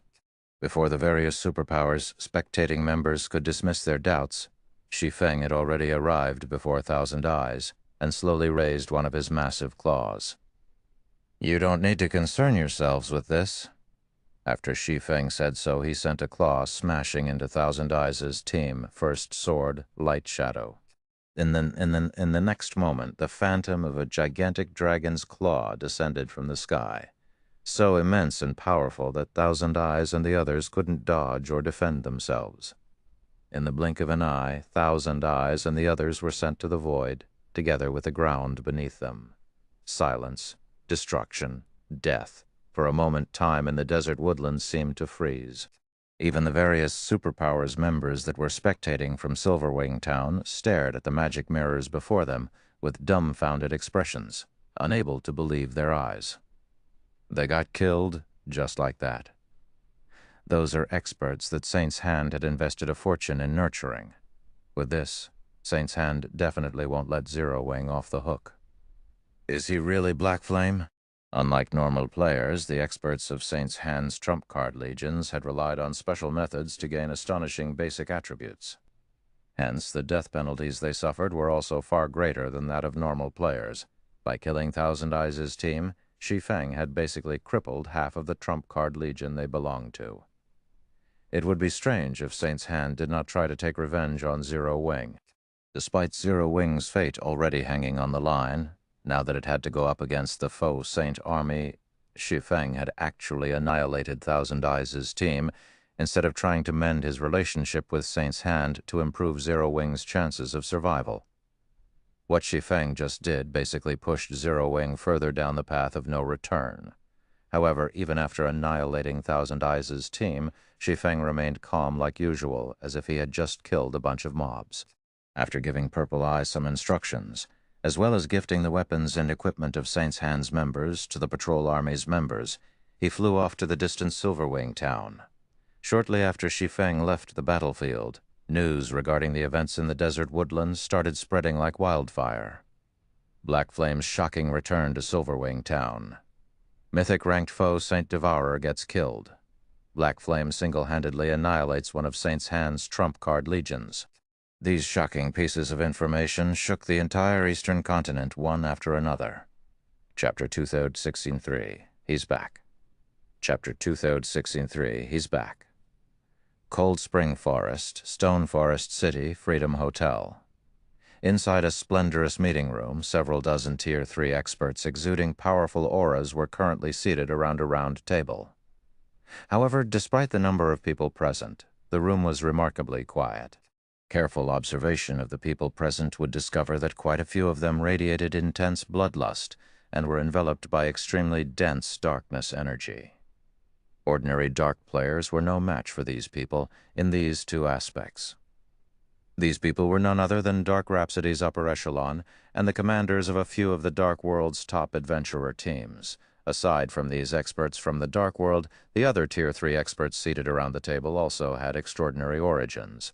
Among them were the upper echelon of the super first-rate guild Unyielding Soul, and the guild leaders of first-rate guilds, as well as the commanders and vice-commanders of top adventurer teams. Meanwhile, every one of these VIPs was looking at a woman wearing an advanced Master Forger's insignia. Despite this woman lacking a powerful aura, everyone was treating her as the chairperson of this meeting, updater by listnovel.com. Currently, however, this woman appeared indescribably haggard.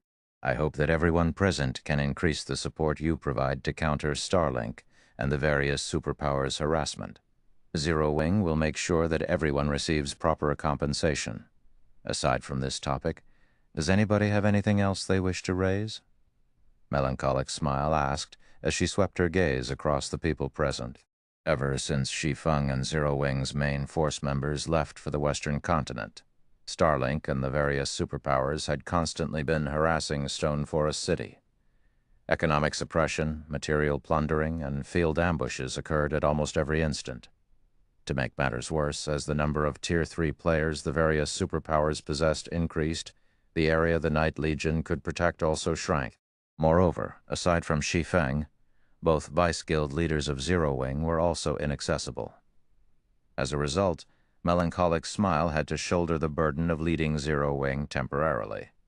However, with the unstable factors surrounding Stone Forest City increasing continuously, the number of players that dared operate in Stone Forest City decreased. This took a toll on the city's economy. At this point, the city's daily income wasn't even half of what the city made during its peak. Meanwhile, in order to ensure the safety of Stone Forest City, Zero Wing City, and Silverwing Town, Zero Wing had no choice but to increase the security measures implemented, which in turn increased the guild's daily expenditure substantially. We are facing some problems in the Dark World as well. Recently, because of the increase in the number of Tier 3 players, many of the Dark World's powers have partnered up and launched several attacks on the teleportation gate already. Currently, we are still able to stop these attacks, but I'm afraid this situation won't last for very long. Dark Rhapsody's Blue Rainbow said helplessly to Melancholic Smile. In addition, world domination is growing restless. Judging from the information we collected, we believe world domination will mount a large-scale operation soon. We hope that Zero Wing can give us more of the Freedom Hotel's resources so that we can rope in more of the Dark World's powers and maintain a stable hold over the teleportation gate. Upon hearing Blue Rainbow's words, Liang Jing, sitting beside Melancholic Smile, frowned slightly. A large part of the reason why Stone Forest City could maintain its current income was the Freedom Hotel. In order to ensure Stone Forest City's safety, they had obtained the help of the various powers and adventurer teams in exchange for the Freedom Hotel's rooms. Thus far, they had already given out quite a few rooms.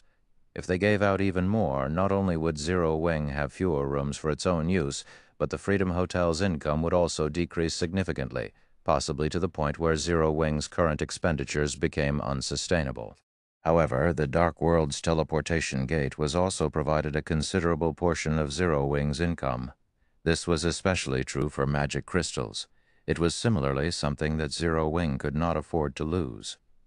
"I understand. I'll consider this matter and give you an answer as soon as possible," Melancholic Smile said as she massaged her temples. "If there are no other problems, we'll adjourn for today." After Melancholic Smile said so, everyone present promptly left their seats. At this time, Unyielding Soul's Mu Lingsha approached Melancholic Smile. "Miss Melancholic, please feel free to ask if you come across any difficulty in funding. Unyielding Soul and Zero Wing are old allies.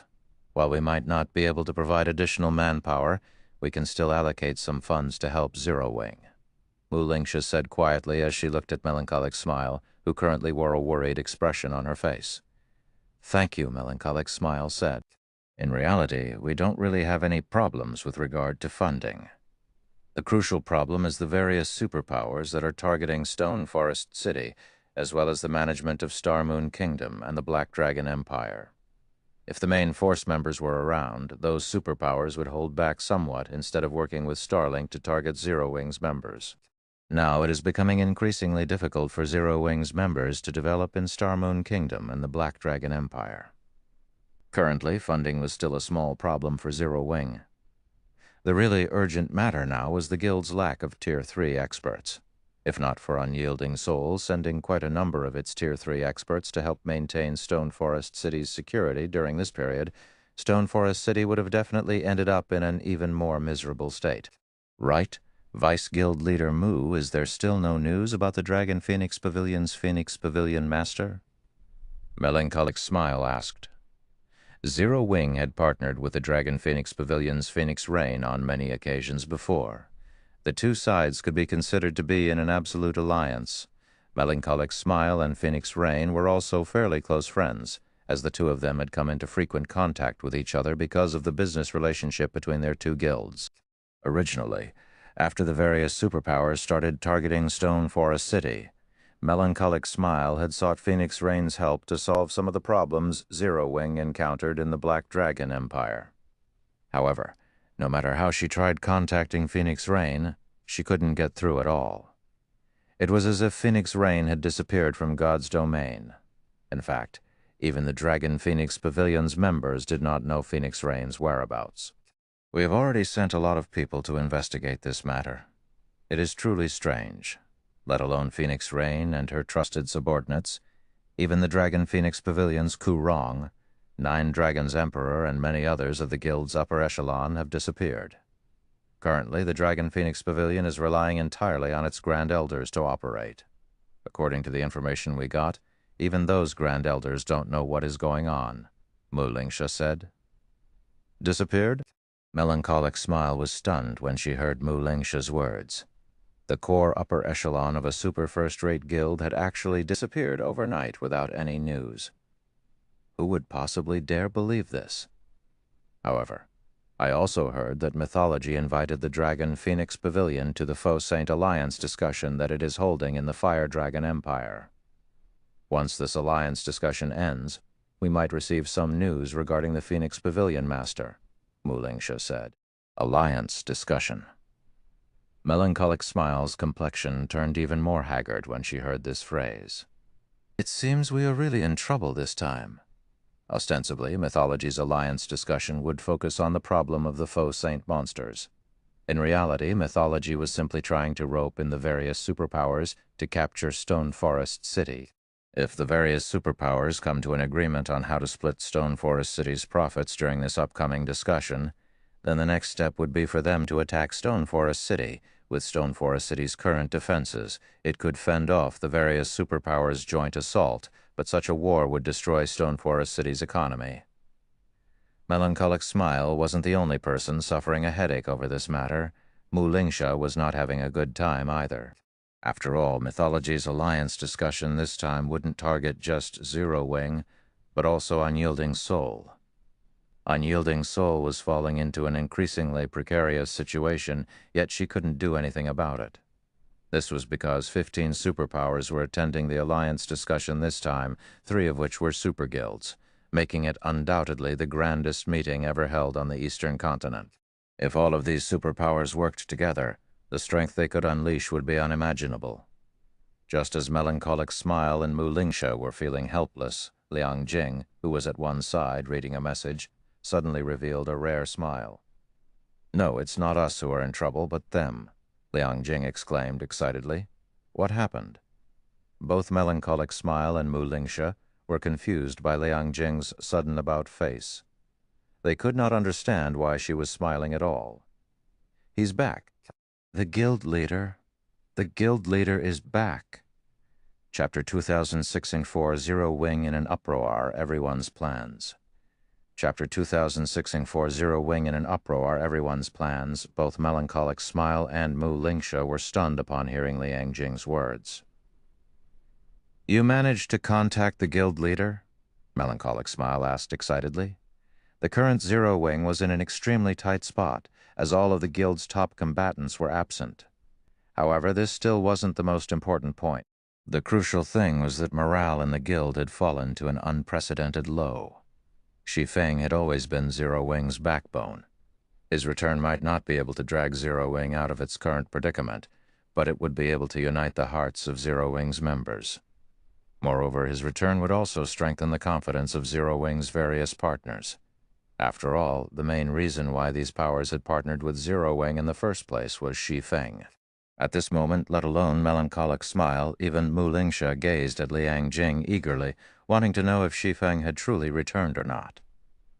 If Shi Feng had truly returned to the Eastern continent, the various superpowers would naturally have to reconsider their decision to join hands with Starlink and target Zero Wing.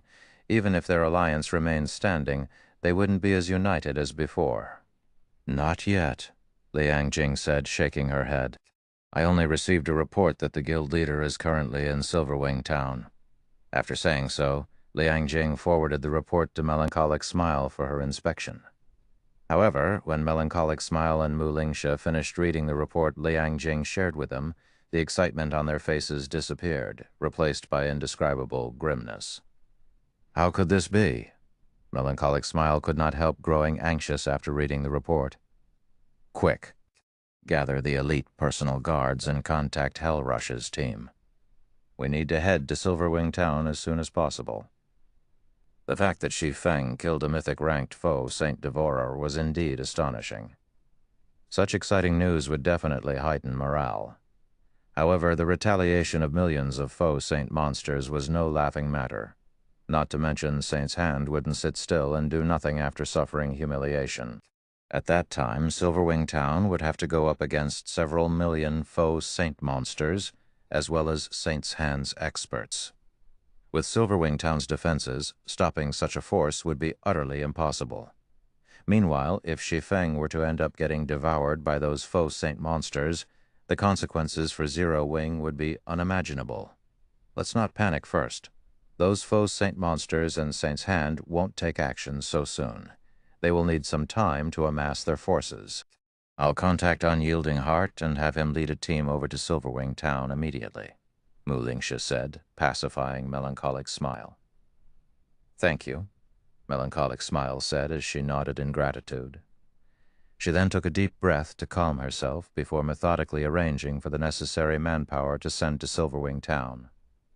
Meanwhile, as Melancholic Smile and the others were leading an army to Silverwing Town, the various superpowers were reeling from the news of Shi Feng's return. They never thought that Shi Feng would reappear after disappearing for such a long time. Or, to put it in another way, the Sword King of old had returned. Moreover, Shi Feng's individual combat power had even reached unbelievable heights. His dragon transformation actually allowed him to effortlessly kill a mythic-ranked Faux Saint Devourer. The Sword King was far more frightening than before. This astonishing transformation would also make Zero Wing even more difficult to deal with. After all, compared to a guild with weak morale and divided opinions, a united guild with strong morale would be capable of exhibiting much greater combat power. Fire Dragon Empire, Flame Dragon City, Scorching Flame Restaurant. The Scorching Flame Restaurant towered over 30 stories above the city center. At this moment, a female level 116 Guardian Knight clad in black gold armor entered the top floor room of the restaurant. The Guardian Knight radiated a frightening aura that suppressed even the ambient mana around her. However, when this Guardian Knight arrived before the woman currently dining inside the room, she gave a very respectful bow. Vice Guild Leader Shadow, Black Flame has returned to the Eastern Continent, White Feather reported as she placed a document before Cold Shadow. She then continued, like we guessed, he has become much stronger than before. As a result, Zero Wing and its partners have regained their confidence. Even the secret pavilion has dispatched more manpower to help defend Stone Forest City. Currently, the various superpowers are hotly discussing this matter. Should we still proceed with our original plan and hold the alliance discussion? Of course. He merely killed one Faux Saint Devourer. The big picture remains the same. Proceed according to plan, Cold Shadow said, a seductive smile appearing on her face. Those superpowers are no fools either. They should understand that times have changed. If they wish to survive in the new era, their only option is to plunder more resources for themselves. Not to mention, both Black Flame and Silverwing Town won't survive much longer. Although Shi Feng's return had indeed shocked the various superpowers, that was it. After all, one would have trouble adapting to the changes in the rapidly developing Eastern Continent, even if one left the continent for just 2 or 3 days. Shi Feng had disappeared from the Eastern Continent for around 2 weeks. Moreover, there was also the activation of the Demon God's Chaos Expansion Pack, as well as the outbreak of the Faux Saint monsters. The current Eastern Continent was not the Eastern Continent of 2 weeks ago. One could say that Shi Feng's time had already passed. The threat he posed to the various superpowers was no longer as great as before. In the current God's domain, Tier 3 experts were no longer as rare as before. Even the various top adventurer teams boasted over 100 Tier 3 experts under their command, let alone the various first-rate guilds and superpowers. Hence, it was now incredibly difficult for powerful individuals like Shi Feng to accomplish great feats on their own. Tier 3 personal guards were also no longer as great of a threat to players as they were before. Understood. I'll notify the various superpowers then. White Feather nodded before leaving the Scorching Flame restaurant. While the Eastern Continent's various superpowers were discussing Shi Feng's return, Shi Feng himself had gone to Zero Wing's residence in Silverwing Town to rest. Guild Leader, as per your instructions, we have started secretly transferring the crippled NPCs and elite Tier 3 personal guards. It shouldn't be long before they arrive in town. We have also tasked people to monitor the gaming cabins of the Vice Guild leaders and the others. As soon as they leave that special space, we will know about it. Yulin reported to Shi Feng, who was currently browsing the latest news regarding the Eastern Continent. All right. They should be able to get out of that place in a few more days. If they arrive inside the Faux Saint monster's territory, send a rescue team immediately, Shi Feng said, nodding. Although he doubted that Zero Wing's main force members would have any problems dealing with the Faux Saint monsters, if they got surrounded by a large number of Faux Saint destroyers or encountered a Faux Saint devourer, they might still get killed. Meanwhile, the enhanced death penalty from dying to a Faux Saint monster was something he didn't want Zero Wing's main force members to suffer. Guild Leader, are you really fine in your present condition? Yulin asked worriedly. Not only did Shi Feng lose contact with the outside world for such a long period, but he had even spent all this time lying inside his virtual gaming cabin, completely reliant on the cabin's nutrient solution to sustain himself. His physical body couldn't be unaffected. Not to mention he had just experienced such an intense battle and had a soul mark placed on him. Who knew if that soul mark would have any side effects or not? If Shi Feng were to collapse from overwork now and suffered lasting damage to his body, it would be putting the cart before the horse. Relax. I'm really fine, Shi Feng said, chuckling. In fact, my mind is in exceptionally good condition right now. New ideas are popping up in my mind from time to time, and they're making me eager to start training. It's good that you're fine. However, if you feel sick, you must log off and rest immediately. You can leave the other matters to us, Yulin said. After seeing that Shi Feng was indeed in good spirits, she stopped trying to persuade him to rest and left the office to handle the other tasks he had given her. Meanwhile, after Yulin left, Shi Feng stopped browsing the Eastern Continent's news. He then focused on the several strands of mist the faux Saint Devourer had sent into his body. This wasn't his first time receiving a soul mark. Normally, players couldn't sense the soul mark that plagued them. However, he could actually clearly sense it inside his mind. He could even sense the white mist circling his brain. This situation intrigued him, following which, Shi Feng focused all his attention on the several strands of mist meandering through his mind. His expression suddenly changed. No, that's not right. This isn't a soul mark, but a soul array. Chapter 2665, Magic Array that Upgrades the Soul. Chapter 2665, Magic Array that Upgrades the Soul. Looking at the strands of white mist hovering around in his mind, coupled with the countless sparkles of light around the mist, Shi Feng could not help being surprised. In God's domain, magic arrays were generally made out of mana. However, some magic arrays were not made up of just mana, but had other things mixed in as well. Meanwhile, the magic array he was looking at had traces of soul. I never thought that the rumored soul array actually existed. Shi Feng revealed an ecstatic look on his face as he observed the white mist circulating in his brain. He had only ever heard of soul arrays. He had never actually seen one before. According to the rumors he had heard, the soul array was a magic array capable of changing a player's soul. Of course, there were also mentions that the soul array devoured a player's soul. In short, there were many rumors surrounding soul arrays. However, there was one thing Shi Feng was certain of. A soul array could upgrade a player's soul logically. It shouldn't be possible for players to upgrade their soul. That was only possible for NPCs.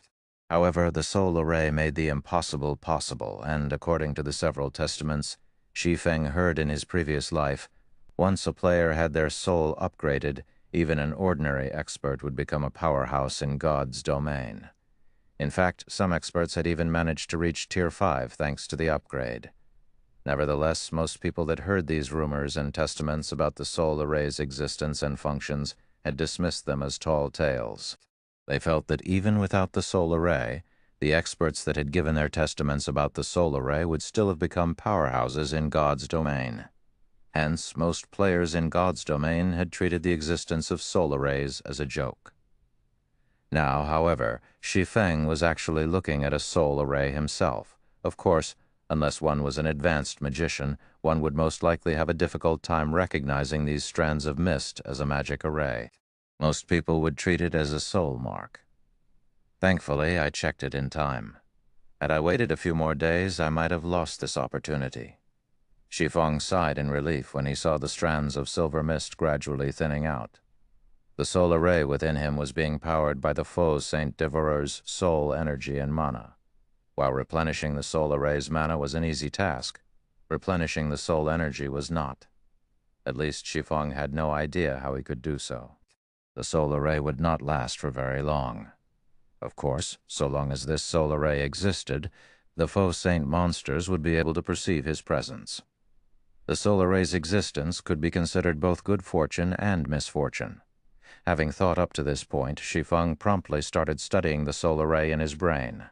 The soul array had merely been imprinted onto his brain.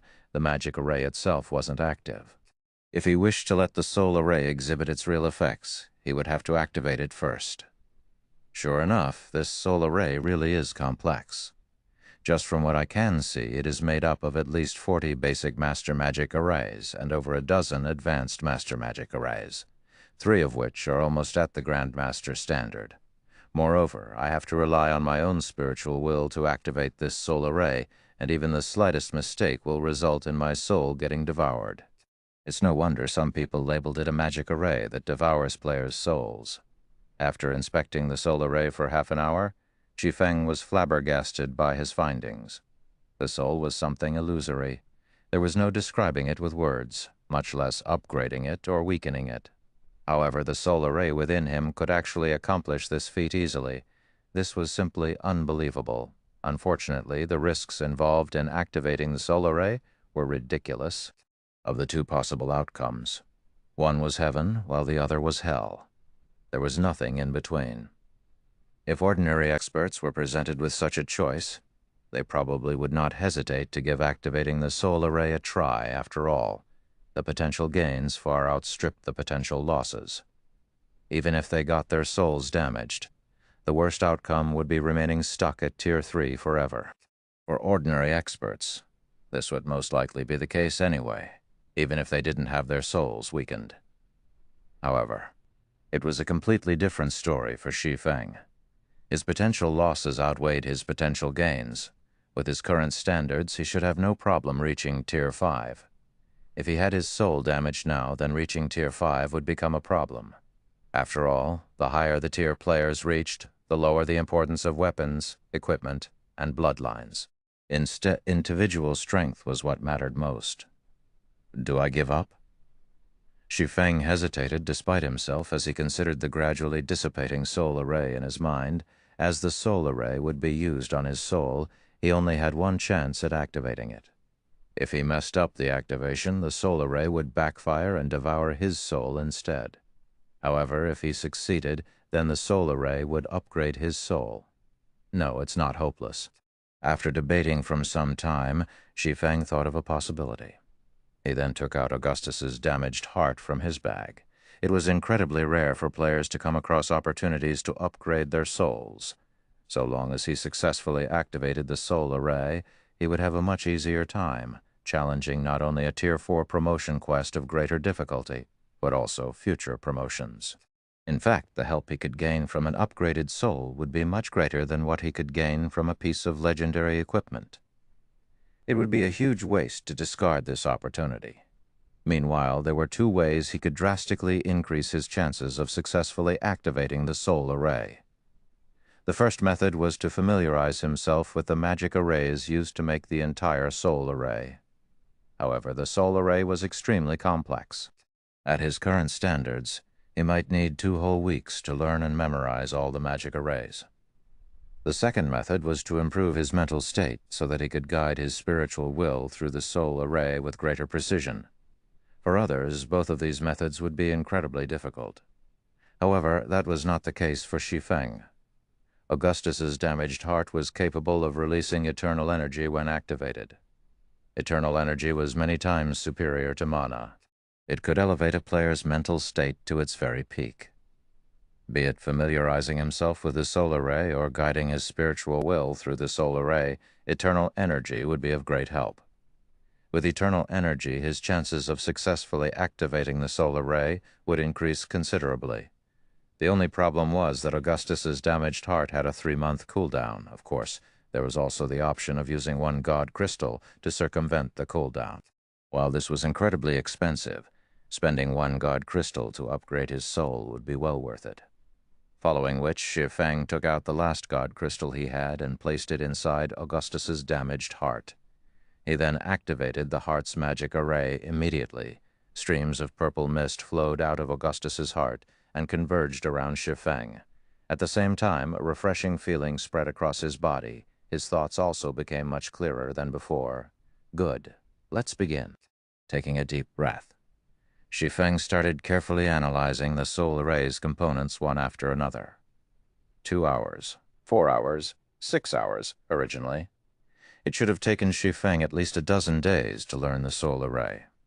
However, with the help of eternal energy, he learned and familiarized himself with all of the soul array's components in just a little over 7 hours. He had even achieved rough mastery of a pseudo-grandmaster magic array that could be used to exert a little control over souls. Now that I've familiarized myself with all of the magic arrays, next up will be to utilize my spiritual will to activate them. Looking at the soul array in his mind, he could not help some slight nervousness. Although he had familiarized himself with all of the component arrays, activating them was an entirely different matter.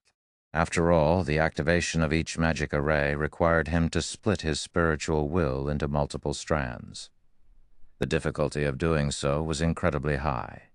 After mentally preparing himself for several minutes, Shi Feng then started guiding his spiritual will through the magic arrays in his mind. 1 magic array activated. 2 magic arrays activated. 3 magic arrays activated, with each subsequent magic array Shi Feng activated. The difficulty increased. Initially, he needed to split his spiritual will only into 3 strands. By the 4th magic array, that number increased to 6. Fortunately for an expert like Shi Feng, such a task was not particularly difficult.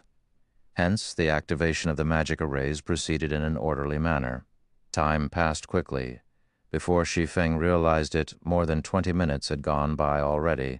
At this point, the sweat from his forehead had already drenched the light armor he wore. The last one. The final magic array actually required Shi Feng to split his spiritual will into 17 strands. This final magic array was also the one he was most familiar with. Peng. Suddenly a crisp sound echoed in his mind.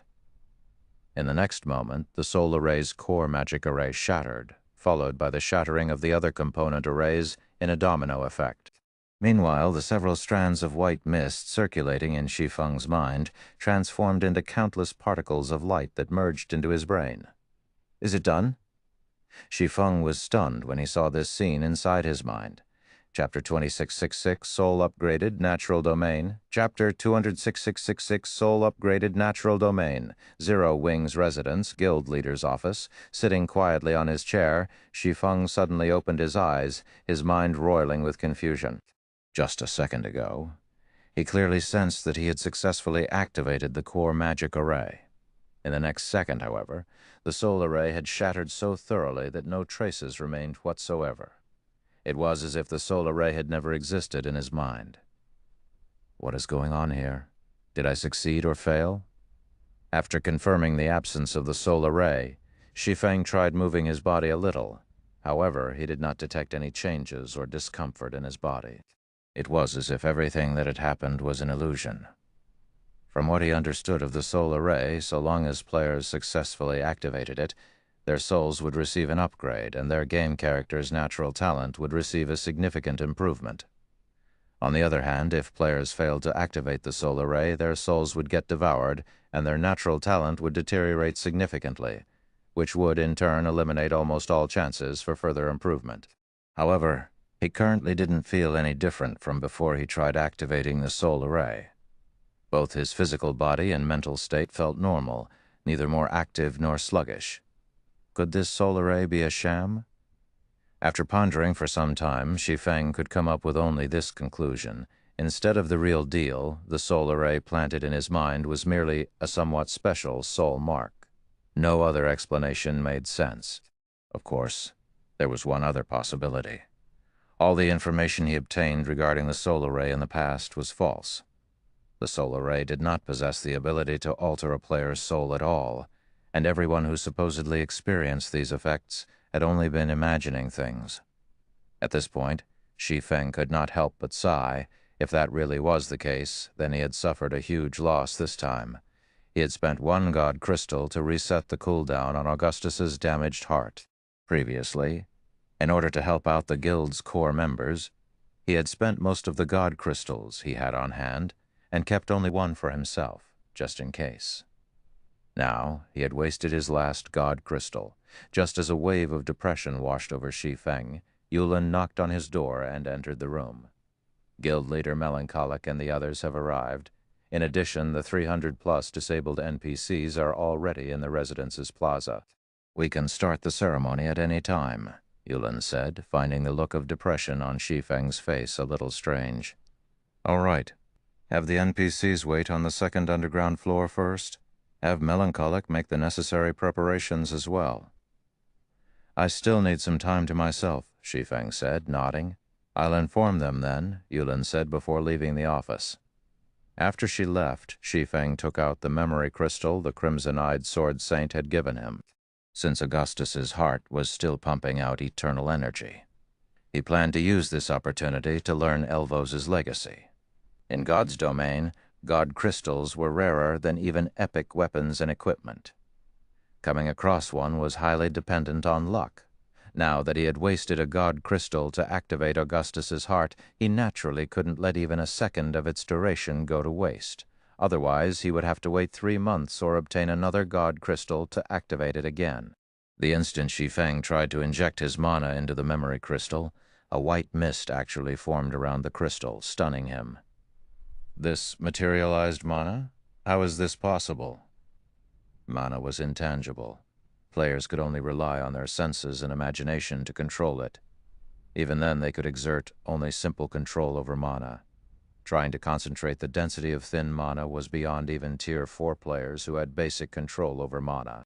Normally, players would be capable of such a feat only after reaching the Advanced Master Magician standard. Shi Feng had just recently reached the Intermediate Master Magician standard, yet this materialized mana indicated that he had actually reached the Advanced Master Magician standard already. He could hardly believe it. An Advanced Master Magician? Although the Magician class was only a subclass in God's domain, the Advanced Master Magician standard was a realm all Tier 4 experts sought to reach. At the Advanced Master Magician standard, players could rely on their will to manipulate the mana around them, utilizing the ambient mana as if it were an extension of their bodies. They could have their own natural domain. Ordinary Tier 3 player who reached the Advanced Master Magician standard would be invincible among all opponents below Tier 4, the true Tier 4 standard, not monsters or players that possessed basic attributes at the Tier 4 standard. One could easily imagine how powerful the Advanced Master Magician subclass was. Could this be the soul array's effects? This was the only explanation Shi Feng could come up with for this situation after giving the matter some thought. Manipulating intangible mana was an incredibly complex task. Players needed a lot of time to adapt their minds before they could do it. Now, however, he could exert a great degree of control over mana despite barely putting any thought to the task. It was as if his mind had automated this process for him. Amazing, truly amazing. The change to my magical talent is simply heaven-defying. Shi Feng was filled with an indescribable sense of shock as he controlled the mana domain that had naturally formed around him. Currently, he could freely control all the mana within a 30-yard radius, as if it were one of his limbs. With just a thought, he could have the ambient mana attack someone. Moreover, this attack would carry power at the peak of Tier 3, just by him materializing the ambient mana. If he were to use a magic array, the power he could exhibit would be even greater.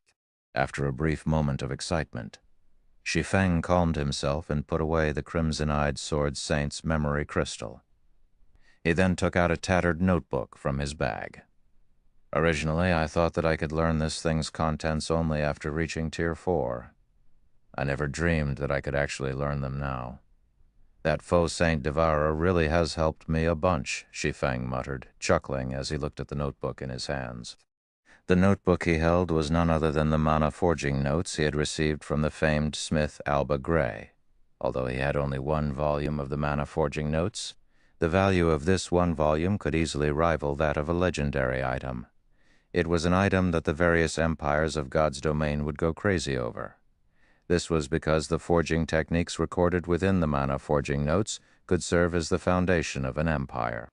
Of course, learning the recorded forging techniques was an incredibly difficult task. Firstly, one had to have reached the Advanced Master Magician standard. This requirement was because Alba Gray's mana forging techniques were different from conventional forging techniques, which prioritized the materials used. Instead, Alba Gray's techniques prioritized mana, while the materials used were only of secondary importance. One could consider Alba Gray's techniques a kind of lost ancient technology. Shi Feng immediately started manipulating the mana around him to break the mana seal on the notebook. In order to remove the mana seal, one needed to use one's mana to decode it.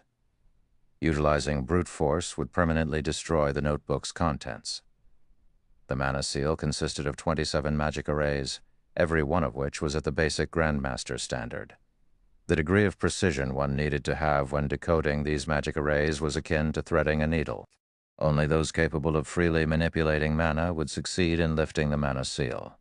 This was also the reason why Shi Feng had left the mana forging notes sitting inside his bag all this time. 1 array, 2 arrays, 3 arrays. After working on the mana seal for more than 2 hours, Shi Feng finally decoded the last magic array on the mana forging notes, immediately.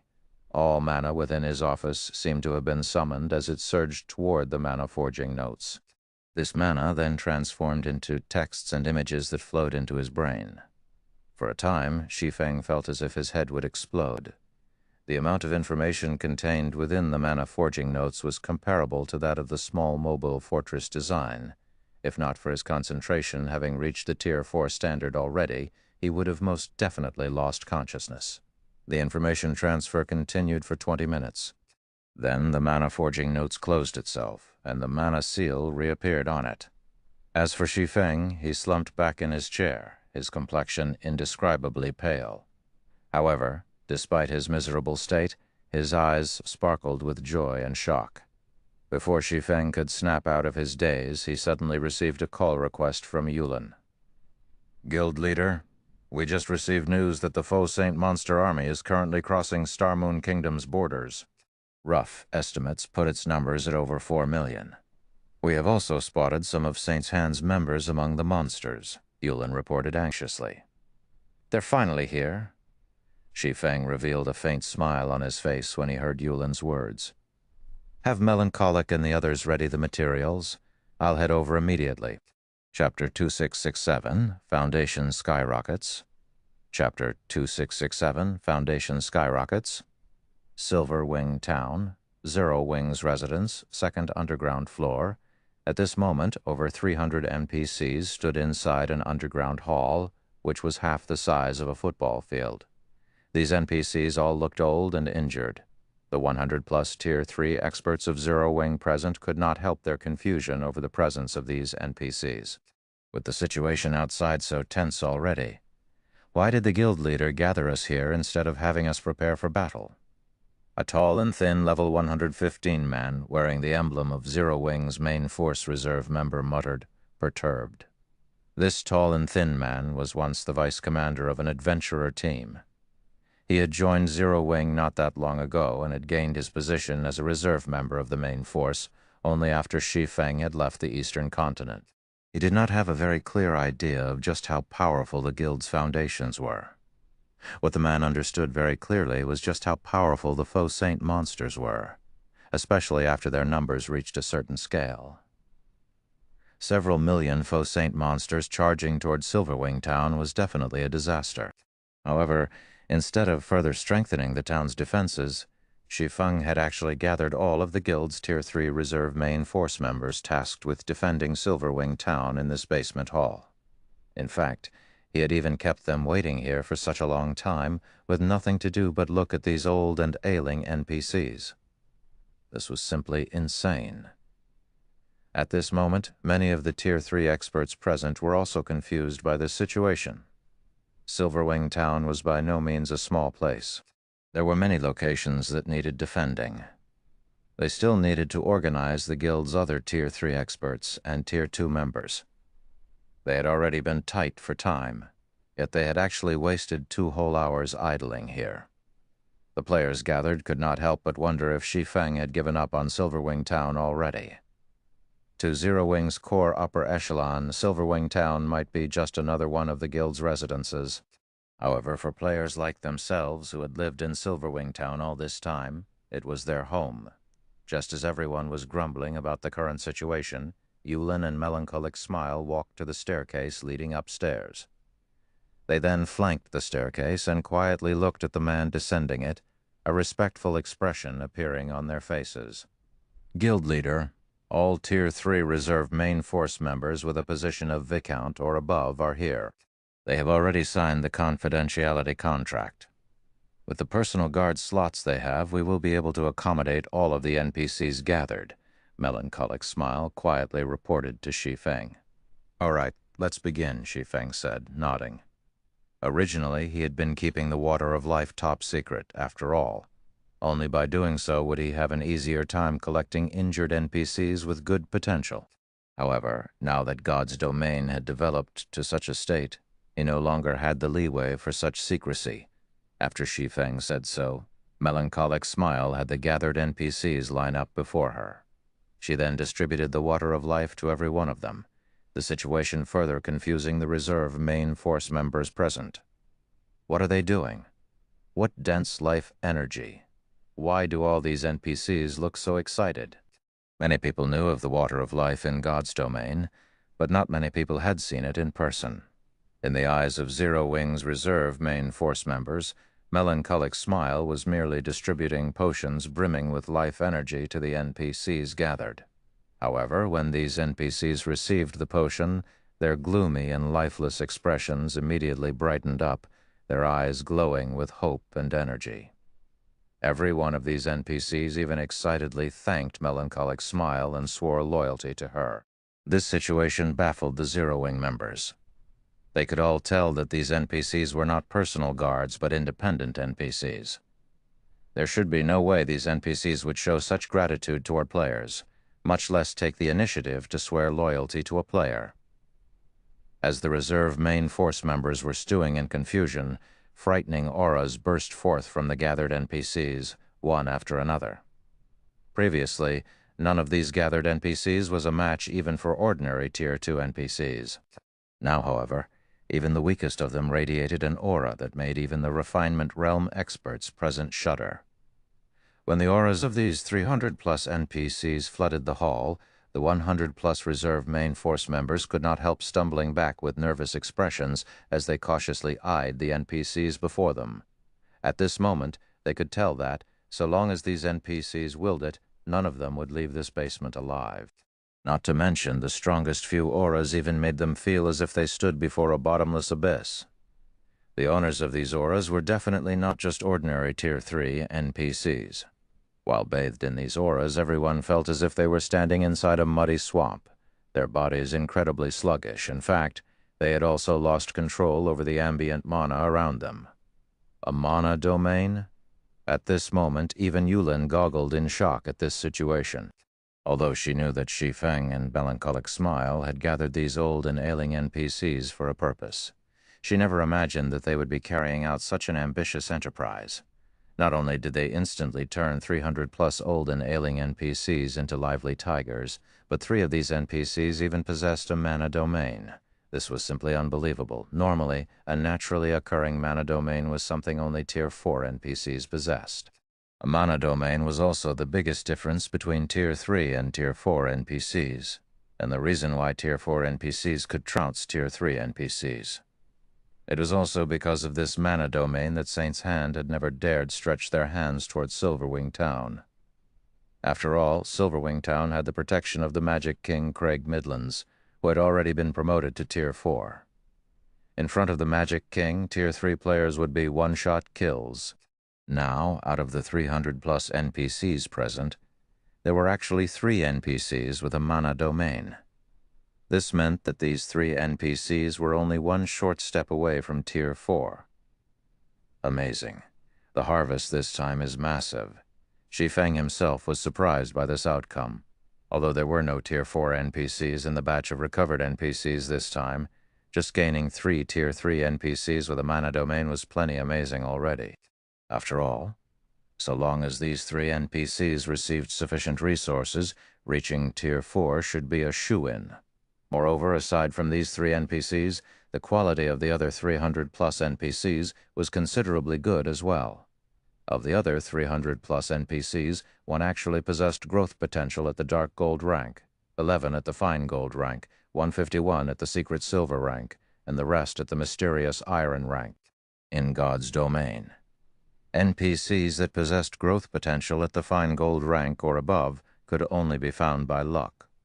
Aqua Rose had already swept through the old and ailing NPCs of numerous countries once. The fact that they could obtain so many NPCs at the Dark Gold and Fine Gold standard in the second batch was truly incredible. After all, any random Tier 3 NPC at the Fine Gold rank could suppress current Tier 3 Domain Realm experts. Even the various superpowers would not possess more than a handful of such existences. Now Zero Wing had just gained 15 of such NPCs. Moreover, 3 of them possessed a monodomain, of which 2 were at the fine gold rank, and 1 was at the dark gold rank. If the various superpowers were to learn of this haul, they would definitely die of envy. Meanwhile, after a brief moment of silence in the hall, Shi Feng turned his gaze toward the reserve main force members assembled before him. "All right, stop daydreaming. Line up according to the number assigned to you and start signing a contract with these NPCs," Shi Feng said with a clap of his hands. Shi Feng's words triggered an uproar among the gathered players. "Crap! Is this for real? Even the weakest among these NPCs is at the mysterious iron rank, right? We can contract these NPCs as our personal guards." Everyone felt as if they were in a dream when they heard Shi Feng's words. The fact that the guild could recruit so many powerful NPCs was already plenty amazing. Now, however, they were being told that they could have these NPCs as their personal guards. They couldn't believe their ears. The various first-rate guilds treated even mysterious iron guards as family heirlooms. Normally, only the guild elders would have the qualifications to contract such NPCs as personal guards. As for secret silver guards, they belong to the guild leader and grand elders. Everyone else should not even think of obtaining them. Now, however, Zero Wing was actually letting mere reserve members of its main force contract with mysterious iron guards and above. This situation was even more fabulous than if the guild had granted every one of them a level 100+ epic weapon. However, in no time at all, everyone snapped out of their daze and dashed forward to line up before Shi Feng.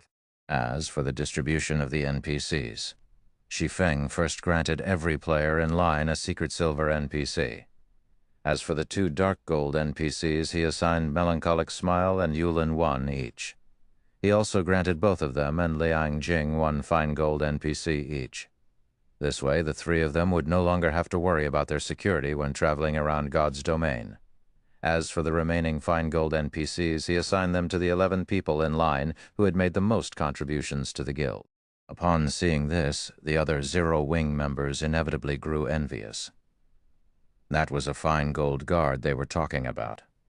With the strength of a fine gold guard, one would not have to worry even when coming across a 100-man Tier 3 team. In fact, the Tier 3 team would most likely try to avoid the fine gold guard. "This is wonderful. With the addition of these personal guards, we should have no problem withstanding the foe Saint Monster's attack." Yulin breathed out a sigh of relief when the distribution of the personal guards was over. Although Silverwing Town was only an advanced town, Zero Wing had invested plenty of resources and funds into its development. While its defensive capability might not rival that of a guild city, its capability was not that far off either. Not to mention the town also had 5 magic towers and a Tier 4 NPC protecting it. With the addition of so many Tier 3 personal guards, there shouldn't be any problem defending Silverwing Town from the foe Saint Monsters. Withstand? Shi Feng shook his head at Yulan's sigh. Sneering, he continued, "Since they dare to come, then they shouldn't think of leaving any more." After saying so, Shi Feng tasked Yulan and Melancholic Smile with arranging Silverwing Town's defenses. As for himself, he made his way to Silverwing Town's Town Lord's mansion. Inside the control room of the Town Lord's mansion, Shi Feng took out 600 mana stones and arranged them above the core magic array. The mana forging notes recorded plenty of powerful items. However, the highlight of the volume he received from Alba Gray was a special magic array capable of strengthening other magic arrays to whole new heights. Of course, this improved strength did not come for free. The strengthening would triple the consumption of the target magic array. The target magic array would also take longer to recover naturally. However, compared to the possible benefits, this was a small price to pay.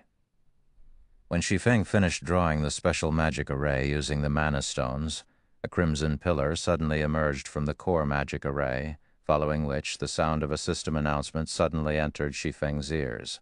"System, Silverwing Town has met the qualifications for promotion to a basic city. Do you wish to promote it to a basic city?" Chapter 266-8, Siege Battle at Silverwing Town. Chapter 266-8, Siege Battle at Silverwing Town. The town can be promoted just like that. Shi Feng was surprised as he looked at the notification window at the corner of his vision. Although Silverwing Town was developing rapidly and its promotion to a basic city was only a matter of time, its attaining the promotion qualification so soon caught him unawares. He never thought that there would be such a benefit to strengthening a town's core magic array. The defense of a basic city was significantly more substantial than that of an advanced town. The number of NPC guards one could hire would also undergo a qualitative transformation. This boost was especially advantageous for strongholds located in the Orc Empire. Recently, more and more players had started operating in the Orc Empire. Due to the very low number of player strongholds there, any stronghold that could ensure the safety of its players would become extremely popular, which would in turn guarantee its rapid development. However, despite receiving this unexpected boon, Shi Feng did not choose to promote Silverwing Town yet. Instead, he focused on the crimson light pillar that had appeared at the center of the room. He then took out piles of magic crystals and started channeling the mana of the light pillar into Silverwing Town's various magic arrays. While upgrading Silverwing Town now would indeed raise its defensive capability by a significant margin, doing so would come at a great price. All the players inside the town would be teleported out of the town during the promotion process. With the Faux Saint army approaching, there was simply no time to upgrade Silverwing Town. Otherwise, Zero Wing's members might have to fight the millions of Faux Saint monsters without the help of the city's defensive structures. Moreover, now that he had strengthened Silverwing Town's core magic array, its performance would surpass even that of the core magic arrays of ordinary basic cities. There was simply no need to take such a big risk. The rampaging mana inside the hall started flowing into the core magic array, together with the mana the magic crystals released. The core magic array then directed this mana into the various magic arrays throughout Silverwing Town, reinforcing them. 3 arrays, 6 arrays, 9 arrays. As Silverwing Town's magic arrays got strengthened one after another, the town's ambient mana changed.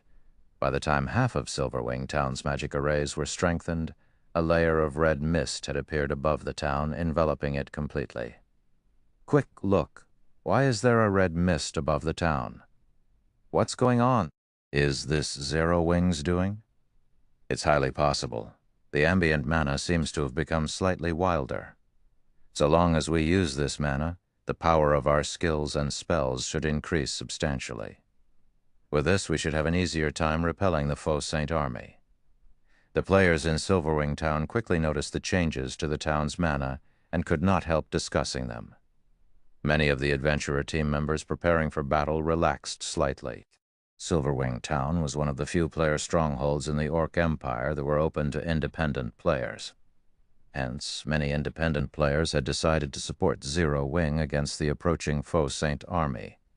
In addition, Zero Wing had also set up a contribution system for the players participating in the town's defense. Through this system, players could earn contribution points and exchange these points for rewards.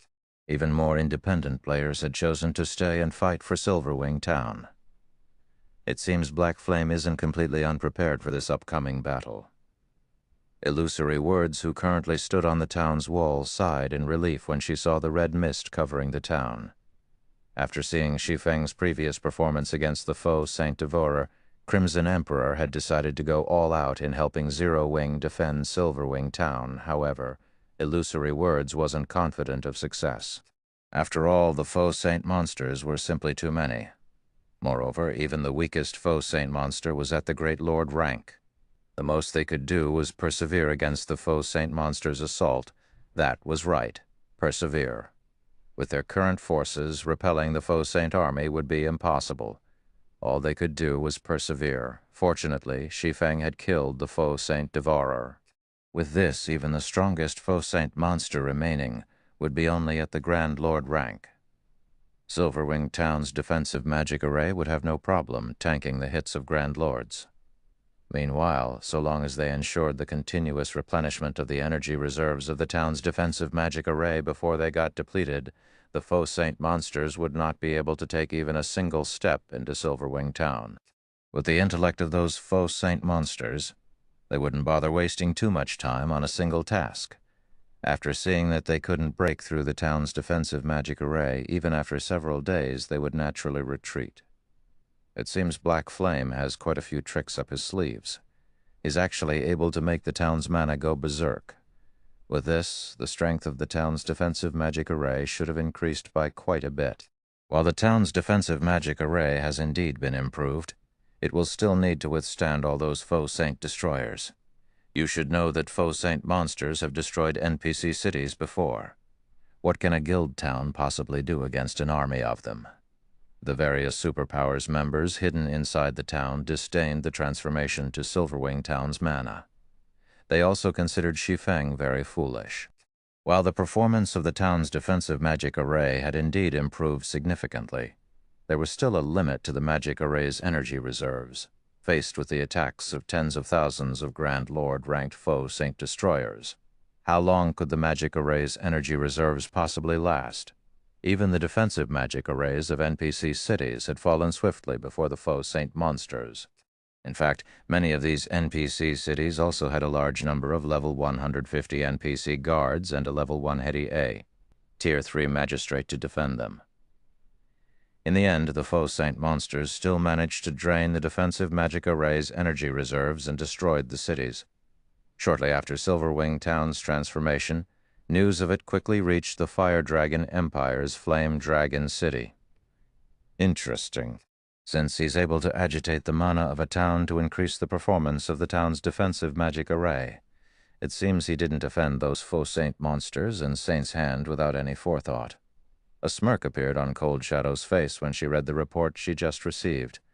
What a pity. This development might have posed a problem for those faux Saint monsters in Saint's Hand a few days ago, but it is futile now. After Cold Shadow said so, she turned her gaze to the video livestream playing before her. What this livestream showed was none other than the faux Saint army that was marching towards Silverwing Town and was currently within 5,000 yards of Silverwing Town already. The monsters were so numerous that they covered all the land around Silverwing Town. From what she could see, there were easily more than 100,000 faux Saint destroyers there, almost double the initial projections. Moreover, aside from the faux Saint destroyers, there were also quite a few gigantic figures moving amidst this army, and the other faux Saint monsters clustered around these gigantic figures. At this moment, White Feather entered the VIP room Cold Shadow occupied and said respectfully, "Vice Guild Leader, the various superpowers representatives have arrived already. Should we head over now?" "All right, let's go." Cold Shadow nodded. She then dismissed the video playing before her and left the Scorching Flame restaurant. At the same time, the players standing guard atop Silverwing Town's walls were dumbfounded by the sight before them. This? How is this possible? No, this can't be real. This must be a joke. When the players standing on the walls looked at the massive army before them, despair and reluctance overwhelmed them. 8. There were 8 mythic, ranked faux Saint Devourers. Is this the strength that Saint's Hand has been relying on all this time? Illusory Words, who similarly stood on the town's wall, could not help a bitter smile when she saw the 8 faux Saint Devourers. She had anticipated that Saint's Hand had kept a trump card hidden. Otherwise, it wouldn't have had the confidence to take action so close to Silverwing Town, nor would it have put its precious mythic ranked faux Saint Devourer at such great risk. However, she never thought that Saint's Hand had actually managed to produce so many faux Saint Devourers already. At this moment, even the various spectating superpowers were stunned by the situation. Too strong. The faux Saint army boasted not only over 100,000 faux Saint destroyers, but also 8 faux Saint Devourers. With such a force, let alone destroying Silverwing Town, even capturing one of Star Moon Kingdom's main cities wouldn't be a problem. After all, the only real threat in Main City ranked NPC cities was the level 180, Tier 4 magistrates tasked with defending them. As for the remaining level 150 NPCs that were at Tier 2 or Tier 3, while they did pose a problem, they weren't undefeatable. At the same time, several thousand players wearing the guild emblem of Saint's Hand were hiding in a forest, several thousand yards away from Silverwing Town. Among them, 1,000 magical class players were currently drawing a gigantic and complex magic array, which constantly drew on the ambient mana and reduced its density. Black Flame? I'll show you just how foolish your previous actions are, and make you regret everything you've done. thousand eyes, who currently radiated an extremely weak aura, sneered as he looked at the Silverwing town displayed on the magic mirror before him. No, I should say that you won't even have time to regret. Your Silverwing town will turn to dust before you know it. Meanwhile, inside Silverwing Town's Town Lord's mansion, while Shi Feng was quietly inspecting the performance of the town's strengthened magic arrays through the core magic array, Yulin burst into the room with an ugly expression on her face. Guild leader, according to the information we received from the walls, aside from over 100,000 faux Saint Destroyers. The faux Saint army this time also has 8 faux Saint Devourers, Yulin said in a grim tone as she gazed at Shi Feng. It might be fine if only 1 or 2 faux Saint Devourers had appeared. At that time they could simply have Craig Midlands take action. However, the appearance of 8 faux Saint Devourers completely messed up their plans. With so many faux Saint Devourers attacking, it wouldn't matter even if Shi Feng transformed into a black dragon again. They're here? Seeing the grim look on Yulin's face, Shi Feng said calmly, "Let's go take a look then." Chapter 269, Power of Mana. Chapter 269, Power of Mana. Silverwing Town, main gate's wall. Currently, a large number of players were trying to squeeze their way up to the top of the wall, which was over a dozen meters high, to get a better look at the faux Saint army. However, when these players arrived on top, every one of them found the scene that greeted them shocking.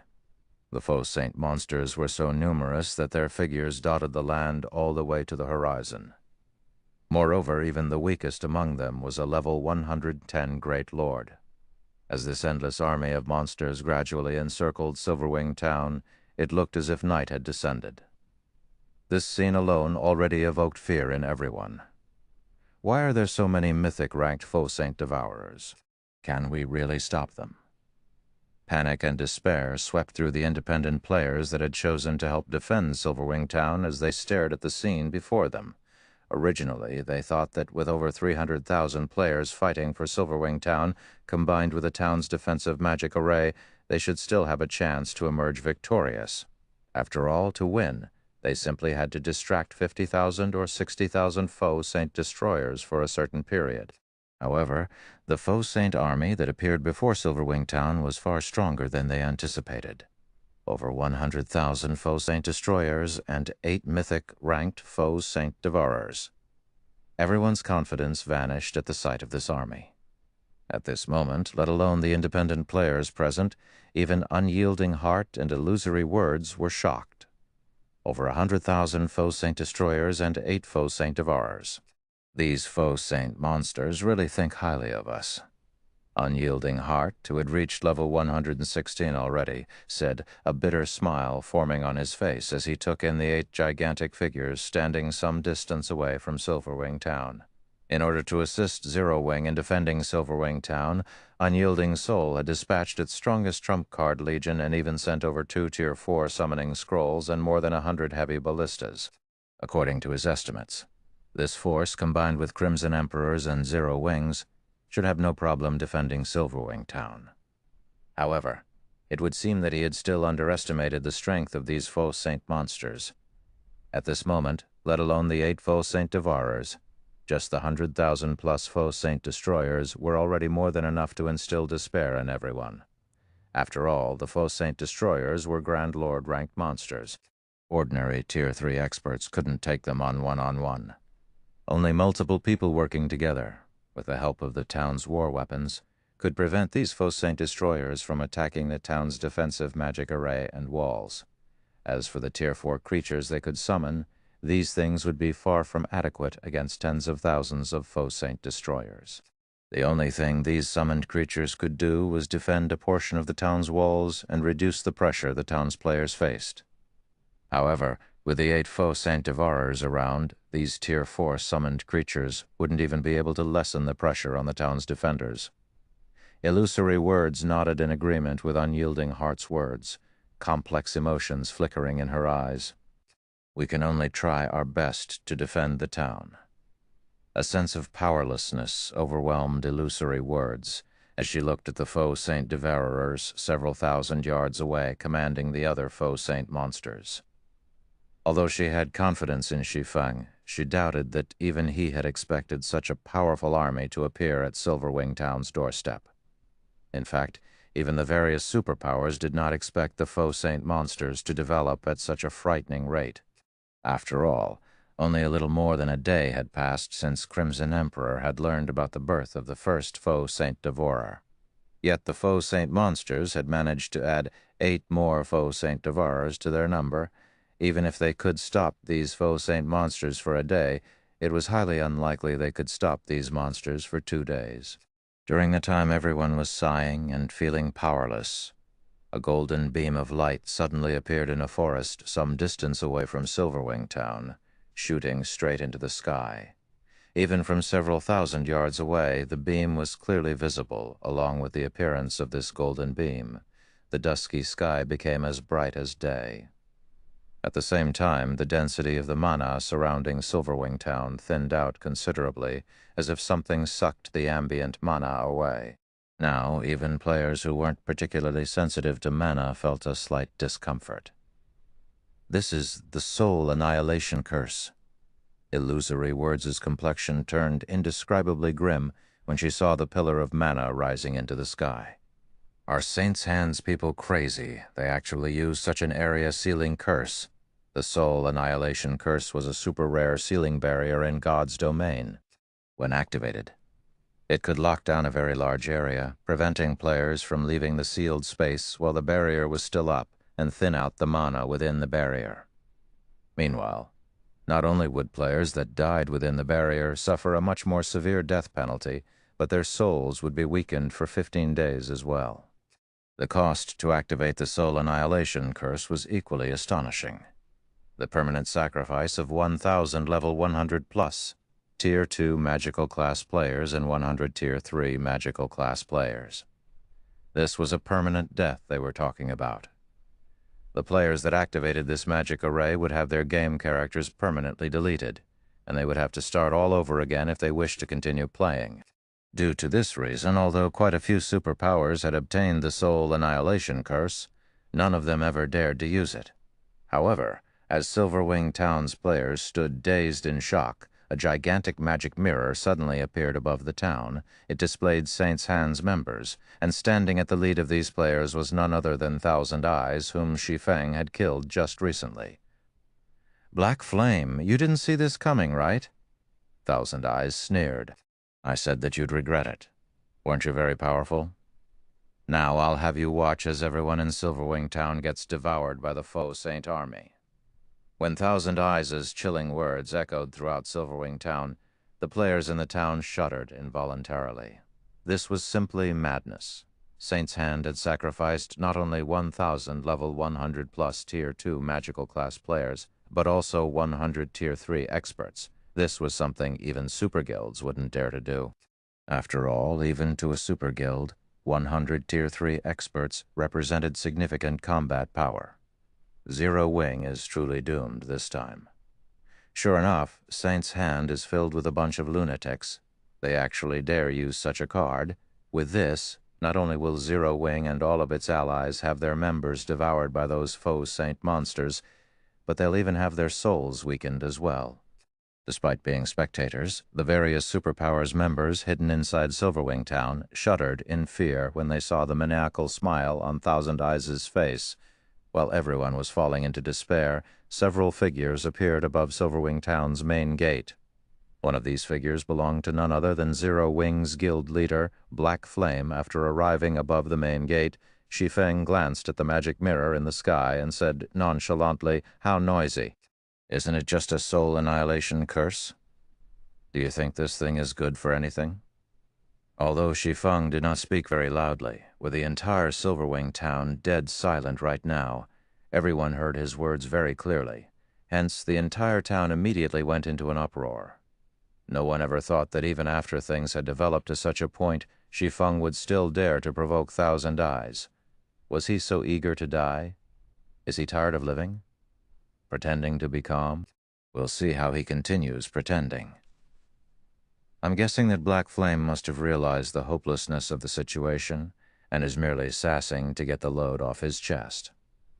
When the various superpowers members saw Shi Feng's calm expression and heard his bold claim through their magic mirrors, they could not help scoffing. The soul annihilation curse itself indeed did not pose any direct threat to players. However, the millions of faux saint monsters standing outside the town were definitely a nightmare for all players. You think it's useless? In that case, let's see if this soul annihilation curse is really useless or not once the faux saint army starts attacking. Thousand Eyes said. Instead of getting angry at Shi Feng's words, he started chuckling instead. As soon as Thousand Eyes finished speaking, the faux saint monsters surrounding Silverwing Town promptly charged forward. When the army of millions advanced, it looked as if a tsunami was sweeping across the land. The earth shattered underfoot, and explosions kept reverberating through the air. Everyone inside Silverwing Town gasped at the sight. Some Tier 3 experts even retreated unconsciously.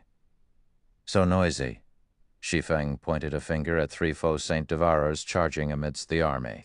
Immediately, the 5 magic towers spread across Silverwing Town each released a crimson beam that converged in the middle of the town before shooting into the sky. Before anyone could react, a gigantic crimson beam descended upon the faux saint army. The instant the crimson beam made contact, the earth shattered. Immediately afterward, the crimson beam expanded into the surroundings until it covered a 300-yard radius. When the beam disappeared, almost everything within the AoE had vanished without a trace. Chapter 2670, Silent Silverwing Town. Chapter 2670, Silent Silverwing Town. Chapter 2670, Silent Silverwing Town. When the crimson pillar outside Silverwing Town faded away, everyone momentarily froze and fell silent. The players inside the town as well as the faux saint monsters charging toward it. For a moment, time seemed to stop for Silverwing Town and its surroundings. Just one hit. Aside from the Grand Lord and mythic-ranked faux saint monsters, everything within the crimson beam's 300-yard radius had disappeared into the void. Not one of the 10,000 or so faux saint saboteurs caught within the area survived. The magnitude of this attack was simply unbelievable. As for the faux saint destroyers and faux saint devourers that remained alive, they were clearly heavily injured. Moreover, the faux saint devourers were barely able to move, and they were currently struggling to escape the void that formed around them. The faux saint destroyers were incapable of moving at all, only able to watch helplessly as the void slowly enveloping them closed and trapped them for the rest of their lives. This illusory words and unyielding heart were momentarily at a loss for words when they saw this scene, shock and excitement flaring in their eyes. This attack was simply too absurd. This one attack not only exiled close to 1,000 faux saint destroyers to the void, but also heavily injured 3 faux saint devourers. This outcome reduced the pressure Silverwing Town's defenders had to face significantly. Meanwhile, when Saint's Heart's members saw this scene through their magic mirrors, they were similarly stunned. They never thought that Silverwing Town's magic towers possessed the power to heavily injure the faux saint devourers. You just heavily injured 3 faux saint devourers. This battle is nowhere close to over. Thousand Eyes said nonchalantly when he saw Silverwing Town's players revealing joyous expressions. It was very normal for war weapons to wreak large-scale destruction in a siege battle. While the power of Silverwing Town's magic towers somewhat exceeded their initial estimates, this difference would not affect the overall picture. For the faux saint army, which consisted of over 4 million monsters, a loss of 10,000 monsters was practically negligible. Not to mention, the magic towers attack had a very long cooldown. By the time the magic towers were ready to attack again, the faux saint monsters would have long since arrived before Silverwing Town. Moreover, the faux saint army went berserk because of the magic tower's attack.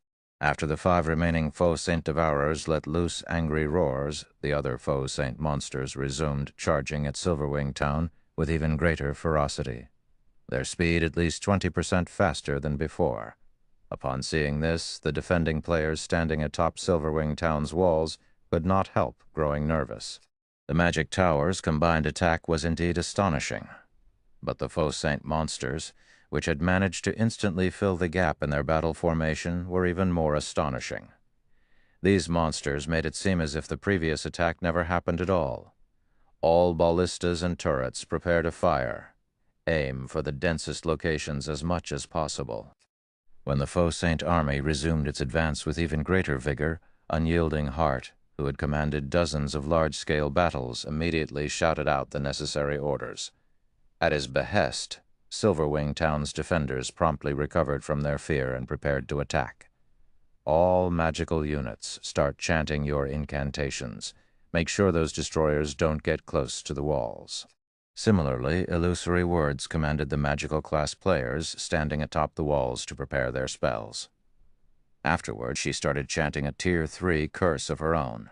As commands were issued one after another, the nervous and frightened defenders also gradually stabilized their emotions. For a time, the defenders watched quietly as the Faux Saint army closed in. 1,300 yards, 1,200 yards, 1,000 yards. Fire, Unyielding Heart shouted. Immediately, hundreds of ballistas and dozens of arrow towers and defense turrets launched their attacks simultaneously, the firing sounds echoing throughout the town. In the next moment, several hundred blazing streaks of light descended on the Faux Saint army like a meteor shower, the attacks shaking the ground and kicking up dust and dirt. Tens of thousands of Faux Saint monsters were also sent flying into the air, and huge craters formed wherever the attacks landed. The sight was simply spectacular. However, contrary to everyone's expectations, the Faux Saint army did not falter in the slightest. In no time at all, the endless Faux Saint monsters filled in the gaps created by the war weapons attacks, the madness of the Faux Saint monsters surpassing everyone's expectations. Reload and aim for the vanguard. Unyielding Heart shouted, a frown forming on his face when he saw this scene. Although he had long since expected this to happen, he still could not help his shock when actually witnessing it. After several rounds of attacks from the town's war weapons, although they had failed to kill even one Faux Saint destroyer, they had killed quite a number of Faux Saint saboteurs, as well as heavily injuring more than 200,000 Faux Saint saboteurs. Unfortunately, compared to the Faux Saint army in its entirety, this number was still insignificant. In the next moment, the first wave of Faux Saint monsters arrived within 100 yards of Silverwing Town's walls. Illusory Words and the other ranged players standing on the walls promptly released their strongest skills and spells. For a time, tens of thousands of skills and spells bombarded the Faux Saint monsters at the forefront. However, just when everyone thought that the Faux Saint monsters would get hit and have their charge interrupted, a shocking scene occurred. In the next moment, as if they were veterans of the battlefield, the Faux Saint monsters started wielding their weapons to block the incoming attacks, mitigating most of the damage from these attacks. How is this possible? Purple Eye, who was casting her spells on the town's wall, was stunned by this scene. These Faux Saint monsters had even blocked a large portion of the attacks launched by Tier 3 experts. Only Tier 3 Refinement Realm experts and above managed to land their attacks on these Faux Saint monsters.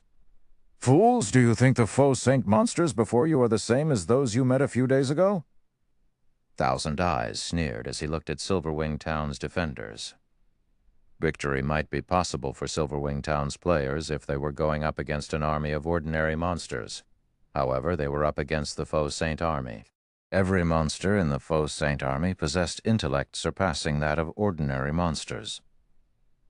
Thousand Eyes' words immediately silenced everyone faced with such opponents. Just how were they supposed to continue fighting? Only the attacks of the war weapons and a small number of Tier 3 experts were effective. Everyone else's were utterly useless. During the time everyone was distracted by Thousand Eyes' words, the 5 intact Faux Saint Devourers suddenly leaped toward the space above the walls. Not good! Stop them! Unyielding Heart's complexion turned indescribably grim when he saw the Faux Saint Devourers launching an attack. While the town's defensive magic array had indeed been strengthened, the Soul Annihilation Curse had thinned the ambient mana considerably, effectively nullifying the upgrade the defensive magic array had just received. Moreover, an advanced town's defensive magic array couldn't hope to withstand the attacks of several mythic monsters. Before anyone could react, 5 spears tore through space and converged on a single point on the defensive magic array. A combination combat technique? Illusory words goggled in shock at the 5 faux Saint Devourers' attacks. The fact that the faux Saint monsters could use combat techniques was already plenty astonishing. Now they actually used a combination combat technique, something very few players could execute. This was simply a nightmare. Guild Leader Black Flame, what a pity.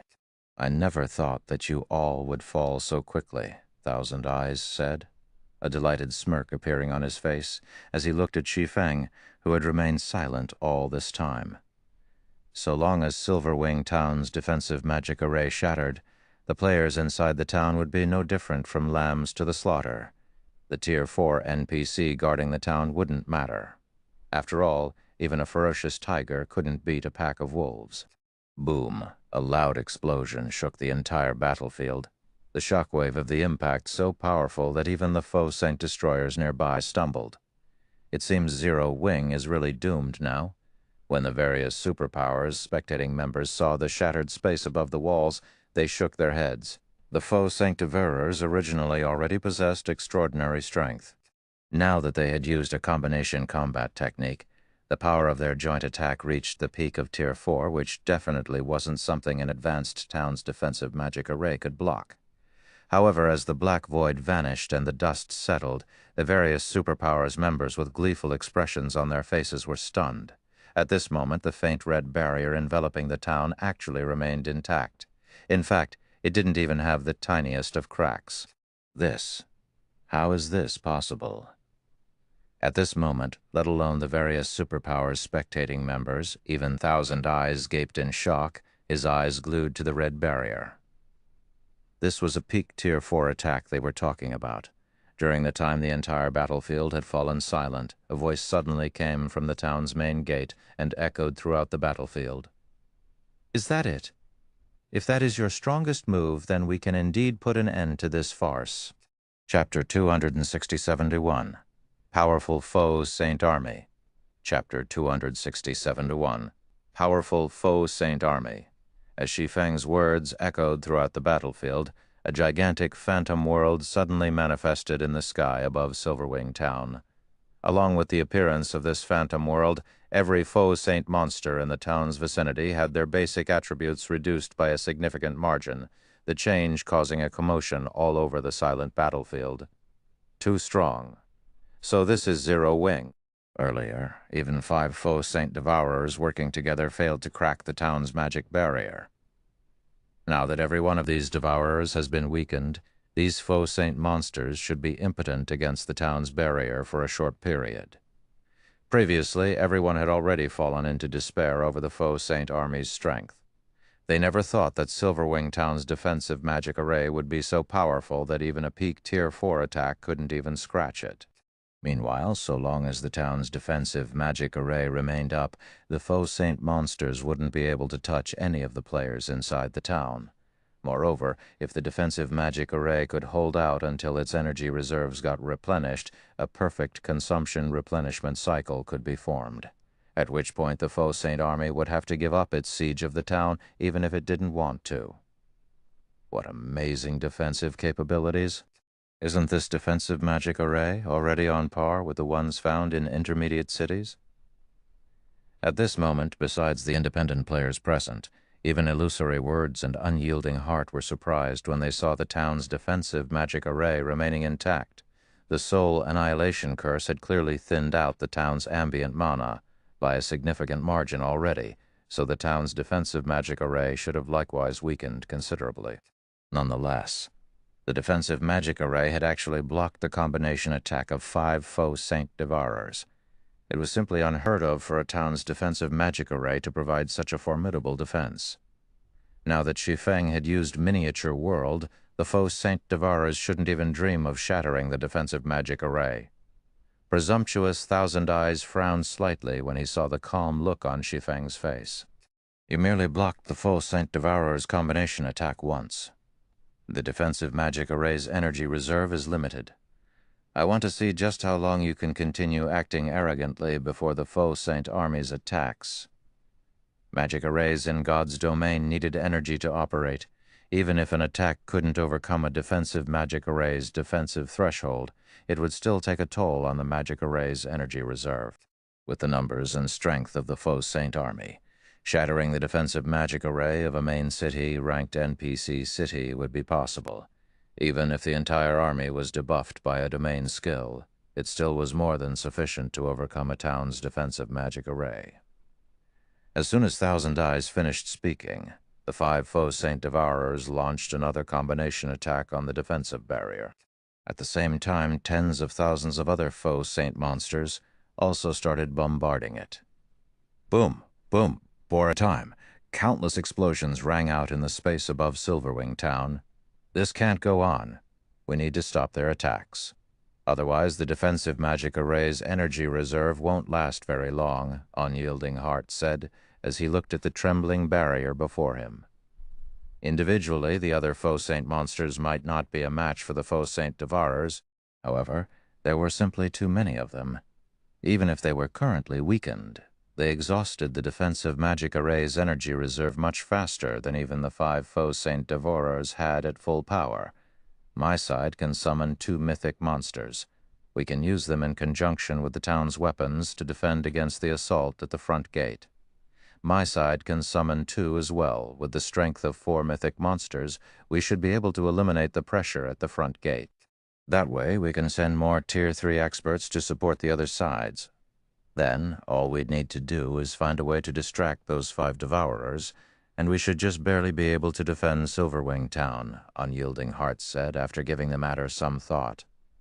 While Tier 3 players might not be capable of doing anything to the weakened Faux Saint Devourers, stopping the weakened Faux Saint Destroyers shouldn't be a problem. This situation was much better than before, when ordinary Tier 3 players were utterly helpless against the Faux Saint Devourers. However, just as Unyielding Heart and Illusory Words reached an agreement, a clear and sweet voice suddenly entered their ears. No need to waste your Tier 4 summoning scrolls. Leave the rest to us. Upon hearing this voice, Unyielding Heart and Illusory Words turned reflexively to look at its origin, surprise and confusion flashing across their eyes when they saw its owner. This was because the voice's owner was none other than Silverwing Town's manager, Yulin.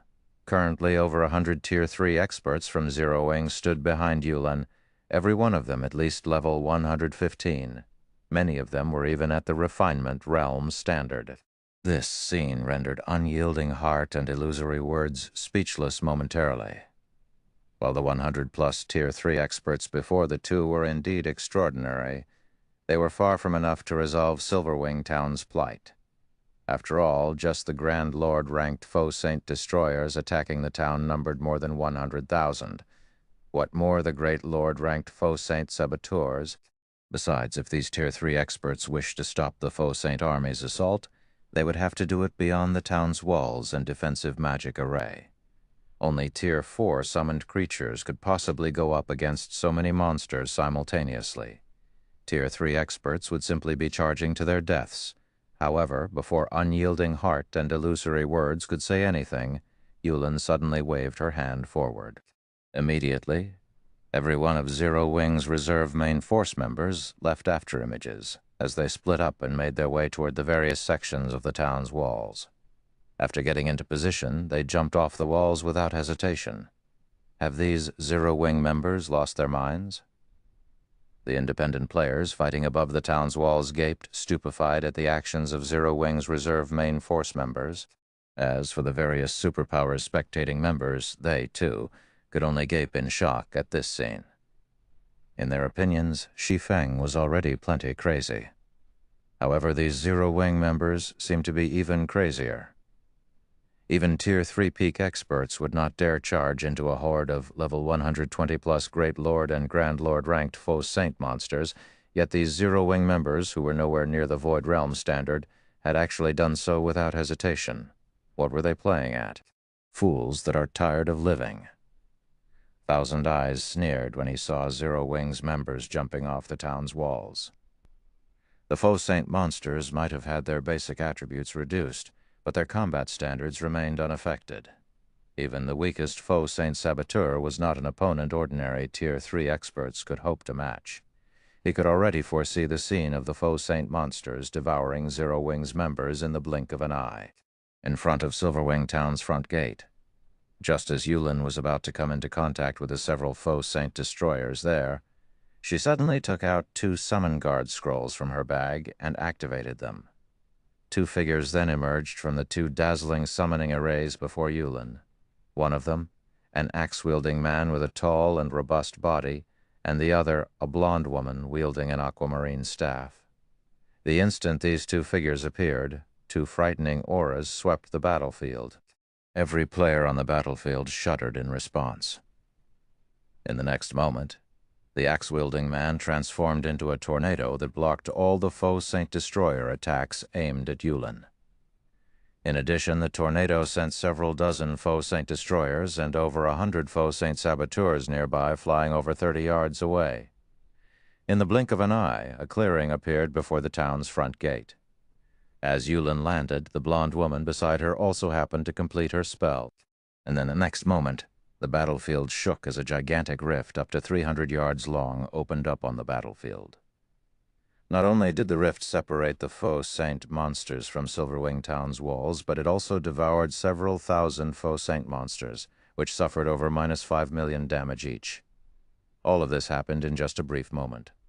Chapter 206-72, Just Stay Here Forever. Chapter 206-72, Just Stay Here Forever. This, aren't they a little too strong? What rank are those 2 personal guards? The independent players present gaped in shock when they saw Yulin's 2 personal guards clearing the area before the town's main gate. Although the faux Saint monsters had been weakened, ordinary Tier 3 personal guards still shouldn't be able to handle them. In fact, even the slightest mistake could result in a Tier 3 personal guard getting killed instantly by the numerous faux Saint destroyers. However, with just the help of 2 personal guards, Yulin had easily repelled the 10,000-plus faux Saint monsters in front of the main gate. This was simply unbelievable. 2 dark gold guards. When Illusory Words saw the 2 personal guards standing beside Yulin, shock likewise filled her silvery gray eyes. The feat Yulin's 2 personal guards had just accomplished would be difficult even for a Tier 4 summoned creature. The only explanation Illusory Words could think of for this situation was that both personal guards were at the Dark Gold rank, as only Dark Gold guards had the power to match Tier 4 mythic monsters.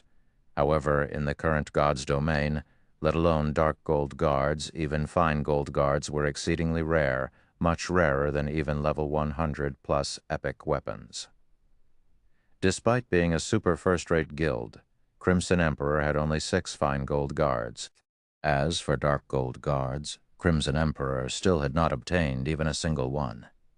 Yet Yulin actually had 2 for herself. What Illusory Words did not know was that only one of Yulin's 2 personal guards was at the Dark Gold rank, the other was at the Fine Gold rank.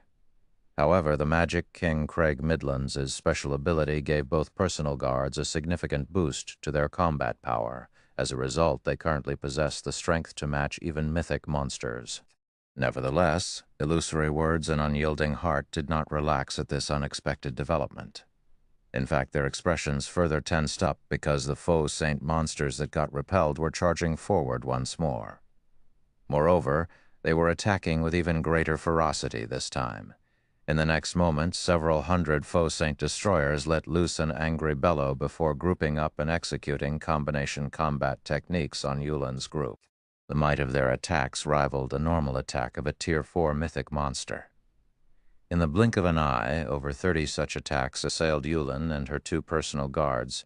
As for the faux Saint monsters caught inside the rift, they quickly climbed out of it and rejoined the army in attacking Silverwing Town's defensive magic array. Sure enough, just 2 Dark Gold guards won't be enough to change anything. The strength of the faux Saint army simply isn't something current players can hope to resist. When the various superpowers members saw this scene, they sighed ruefully. Dark Gold guards were existences that could be obtained only through luck. On a battlefield, a Dark Gold guard could exhibit combat power far greater than a mythic monster of the same level. However, that was only true against players. Against the faux Saint army, the efforts of even 2 Dark Gold Guards were negligible. After all, no matter how powerful a Tier 3 NPC was, they couldn't one-shot Great Lord-ranked monsters, much less Grand Lords. The faux Saint army could easily pin down Yulin's 2 Dark Gold Guards with just several hundred faux Saint destroyers. Even if the 2 Dark Gold Guards eventually annihilated these several hundred destroyers, Silverwing Town would have long since fallen by the time they did so. However, just when the faux Saint army was about to commence another round of attacks on Silverwing Town's defensive magic array, silver summoning arrays appeared outside the town's walls, one after another, over 300 in all. Figures then emerged from these summoning arrays. Immediately afterward, fire, ice, lightning, and wind started bombarding the faux Saint monsters outside the defensive magic array. Boom, boom. For a time, a plethora of elemental mana inundated the faux Saint army, and countless faux Saint monsters screamed in agony, their voices echoing throughout Silverwing Town. How is this possible? When the various superpowers members saw the innumerable faux Saint monsters outside the town getting sent flying one after another, their fists tightened involuntarily as shock filled their eyes. At this moment, over 300 personal guards stood outside Silverwing Town, every one of them exuding a frightening aura. It was obvious that they were not ordinary personal guards.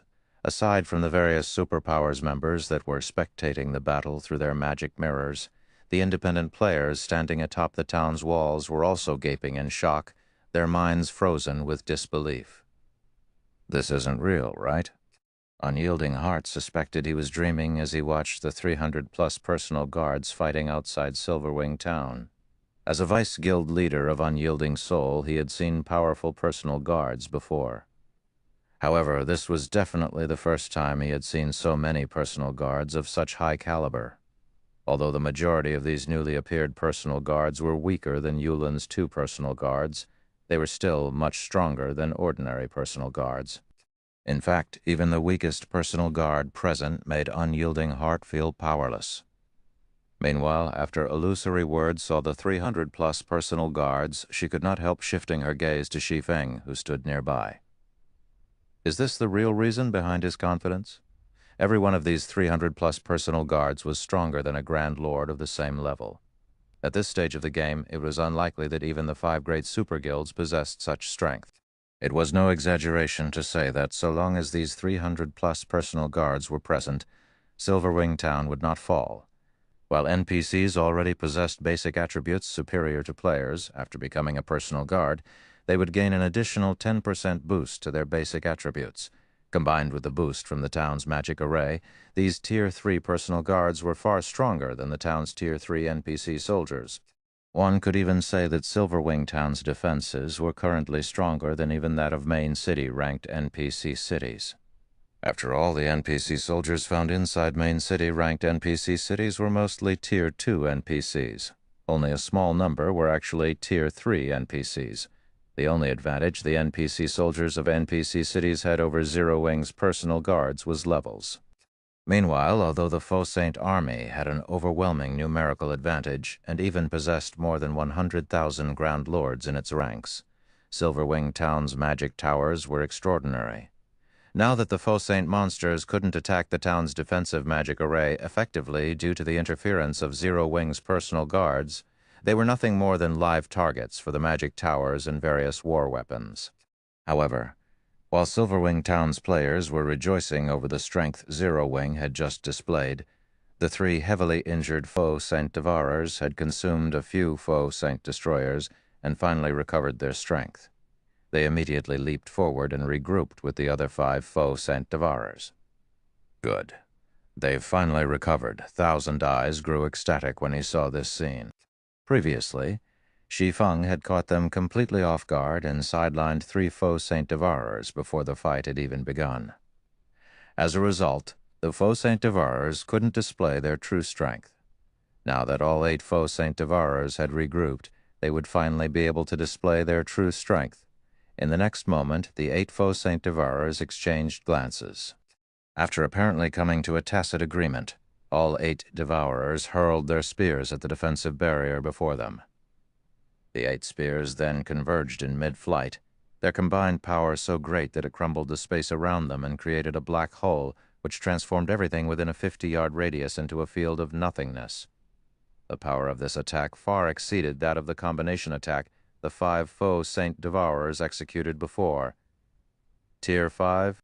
Illusory words felt stifled when she looked at the void field the black hole created. The phenomenon the faux Saint Devourer's combination attack had created was known as void collapse, a phenomenon limited to Tier 5 attacks. Despite the debuff from Miniature World, the 8 faux Saint Devourers had actually managed to execute an attack that reached the Tier 5 standard. An attack of such caliber could give even a main city-ranked defensive magic array a run for its money. Ordinary NPC city's defensive magic array would evaporate instantly when struck by this attack. Yet, despite knowing all of this, Illusory Words and Unyielding Soul could only watch as the faux Saint Devourer's combination attack approached Silverwing Town's defensive magic array. After all, Tier 3 players or NPCs could not hope to stop such a powerful attack. The only thing they could do now was pray that Silverwing Town's defensive magic array could survive this attack. However, just when the black hole was about to reach the defensive magic array, a man clad in extravagant robes and holding a pitch-black wooden staff suddenly appeared outside Silverwing Town. The man then casually extended a hand toward the approaching black hole. A gigantic aquamarine, threefold magic array promptly formed before this man and stopped the black hole's advance cold.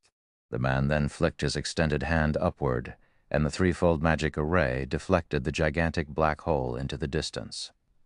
When the black hole touched the ground, it exploded and heavily injured all the faux saint monsters within a 50-yard radius. Moreover, these faux saint monsters also got trapped inside a void and couldn't escape from it. The attack got blocked. Everyone who saw this scene was stunned.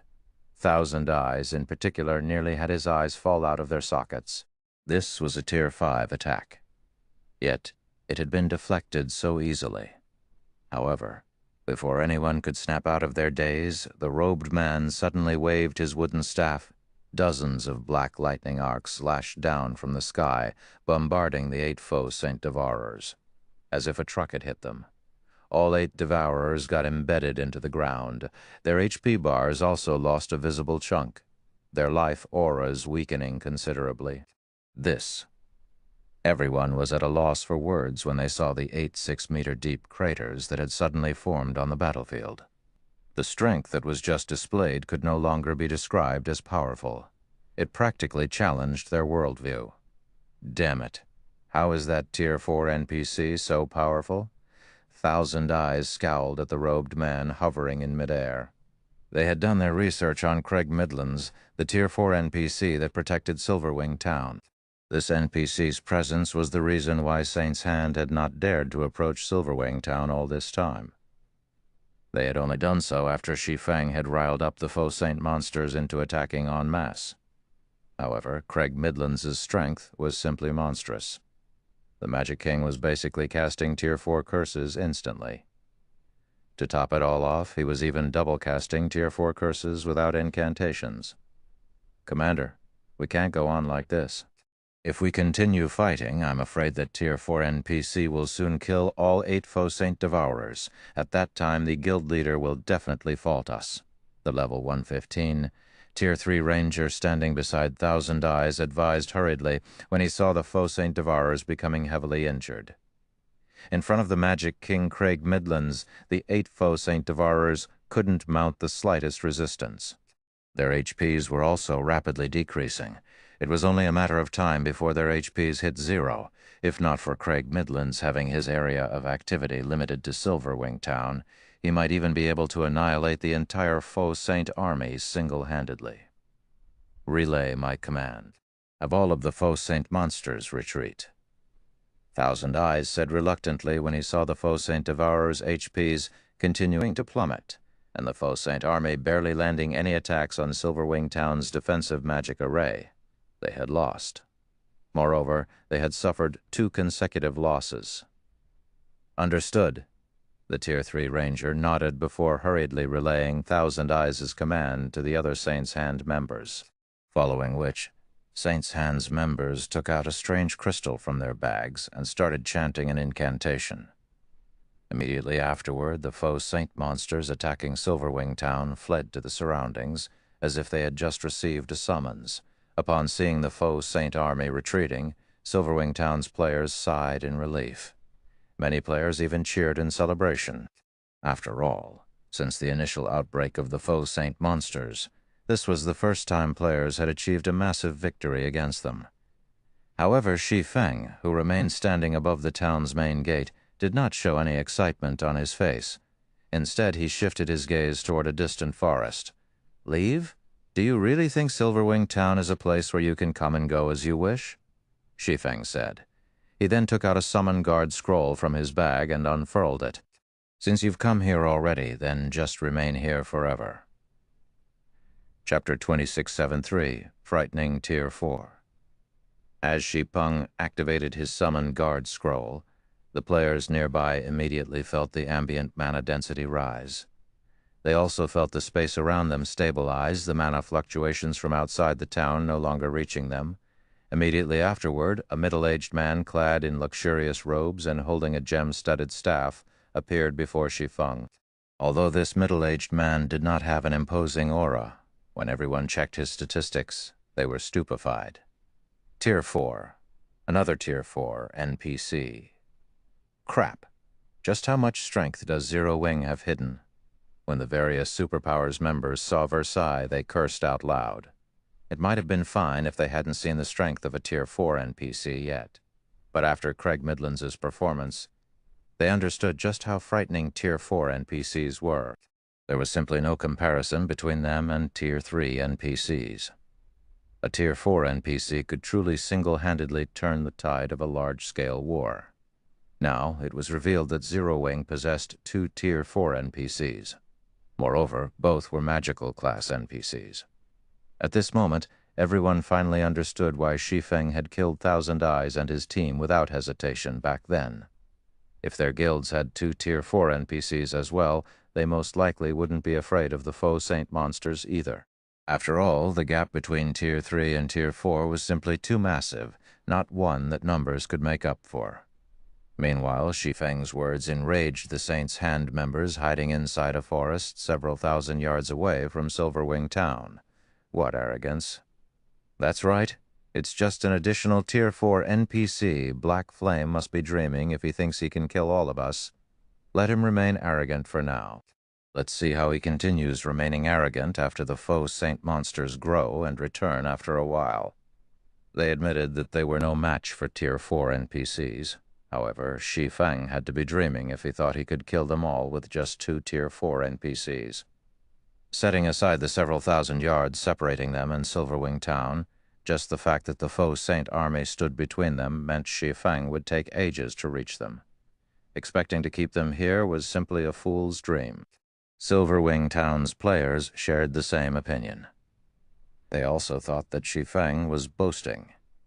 Even though the faux Saint army couldn't bring down Silverwing Town, it still held the absolute initiative in this war. The faux Saint army and Saint's Hand's members could stay and leave whenever they wanted. Stopping them with just 2 Tier 4 NPCs was impossible. However, before Saint's Hand's members could finish speaking, Versailles waved his staff. Suddenly, the space before him shattered and formed a space-time vortex, following which, Shi Feng and Versailles stepped into the space-time vortex and instantly arrived above the forest where Saint's Hand's members were hiding, quietly overlooking these players who were preparing to retreat. Teleportation? How is this possible? Saint's Hand's members were shocked when they saw Shi Feng and Versailles above them. Even this is possible? At this moment, aside from Saint's Hand's members, the various Superpowers members hidden in Silverwing Town were stunned as well. A special energy enveloped the entire Orc Empire, preventing the use of all forms of teleportation. In fact, one couldn't even summon flying mounts in the Empire. Players could rely on only carriages and land mounts to travel around, which was common knowledge for players operating within the Empire. This was one of the reasons why Saint's Hand's members were not afraid of getting killed. After all, even though Tier 4 NPCs could fly, it would still take them some time to cross a distance of several thousand yards. With the number of Saint's Hand's members present being over 1,000, so long as they split up and fled in different directions, it would be impossible for Versailles and Craig Midlands to kill them all. Now, however, Shi Feng and Versailles had teleported across a distance of several thousand yards. This was simply unbelievable. Evacuate, everyone, split up and escape. Thousand Eyes yelled with an indescribably grim expression on his face, reacting immediately to Shi Feng's arrival. Currently, the entire area around Silverwing Town was under the Soul Annihilation curse. Any player that died within this sealed region would be subject to the curse. Naturally, Saint's Hand's members were no exception. In order to ensure the conquest of Silverwing Town, not only did Saint's Hand sacrifice 1,000 Tier 2, level 100-plus players and 100 Tier 3 experts, but it had also dispatched over 500 Tier 3 experts and over 1,000 Tier 2 experts capable of absorbing the strength of the foe Saint Destroyers. If every one of these players got killed now, Saint's Hand would suffer unimaginable damage. As soon as Thousand Eyes finished shouting his orders, he took out a Tier 3 flight scroll from his bag. This was an item that granted players the ability to fly for a short time. The movement speed bonus provided was also much greater than that provided by a land mount. This scroll was one of his most important life-saving items. As for the other Saint's Hand members, they promptly snapped out of their daze after hearing Thousand Eyes' reminder and scattered in all directions, fleeing in a panic. If they died now, not only would their death penalties be doubled, but their souls would also be weakened for 15 days. Even Tier 3 experts could not afford such a penalty. After all, in the current God's domain, one would be eliminated from the front lines just for stagnating a few days. What more, 15 days. You still think you can escape even now? Shi Feng scoffed, his expression remaining indifferent despite seeing Saint's Hand's members fleeing in all directions. As soon as Shi Feng finished speaking, a ripple of mana spread out from Versailles' body and instantly enveloped Saint's Hand's members, restricting their movements.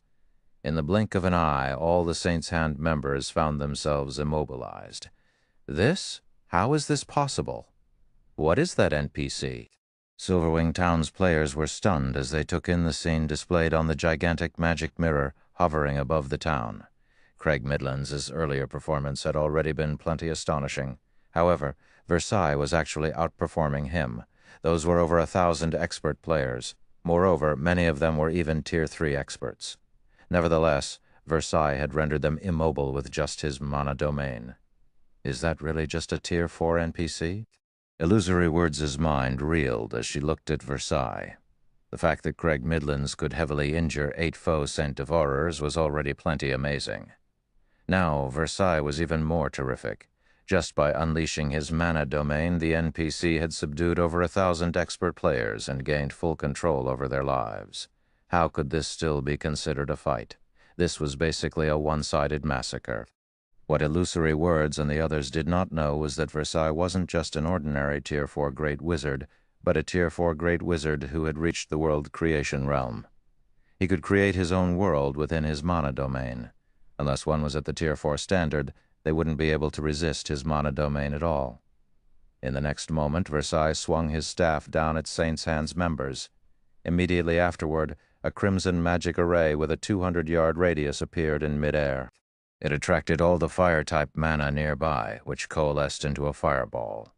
As the fireball descended toward the ground, it continuously grew until it was the size of a mountain. Saint's Hand's members and Silverwing Town's players all fell silent as they took in the fireball. For a time, it was as if time had frozen for everyone. Black, flame. Just you wait. You cannot stop the foe Saint army. It is only a matter of time before the foe Saint army destroys Zero Wing. Seeing the descent of the gigantic fireball, Thousand Eyes turned to glare at Shi Feng like a maniac. At the same time, he also kept ridiculing Shi Feng for overestimating himself. The foe Saint army will have to be able to grow first in order to do that, Shi Feng retorted nonchalantly to Thousand Eyes' maniacal laughter. As soon as Shi Feng said so, the gigantic fireball landed and exploded. Boom! Endless flames instantly spread across the forest, incinerating every one of Saint's Hand's members. Along with the deaths of Saint's Hand's members, the originally retreating foe Saint army went berserk, with bloodshot eyes. Every foe Saint monster on the battlefield charged at Shi Feng. "Let's return," Shi Feng said to Versailles. Nodding respectfully in response, Versailles opened another space-time vortex and teleported back to Silverwing Town with Shi Feng, only after Shi Feng arrived back at Silverwing Town's main gate. Did the players there snap out of their daze? Everyone then turned to stare at Shi Feng in amazement. He got the job done just like that? Looking at Shi Feng's calm demeanor, it looked as if he had just taken a stroll through his backyard. Those were more than 1,000 expert players. However, Shi Feng had simply trampled over them like they were a bunch of ants. With such strength in his grasp, even if the various superpowers Tier 3 experts banded together, they would be helpless to do anything against Zero-Wing foe Saint army. It was nothing but a joke. Meanwhile, after Shi Feng returned to Silverwing Town, aside from the 8 heavily injured foe Saint devourers that were still desperately trying to escape, the other foe Saint monsters resumed attacking Silverwing Town like crazy. However, by this time, everyone understood that Zero-Wing would definitely annihilate the foe Saint army in the end. After all, even if the foe Saint devourers could escape the Magic King, they wouldn't be able to escape Versailles. As for the other foe Saint monsters, they were merely live targets for Silverwing Town's magic towers and Zero-Wing's personal guards. Fire Dragon Empire, Flame Dragon City, Fire Dragon Auction House. Currently, the upper echelons of nearly 20 superpowers had assembled inside the Fire Dragon Auction House. This was a gathering of unprecedented scale in the entire Fire Dragon Empire. At this moment, the Tier 3 experts of these superpowers had also surrounded the auction house, preventing unaffiliated players from entering the building. However, despite being barred entry, a huge crowd of players, including the upper echelons of first-rate guilds and top adventurer teams, still waited outside the building. Every one of these players was very concerned about the results of the alliance discussion this time. After all, this alliance discussion could very well change the power structure of the entire Eastern continent. If they did not pay attention to the results of this meeting, they might end up getting eliminated from God's domain without knowing the reason. Meanwhile, inside the top-floor meeting room of the Fire Dragon Auction House, over 100 Tier 3 peak experts or above were currently seated at a round table. The combined aura these experts released would deter even Domain Realm experts from messing around. Currently, however, all of these experts were looking at the woman seated at the head of the table, with respectful looks on their faces. White Feather, who stood behind the chairwoman, leaned forward and said quietly, "Vice Guild Leader, the various superpowers' upper echelons are all here." In response, Cold Shadow nodded and said, "All right, let's begin." Chapter 260-74, Relayed Message. Chapter 260-74, Relayed Message. As soon as Cold Shadow indicated to start the meeting inside the large and spacious meeting room, White Feather stepped forward and swept her gaze across everyone present. Although White Feather did not say anything, everyone present promptly quieted down and focused their gazes on her, as they all understood that the alliance discussions were finally going to begin. Firstly, let me thank everyone on behalf of Mythology for attending the Foe Saint Alliance discussion. Although the Dragon Phoenix Pavilion's invitees are unable to attend the meeting this time due to special circumstances, the Pavilion has sent a representative capable of making decisions for the Guild. I believe it will not affect the implementation of the meeting results, so please rest assured, everyone, White Feather said from beside Cold Shadow. Upon hearing White Feather's words, the various superpowers upper echelons present reflexively shifted their gazes to the white-clad elderly man representing the Dragon Phoenix Pavilion. At this point, the sudden disappearance of the Dragon Phoenix Pavilion's Great Pavilion Master and 2 Pavilion Masters was already common knowledge among the superpowers. However, everyone had always thought that this was due to an internal dispute between the 2 Pavilion Masters, and that they would definitely show up for today's meeting. Yet, to everyone's surprise, despite today's meeting being of utmost importance to the Dragon Phoenix Pavilion's continued existence, be it the Pavilion's Great Pavilion Master or the 2 Pavilion Masters, none of them had shown up. Only a few Guild Elders and 1 Grand Elder represented the Pavilion at today's meeting. This situation inevitably piqued everyone's curiosity as to what had actually happened to the Dragon Phoenix Pavilion. Since everyone is here, I won't waste words with you all. Let's address today's main topic, Whitefeather said as she swept her gaze across the people before her once more. She then clapped her hands twice. A holographic map of the entire eastern continent appeared in the center of the round table. Although many areas remained blacked out as unknown territory, the map included every location known by players at this stage of the game. In fact, it even displayed some level 120 to level 140 neutral maps, places that most of the superpowers attending this meeting lacked the ability to visit in great detail. What a detailed map! For a time, the various representatives present gasped over the contents of the map. Detailed maps of specific parts of God's domain might not be rare in God's domain, but compiling all of them into one continental map was not an easy task. This was especially true for level 100+ neutral maps and forbidden lands. The various powers considered the information for these maps top secret and rarely shared it with others. Now, however, mythology had actually shared its valuable map information with the superpowers present without hesitation. This was an incredibly generous gesture. However, after everyone spent some time studying the map, they noticed a few surprising points. Certain locations on the map were marked in dull gray and white. These locations were none other than the territories of God's domain's various NPC dark forces and the recently appeared faux saint monsters. Mythology's intel on the territories of the Eastern Continent's NPC dark forces mostly matched up with what the other superpowers had, and these NPC dark forces were mainly based in level 100+ neutral maps. However, the faux saint monsters' territory marked on Mythology's map made everyone present doubt their eyes. How did the faux saint monsters' territory grow so large? A gray-clad assassin wearing Shadowless Empire's guild emblem exclaimed, according to their information, the faux saint monsters' territory should encompass only the Purple Thorns Kingdom, Starmoon Kingdom, and the Orc Empire. However, according to Mythology's map, the faux saint monsters were about to extend their reach into the 14 other neighboring kingdoms, as well as the Black Dragon Empire and Dark Knight Empire already. This was incredible. Is this really the faux saint monsters' territory? Is there some kind of mistake?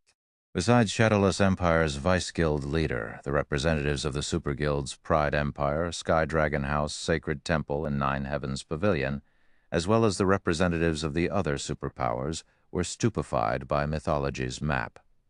Although they had long known that the faux saint monsters were not easy opponents and would definitely pose a huge problem for the Eastern Continent, they hadn't anticipated that the monsters' development speed would be so swift. Everyone need not doubt the validity of this map. It is the result of exchanging information with multiple super guilds. Moreover, this information is just a day old, Cold Shadow said. I know many of you present find this hard to believe, but this is reality. This is also one of the reasons why I invited everyone present to today's meeting. The Vice Guild leaders of the 4 other super guilds present nodded, acknowledging that their respective guilds had indeed traded information with Mythology. A day old, doesn't that mean that the faux saint monsters' territory is even larger now? A level 116 female druid from the Moon God's Realm's Dark Pursuit asked. That's right. With their development speed, they should have come into contact with the borders of these kingdoms and empires already, Cold Shadow replied, nodding. I'm afraid it won't be long before their territory spreads to nearly half of the entire Eastern Continent. At that time, everyone present will not be able to avoid coming into contact with faux saint monsters. The representatives that remained relatively relaxed before could not help growing nervous at Cold Shadow's words. Originally, they had come to this meeting merely to see if there were any benefits to be had. After all, they all believed that this meeting targeted Zero Wing. In their opinions, the matter of forming an alliance to resist the faux saint monsters was just an excuse. Vice Guild leader Shadow, since you've gathered us here, does that mean you have a plan to prevent this situation from occurring? The white-clad elder from the Dragon Phoenix Pavilion asked with a grim expression. The sudden disappearance of the great Pavilion Master and the 2 Pavilion Masters had already dealt a significant blow to the Dragon Phoenix Pavilion. Now there was also the threat of the faux saint monsters. This development was simply a nightmare for the pavilion. He had seen how the faux saint monsters destroyed Star Moon Kingdom's border cities. Although the Black Dragon Empire was strong, the faux saint monsters were growing stronger by the day. After they gobbled up Star Moon Kingdom, it was only a matter of time before they did the same to the Black Dragon Empire. Upon hearing the white-clad elder's words, the other representatives present promptly turned to Cold Shadow. They all wished to know the reason why Cold Shadow had gathered them today. "Of course, otherwise I wouldn't have invited everyone to come," Cold Shadow replied, nodding. Her lips curling up, she continued. "I believe everyone already knows by now how powerful the faux saint monsters are. It is simply impossible for us to stop these monsters from spreading their influence. Before today's meeting, I formed a partnership with Saint's Hand's guild leader." "A partnership?" Everyone perked up their ears at Cold Shadow's words. The guild known as Saint's Hand was not foreign to those present. They also knew very clearly that Saint's Hand possessed tools that prevented the faux saint monsters from attacking players. In fact, the guild even had a tool that could surely prevent the faux saint monsters from attacking guild towns and cities. However, until this day, Saint's Hand had never shown any willingness to partner with other powers. The most it was willing to do was sell some of these tools at exorbitant prices. The conditions of the partnership are very simple. All we need to do is collaborate to take down Stone Forest City at that time. Not only will Saint's Hand sell us a stronghold barrier that can prevent the faux saint monsters from attacking the towns and cities. The barrier is set up but everyone present will also get some of Stone Forest City's shares as well as a number of residential slots in the Freedom Hotel, Cold Shadow said, smiling. When Cold Shadow finished speaking, the eyes of the various representatives present glistened. Even if Cold Shadow had not mentioned partnering to take down Stone Forest City, they already had plans to do so. After all, Stone Forest City was simply too amazing. What made Stone Forest City amazing wasn't its location in a level 100 neutral map, but the city's Freedom Hotel. After experiencing the Freedom Hotel's effects, practically every expert belonging to the various superpowers wished to have their own room there. That way, they would be able to not only accumulate the double EXP buff rapidly, but also expel much more quickly the foreign energies corroding their bodies. Having a room of their own would drastically increase their leveling speed. Moreover, depending on the quality of the room one rented in the Freedom Hotel, one could even train in the Freedom Hotel's excellent environment and achieve extraordinary results. At this point, the main reason why Stone Forest City was able to continue flourishing in Zero Wing's hands was the Freedom Hotel. Otherwise, the city would have long since fallen due to Starlink and the various superpowers' constant harassment. If they could secure Stone Forest City for themselves, not only would they have a better assurance against the faux saint monsters, but they would even gain residential slots in the Freedom Hotel. This was definitely killing two birds with one stone. However, taking Stone Forest City down won't be easy. Aside from the NPC Night Division, quite a few superpowers have partnered with Zero Wing. Even with an alliance, I'm afraid capturing the city will be difficult. That's right. The flying ships are also constantly patrolling around Stone Forest City. If it really comes down to a fight, I'm afraid the number of Tier 3 experts we have is far from enough to capture the city. The Dark World's failed invasion has thoroughly proven this point. Moreover, I heard that Black Flame has already returned. His personal strength is extraordinary. Although many of the representatives present showed interest in Cold Shadow's plan, some representatives also shook their heads and expressed their worries. The fact that the various superpowers desired Stone Forest City was old news.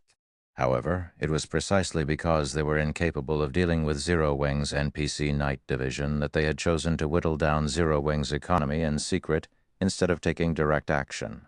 Although Cold Shadow had brought this matter out into the open, the crux of the problem remained unchanged.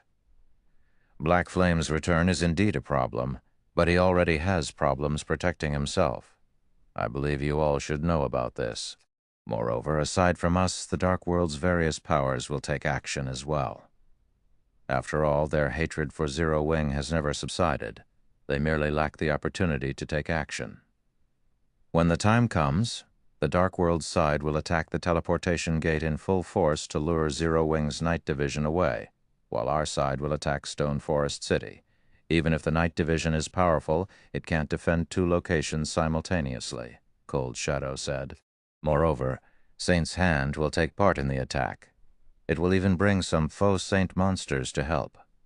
Those NPC knights might be powerful when going up against players, but their performance will drop when going up against the faux Saint monsters. At Cold Shadow's mention of the faux Saint monsters, the various representatives present sucked in a deep breath.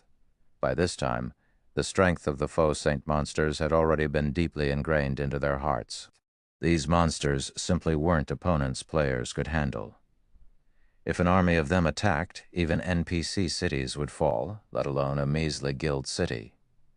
Moreover, according to the intel they obtained, mythic-ranked faux Saint Devourers had already appeared in the ranks of faux Saint monsters. Once these faux Saint Devourers reached a certain number, even main city-ranked NPC cities were likely to fall. Right then, however, the various representatives present suddenly received message notifications, one after another, the synchrony of these messages making their arrival seem pre-planned, following which the originally excited venue suddenly fell deathly silent. Feather, what happened? When Cold Shadow saw everyone sinking into a daze, she automatically turned to White Feather for the reason for everyone's reactions. Just what kind of information did everyone receive that stunned them so much? They lost the faux Saint army and Saint's Hand's forces that went to attack Silverwing Town lost. White Feather exclaimed, her eyes filled with shock and horror as she looked at Cold Shadow. Moreover, it was a tragic defeat. Every faux Saint monster and Saint's Hand member that went to Silverwing Town died. Chapter 2675, Change in Times on the Eastern Continent. Chapter 2675, Change in Times on the Eastern Continent. After White Feather finished speaking, the heavy atmosphere inside the meeting room grew even heavier. For a moment, it felt as if time inside the room had stopped as the room became indescribably silent. They lost? Moreover, all of them got killed? How was that possible? After snapping out of her shock, Cold Shadow felt that White Feather was kidding her. Either that, or there was a mistake in the information reported. The faux Saint army and Saint's Hand's failure to destroy Silverwing Town was already plenty unbelievable. Now, however, she was actually being told that not only did the faux Saint army and Saint's Hand suffer defeat, but Zero Wing had even annihilated them. She would rather believe that Zero Wing had instantly destroyed a superpower than this nonsense. After all, over 4 million faux Saint monsters had marched on Silverwing Town. Moreover, the weakest monsters in the army were Great Lord-ranked faux Saint saboteurs. Even a 6-man party led by a Tier 3 expert would need around 10 minutes just to kill one of them. Even if every faux Saint monster stood still and allowed Silverwing Town's players to wail away at them, it would take ages for the players to annihilate the faux Saint monsters. Meanwhile, it had been, at most, 2 hours since the faux Saint army launched its attack on Silverwing Town. How could Zero Wing possibly annihilate the army in such a short time? Besides, the Grand Lord-ranked faux Saint destroyers were monsters that would flee from battle once their high HP fell to a certain level, with more than 100,000 faux Saint destroyers fleeing in multiple directions. The players in Silverwing Town couldn't hunt down every one of them, even if the number of players was multiplied tenfold. Nevertheless, White Feather and the various representatives present all revealed a bitter smile filled with self-ridicule upon hearing Cold Shadow's question. They truly wished that the information their subordinates had just relayed to them was false. However, the report they received contained not just words but numerous images and videos as well. In fact, the report was so detailed that they could not help but wonder if they were dreaming. Normally, even when relaying urgent information, their subordinates would send them only a few paragraphs of text. Now, however, their subordinates were behaving like diligent, hot-blooded youths. Just the videos they included in the report numbered over a dozen. There were even narrative texts accompanying each video, as if their subordinates were afraid that they would not understand the events recorded in response to Cold Shadow's question. White Feather did not bother wasting words on an explanation. Instead, she forwarded the report her subordinate sent her to Cold Shadow. When Cold Shadow finished looking through Whitefeather's report, her entire person fell into a daze, her reaction not much better than Whitefeather's and the others. And impenetrable defensive magic array. Over 300 personal guards capable of overwhelming the foe saint monsters. A Tier 4 NPC guard capable of heavily injuring 8 foe saint devourers in a single hit. A Tier 4 personal guard capable of immobilizing and vaporizing over 1,000 expert players with just a thought. Each piece of information was practically more exaggerated and unbelievable than the one before. If not for Cold Shadow being certain that Saint's Hand aimed to annihilate Zero Wing, and knowing that the foe Saint army marching to Silverwing Town was real, she would have thought that Saint's Hand had joined hands with Zero Wing to toy with her. Meanwhile, aside from the superpowers attending the alliance discussion, the various powers all over the eastern continent were also in an uproar. So, this is Zero Wing's true strength? Amazing. It's no wonder Black Flame thought nothing of Thousand Eyes' threat, and even killed him directly. With such strength, who could possibly take down Silverwing Town? A Tier 4 personal guard. It seems times are going to change on the eastern continent. The various powers of God's domain had never thought that the foe Saint army would fail to destroy Silverwing Town, much less suffer such an overwhelming defeat. However, rather than the foe Saint army's defeat, what truly shocked the various powers was the strength of Tier 4 NPCs, or rather their gross misjudgment of the strength of Tier 4 NPCs. Previously, although they were in awe of Tier 4 NPCs, it was only at the level of the awe they felt for mythic monsters. Nowadays, however, the number of Tier 3 experts in God's domain was on a constant uptick. The number of Tier 3 skills and spells Tier 3 experts learned had also increased substantially. Tier 3 experts with fully unlocked mana bodies were also appearing one after another. Hence, expert players that possessed combat power approaching the Tier 4 standard were no longer as rare as before. In fact, killing level 100+ mythic monsters had already become a normal occurrence for players in the current God's domain. Hence, no one felt much awe toward Tier 4 NPCs anymore. They all thought that Tier 4 NPCs were no longer anything special. At most, they were just slightly stronger than mythic monsters, and could play a relatively significant role only in small-scale battles, and not affect the big picture at all. However, after watching Craig Midlands's and Versailles' performances, the various powers realized that they had been sorely mistaken. Let alone being capable of affecting the big picture of God's domain, everything below Tier 4 was basically an ant before Tier 4 NPCs. The number of Tier 3 players or monsters that Tier 4 NPCs had to face did not matter. They could easily annihilate their opponents with a single wave of their hands. Previously, many of the Eastern Continent's superpowers had felt gleeful over the fact that they had surpassed Zero Wing in the number of Tier 3 experts they possessed.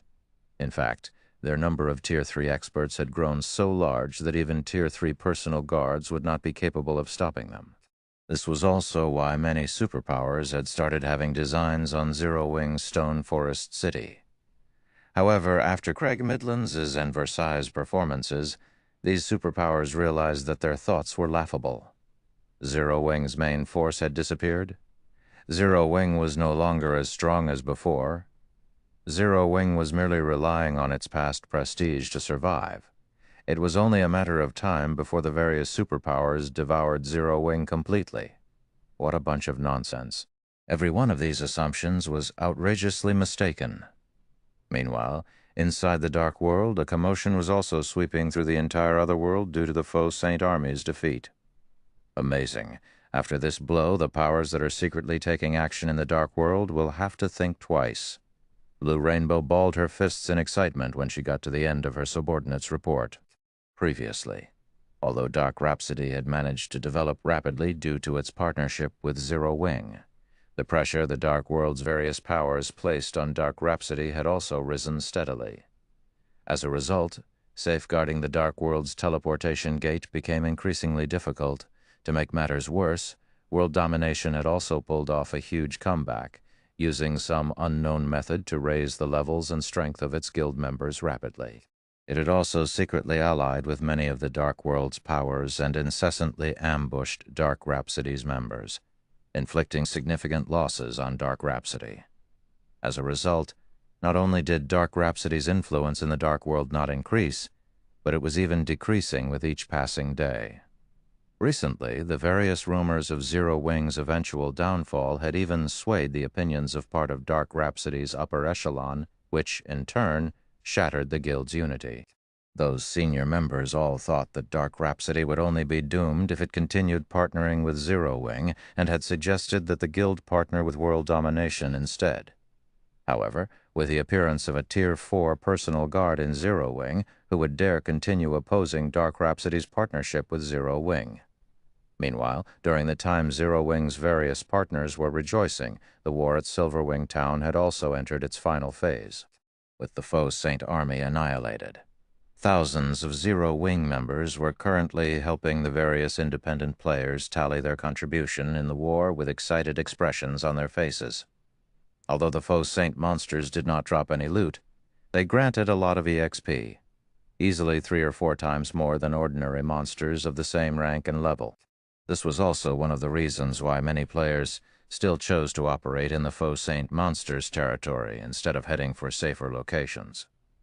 Operating within the Faux Saint monsters territory might be very dangerous, but with how much EXP these monsters granted, so long as one did not die, one's leveling speed would be at least 2 times faster than if one grinded elsewhere. After Silverwing Town successfully annihilated the Faux Saint army without sustaining any casualties, the EXP everyone got was through the roof. The Zero Wing members that had participated in this war had leveled up once on average, with the lower-leveled members even gaining 2 levels through this war. Their leveling speed was simply unprecedented. At the same time, Silverwing Town's victory induced the players and adventurer teams operating in the other guild towns established within the Orc Empire to make their way to Silverwing Town, all wishing to develop there. In fact, there were many Tier 3 experts seeking to join Zero Wing as well. This situation overjoyed Yulin and Melancholic Smile. Currently, what Zero Wing lacked the most were Tier 3 experts. Due to Zero Wing's main force member's absence, and the fact that most level 100-plus dungeons had a Tier 3 requirement for entry, Zero Wing had a very difficult time obtaining the rare materials available only in level 100-plus dungeons. The Guild could only purchase and trade for these materials. However, the various powers all considered these materials strategic resources and rarely ever chose to sell them. This, in turn, limited Zero Wing's production of level 100-plus weapons and equipment. Meanwhile, as Silverwing Town's players were celebrating their victory, Shi Feng made his way back to Zero Wing's residence. He planned to log out of the game and get some rest. Previously, because he had killed another 8 Faux Saint Devourers, he had gained another 8 soul marks. Although none of these soul marks contained a soul array like before, they had refreshed his brain and triggered extraordinary activity. This definitely wasn't normal for him, as he had been online for over 10 days already. He needed to log off to rest and inspect his body. While waiting for the 30-second logout process to complete, Shi Feng suddenly received a call request from Yulan. Guild leader Mythology's Fang Shihan suddenly visited the main headquarters. Our people couldn't stop her and her entourage from entering the building at all. They're currently in the main lobby, and she says she wants to have a discussion with you. She says it is related to Zero Wing's future. Do you wish to meet her? Yulan asked anxiously. Looking for me. Shi Feng was a little surprised by Yulan's words. Smiling, he continued. This is interesting. Have someone lead them to the top-floor reception room. I'll head over immediately. Chapter 2676, Potential Elevated. Chapter 2676, Potential Elevated. Zero Wing's main headquarters, Shi Feng's room, along with the whoosh of high-pressure air escaping, the tightly shut lid of Shi Feng's gaming cabin opened up. At the same time, the strip of warning lights along the edges of the cabin lit up crimson. Sure enough, when Shi Feng climbed out of the gaming cabin and saw the cabin's console interface listing all sorts of warnings, he could not help a sigh of relief.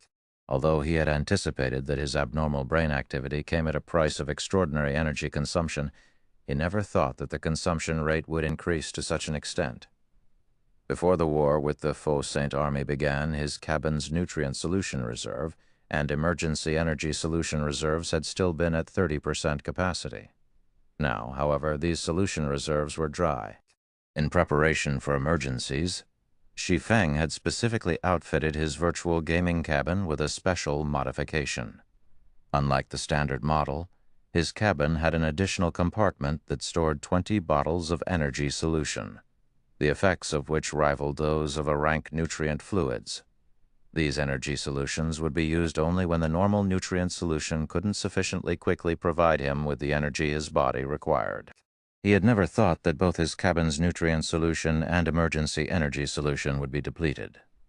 Not dwelling on the matter, Shi Feng promptly made his way to the nearby fridge and consumed a life potion, just in case. During the battle at Silverwing Town, he had relied on Versailles to kill all 8 Faux Saint Devourers. When the soul marks of all 8 Devourers entered him, his mind had entered a transcendent state. For a moment, he even felt omnipotent. It was as if his thought processes had shifted into overdrive. If other players encountered such a situation, they would definitely consider it a stroke of luck. However, Shi Feng, with over a decade of experience playing God's domain, understood very clearly the precondition for enjoying this fortuitous opportunity: sufficient nutrients and energy to power his body. If he did not meet this condition, he might even lose his life because of this opportunity. After consuming the life potion, the slight burning and ache in his brain started to ease gradually, the incessant stinging he felt fading.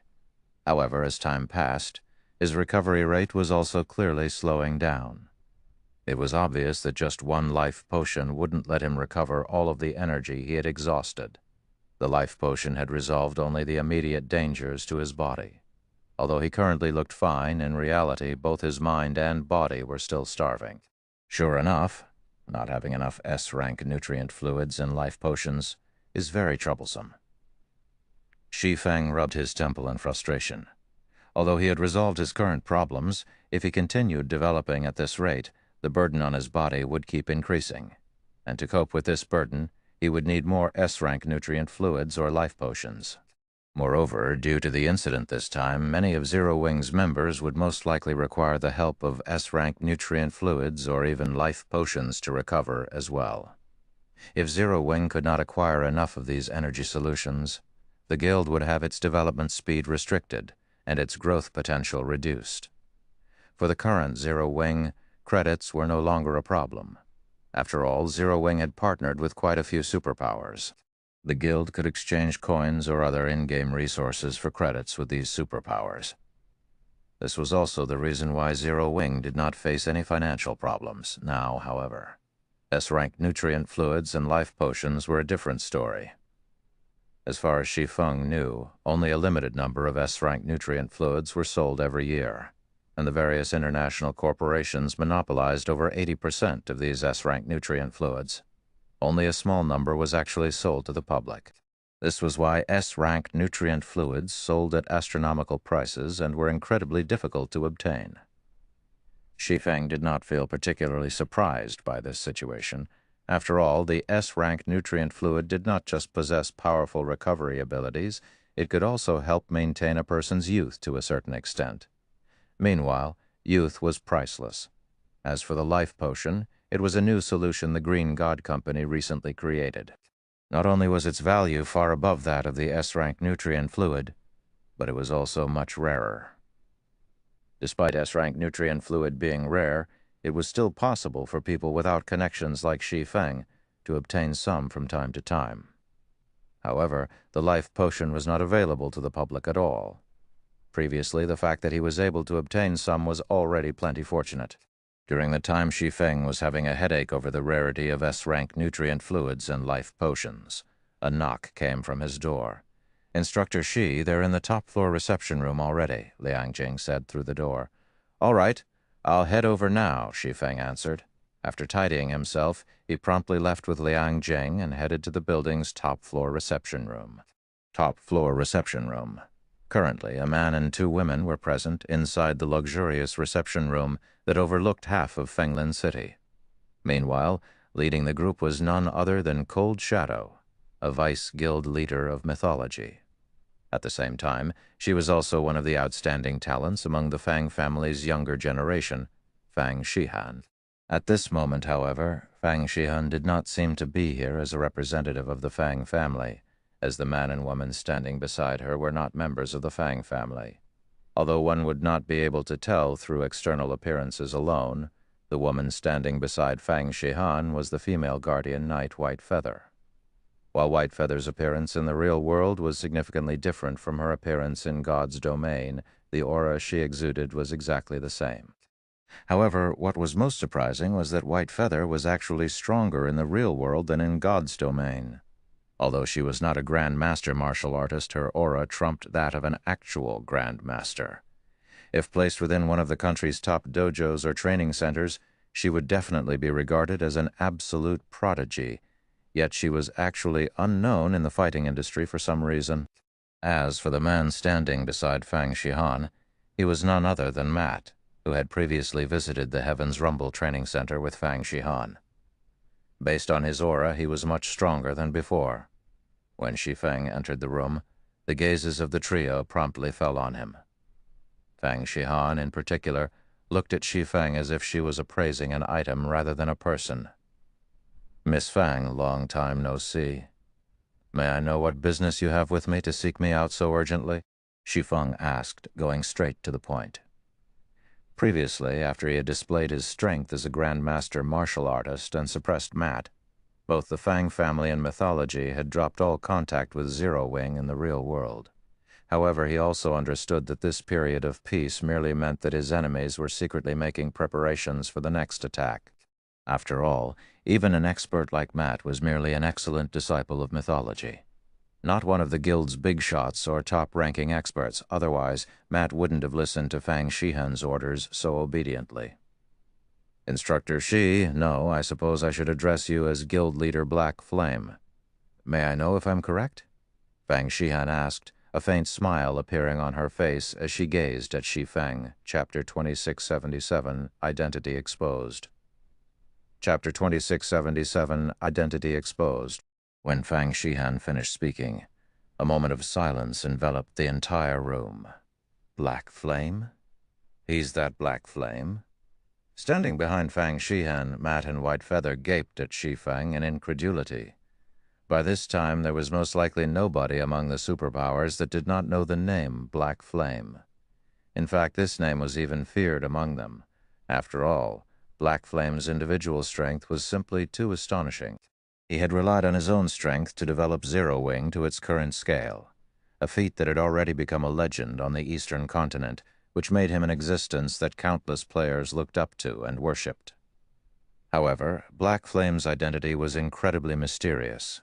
Even now, nobody knew Black Flame's true identity in the real world.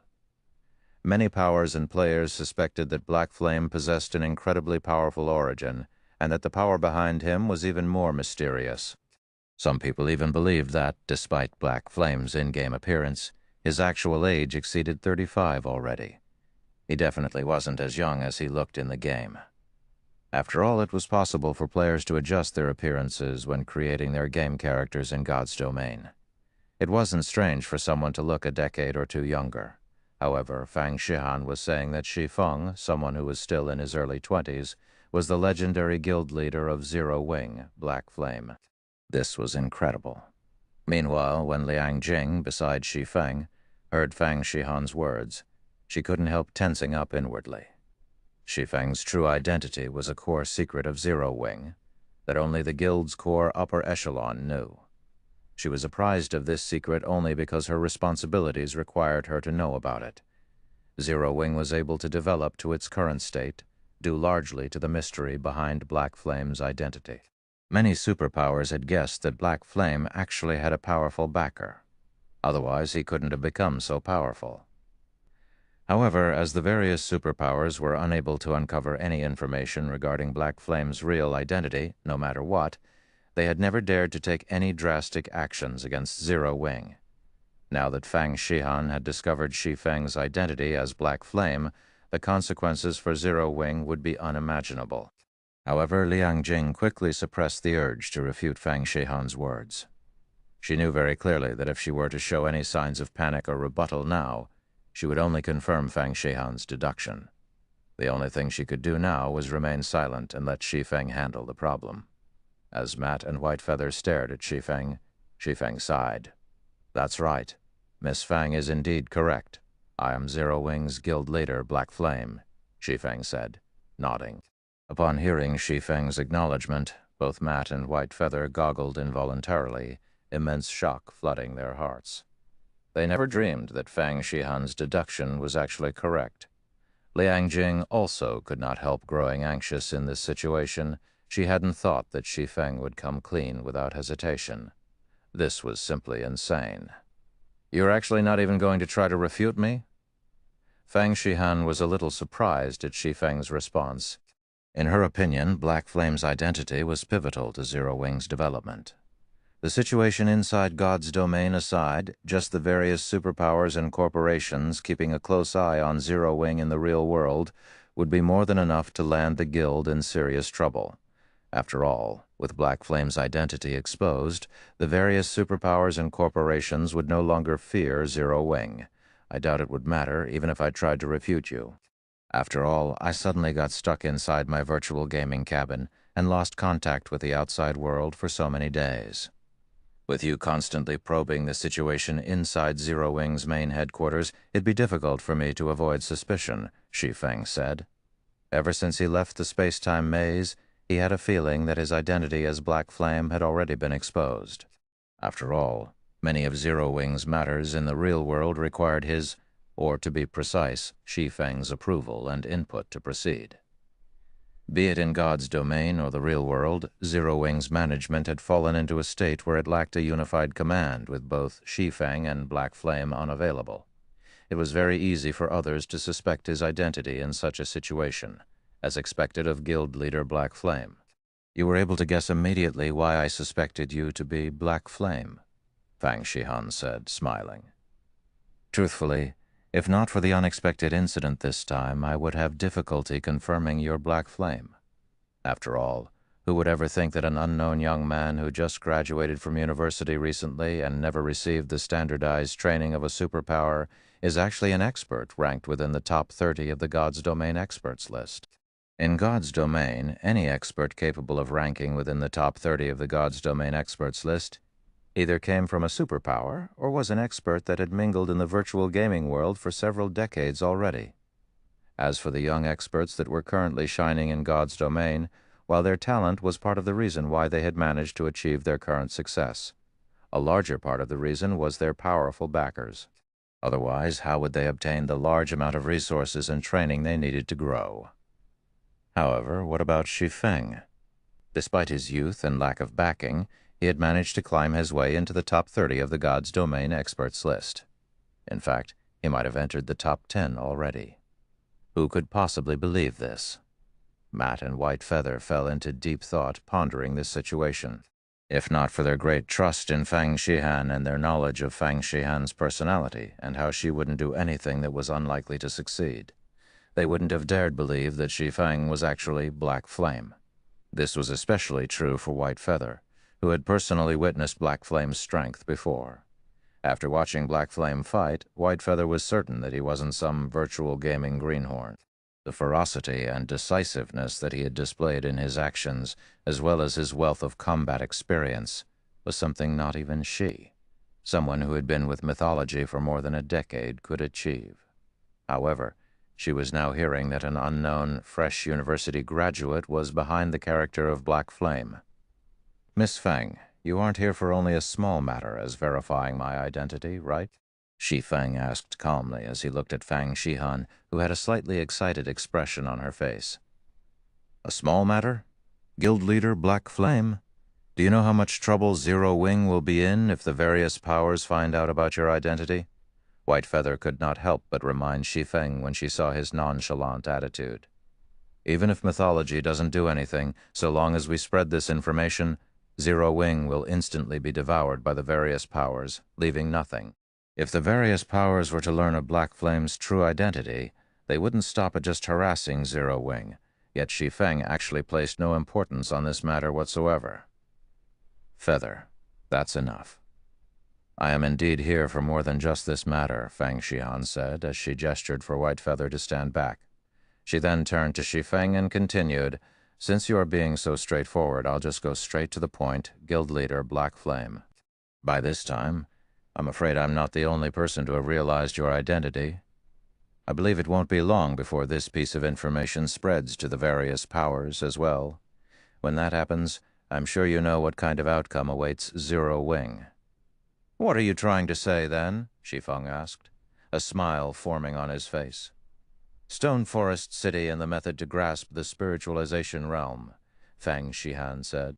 "So long as Zero Wing hands these two things over, Zero Wing will be able to avoid all those problems. Moreover, mythology will also supply Zero Wing with some S-rank nutrient fluids and life potions. I believe these should be things Zero Wing urgently requires right now, correct?"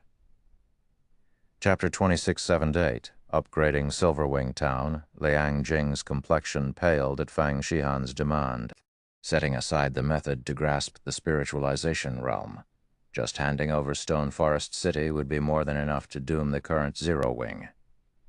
Over half of Zero Wing's current income came from Stone Forest City. Moreover, it was also because of Stone Forest City that so many experts were joining Zero Wing right now. It was no exaggeration to say that Stone Forest City was an integral part of Zero Wing. If they were to lose Stone Forest City, she could not imagine what would become of the guild. However, if they refused to hand over Stone Forest City, Zero Wing's situation wouldn't end up any better either. While Zero Wing might not face any problems in God's domain, it would be a piece of cake for others to ruin Zero Wing's operations in Fenglan City from the shadows. Guild leader Black Flame. I know this isn't an easy choice to make, but if Zero Wing lacks a sufficient number of S-rank nutrient fluids and life potions, wouldn't it be difficult for the guild to develop further?" Fang Xihan said, smiling. "I believe you, as a Grandmaster martial artist, should know this very clearly. God's Domain was different from other virtual reality games. The game helped its players develop their minds to extraordinary standards, particularly when players raised their tiers and they received huge boosts to their brain activity. This discovery had spurred excitement in many people. However, in exchange for this boost in brain activity, the energy players needed to sustain their minds and bodies also increased significantly. Besides the current Zero Wing, many superpowers were having headaches over this energy problem. Meanwhile, as a result of this situation, S-rank nutrient fluids and life potions had become extremely rare on the market. It might have been fine if the volume required wasn't particularly high. It was still possible to purchase some of these energy solutions so long as one was willing to pay more credits. However, after the required volume reached a certain point, one wouldn't be able to purchase these energy solutions even if one had the money to do so. You're right. Rank nutrient fluids and life potions are indeed the things Zero Wing currently requires the most. In fact, this problem is even more troublesome than the harassment of outside parties, Shi Feng said, nodding in agreement. After Shi Feng became a neutralizing Grand Master, even S-rank nutrient fluids were somewhat insufficient to maintain his body and mind at peak condition. Only life potions met his needs. There wouldn't have been a problem if he was the only person who required these high-quality energy solutions. However, if he wanted the other members of Zero Wing to improve themselves further and have a greater chance of reaching higher tiers, then they definitely could not lack a supply of S-rank nutrient fluids. If Zero Wing could not secure a large supply of S-rank nutrient fluids and life potions within a short period, even if the various superpowers did not secretly harass Zero Wing, it was only a matter of time before they surpassed Zero Wing, guild leader. Liang Jing was startled when she heard Shi Feng's words. Stone Forest City was currently one of the few guild cities established in a level 100 neutral map. If Shi Feng were really to hand over Stone Forest City, Zero Wing would suffer immense losses in God's domain. At that time, the leveling speed of Zero Wing's guild members would plummet. In regard to this situation, both Matt and White Feather smiled. At least this kid is mindful of the situation. If he decides to sell Stone Forest City and the secrets of the spiritualization realm now, he can earn some money for them. If he waits until the various superpowers know his secret, nobody will want them even if he decides to sell them, Matt whispered.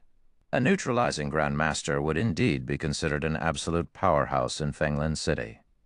However, experts of such caliber were only useful as a deterrent against ordinary powers, not against powerful major corporations. Not to mention, without sufficient S-rank nutrient fluids and life potions, Zero Wing's peak experts would have difficulty further developing themselves. After all, a lot of energy was required to maintain the accelerated brain activity of peak experts, energy that A-rank nutrient fluids couldn't provide. Hence, the various superpowers contested hotly for S-rank nutrient fluids and life potions, driving up the rarity of these solutions. If you have already made your decision, we can immediately close a contract. Guild leader Black Flame, Fang Shihan said, smiling. No, a contract won't be necessary, Shi Feng said, shaking his head. I won't be selling Stone Forest City or the method to grasp the spiritualization realm. Silence momentarily filled the room after Shi Feng spoke. Both Matt and White Feather gazed at Shi Feng in shock, wondering if he had gone crazy. Did he really not grasp the direness of Zero Wing's situation? Guild leader Black Flame, you need to think this through clearly. If you miss out on this opportunity, we won't offer you the same price next time, Fang Shihan said, a little surprised by Shi Feng's response. By then, the problems Zero Wing will have to face will be far greater than what you can imagine. Currently, mythology could be said to be Zero Wing's only lifeline. This was also the reason behind Fang Shihan's confidence that Shi Feng would not refuse her offer unless he really wished for Zero Wing's downfall.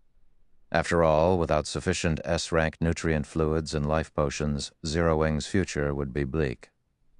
Thank you for your concern. If the various superpowers really wish to take covert action, I don't mind teaching them what a one-way trip is, Shi Feng replied calmly.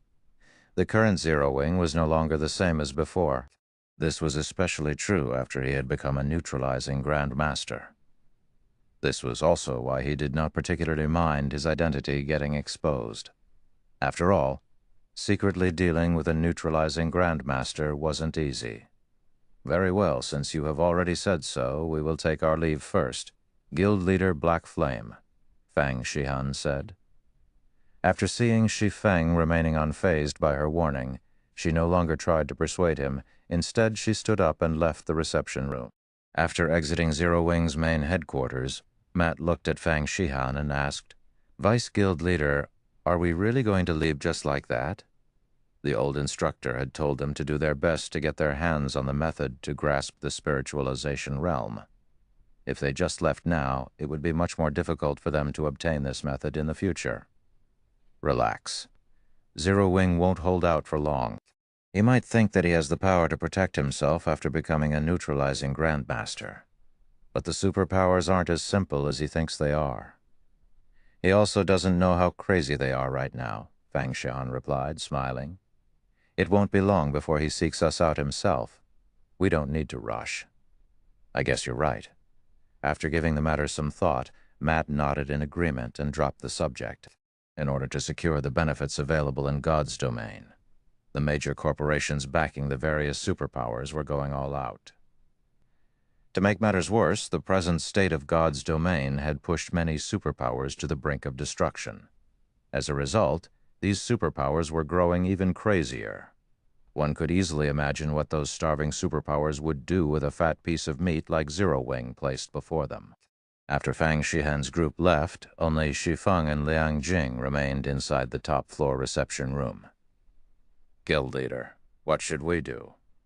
Once that Fang Shihan returns, she'll definitely expose your identity to the various powers, Liang Jing said as she looked anxiously at Shi Feng.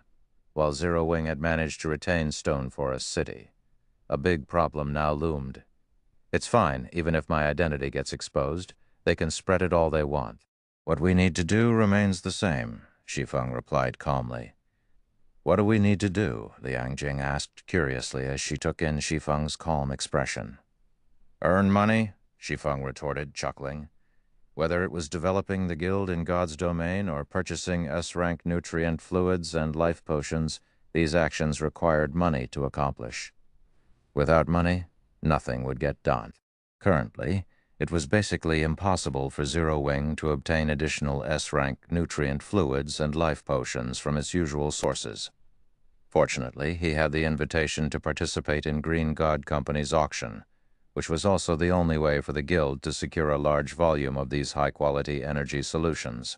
However, with how desperate the various superpowers were for S-rank nutrient fluids and life potions right now, if he did not prepare a sufficiently large sum of credits, he wouldn't stand a chance in the auction. Hence, what he needed to do now was earn money. Earn money? When Liang Jing heard Shi Feng's answer, she shook her head dejectedly and said, "I'm afraid that will be very difficult right now. Due to the constant suppression of the various superpowers, we have no choice but to obtain resources by ourselves. However, the resources we obtain are barely enough for our own use. We don't have any surplus to sell. Moreover, Stone Forest City's player population has also been decreasing because of the harassment.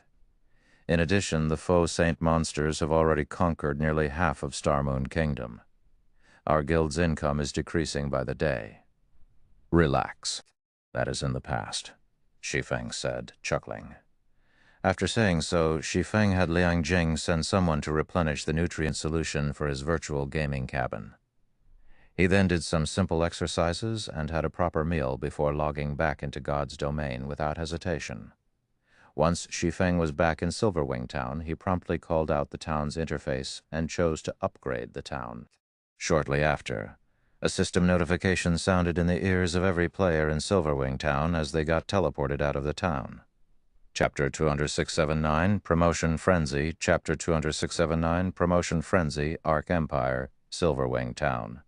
After Zero Wing's victory over the Faux Saint army, independent players started flocking to Silverwing Town from all over the Orc Empire. The members of many powers also came for a better look at Silverwing Town's situation. As a result, Silverwing Town became incredibly lively for a time. As players crowded into Silverwing Town, a 20-man team entered the town in an orderly manner. The players who saw this team could not help gaping in shock. What? Even they have come to develop in Silverwing Town.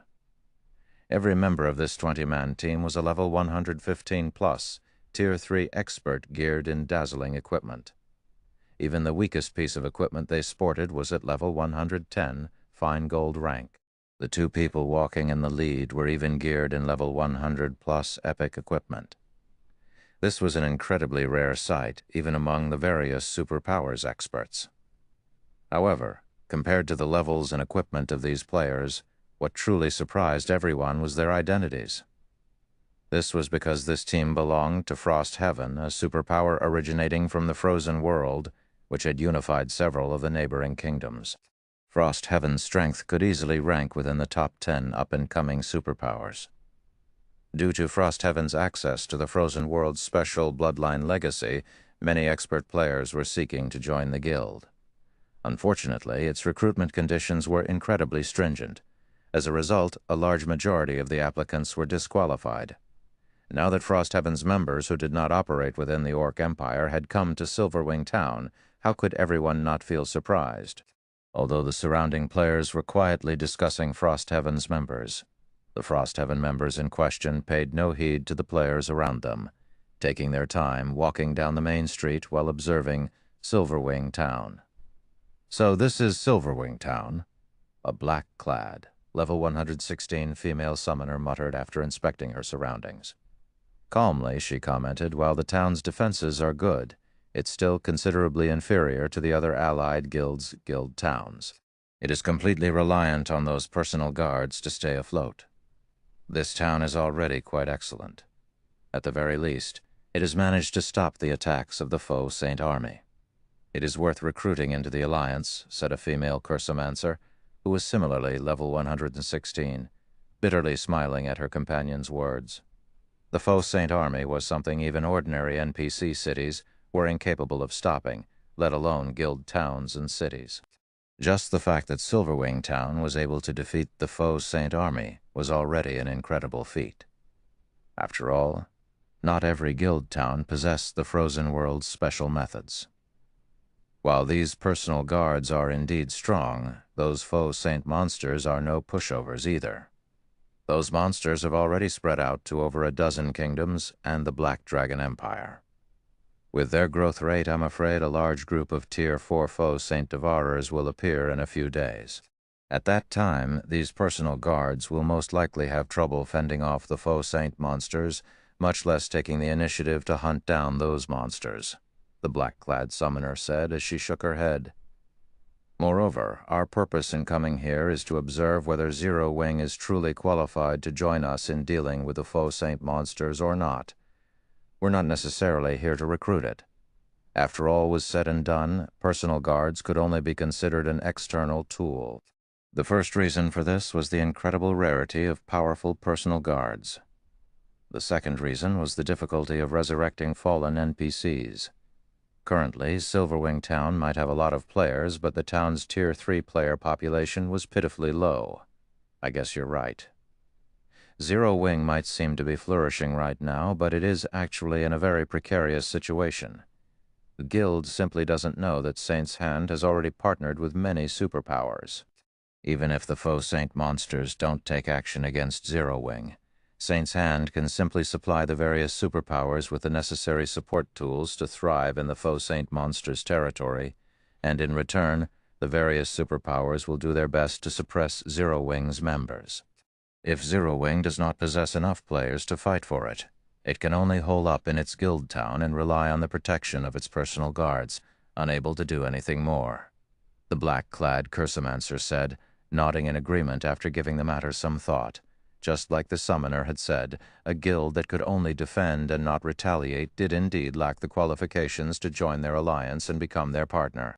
Meanwhile, as the level 116 summoner and level 116 Cursomancer from Frost Heaven were conversing, a system notification suddenly entered their ears. System, Silverwing Town has been promoted to Basic City. You will be teleported out of Silverwing Town in 30 seconds. What's going on? The town got promoted? The system notification stunned the players in Silverwing Town, their minds falling into a daze for quite some time as they stared at their notification windows. As for Zero Wing's members, they revealed ecstatic expressions on their faces. As an advanced town, Silverwing Town had already been able to repel the faux saint army's attack effortlessly. Now that Silverwing Town was getting promoted to Basic City, it would pose a much more difficult challenge for the faux saint army. Before anyone could properly react to the situation, every player inside Silverwing Town was teleported out of it. At the same time, a magic array enveloped the town. How is this possible? The black-clad female summoner from Frost Heaven exclaimed as she gazed at the magic array veiling Silverwing Town in astonishment. Setting aside Silverwing Town's prosperity, its player population alone is still far short of the requirements of promotion. It should have taken the town at least another month to get promoted to Basic City. How could it get promoted so quickly? Frost Heaven had ample experience in promoting guild towns and cities. The team could tell that Silverwing Town's defenses already met the required standard for promotion, but its player population was still insufficient.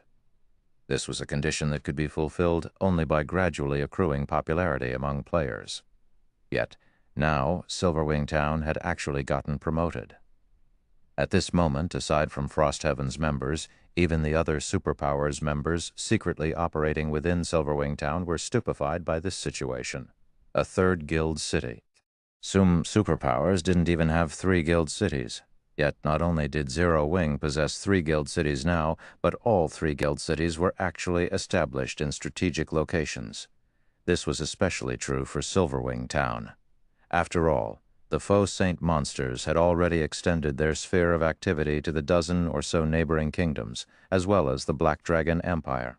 Due to the arrival of these faux saint monsters, many of the local maps had been transformed into high-level maps, with some even becoming level 120 maps.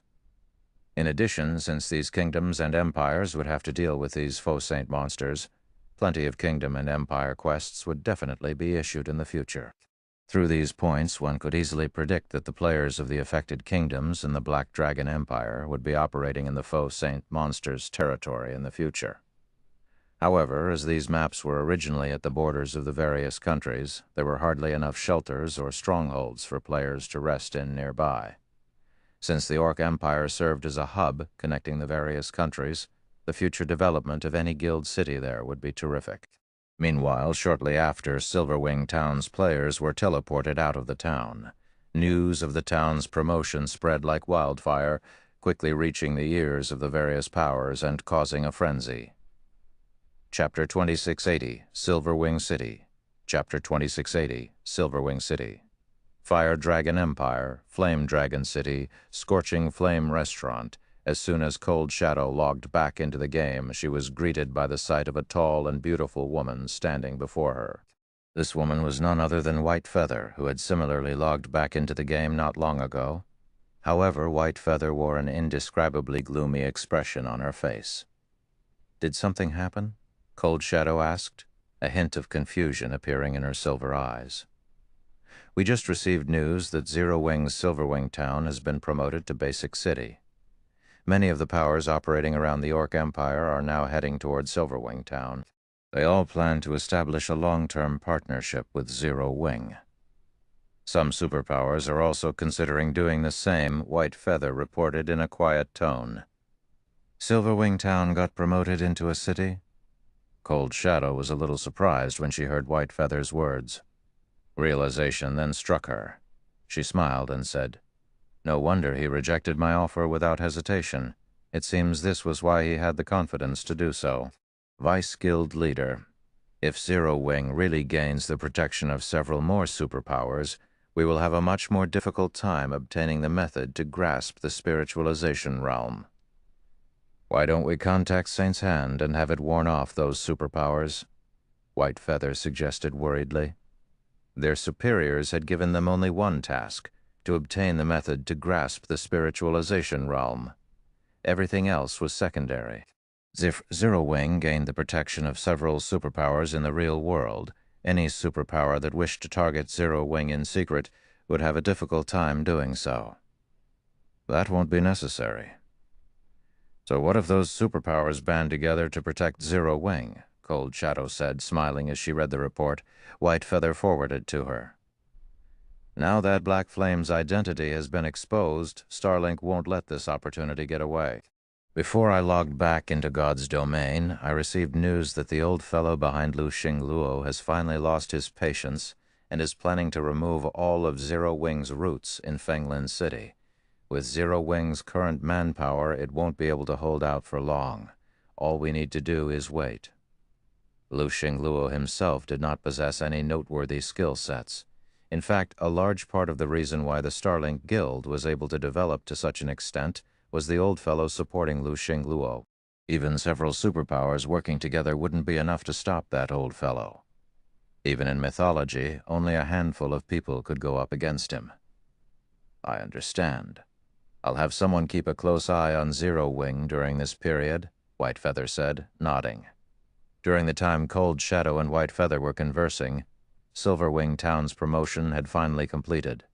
When the magic array disappeared, the town that previously sat atop a sand dune was no more. In its place was a magnificent city. Whether in terms of size or defensive standards, the new Silverwing City far surpassed the old Silverwing Town. In fact, even while standing outside the city, one could distinctly feel a dense stream of mana flowing into the city from the surroundings. What astonishing mana! Shi Feng was surprised when he sensed the influx of mana into the city. Upon Silverwing Town's promotion to Silverwing City, its core magic array had received a significant improvement. Due to that, as well as the city's 5 magic towers, Silverwing City could practically rival Stone Forest City in mana density. If players were to rest in Silverwing City, the effects they gained might not be as excellent as what they would enjoy when resting in Stone Forest City's Freedom Hotel, but the result would still be quite excellent. It definitely wouldn't be an exaggeration to call Silverwing City a sacred land for players to rest in. Due to the incursion of the foe saint monsters, many maps in the Orc Empire had transformed into level 100+ neutral maps.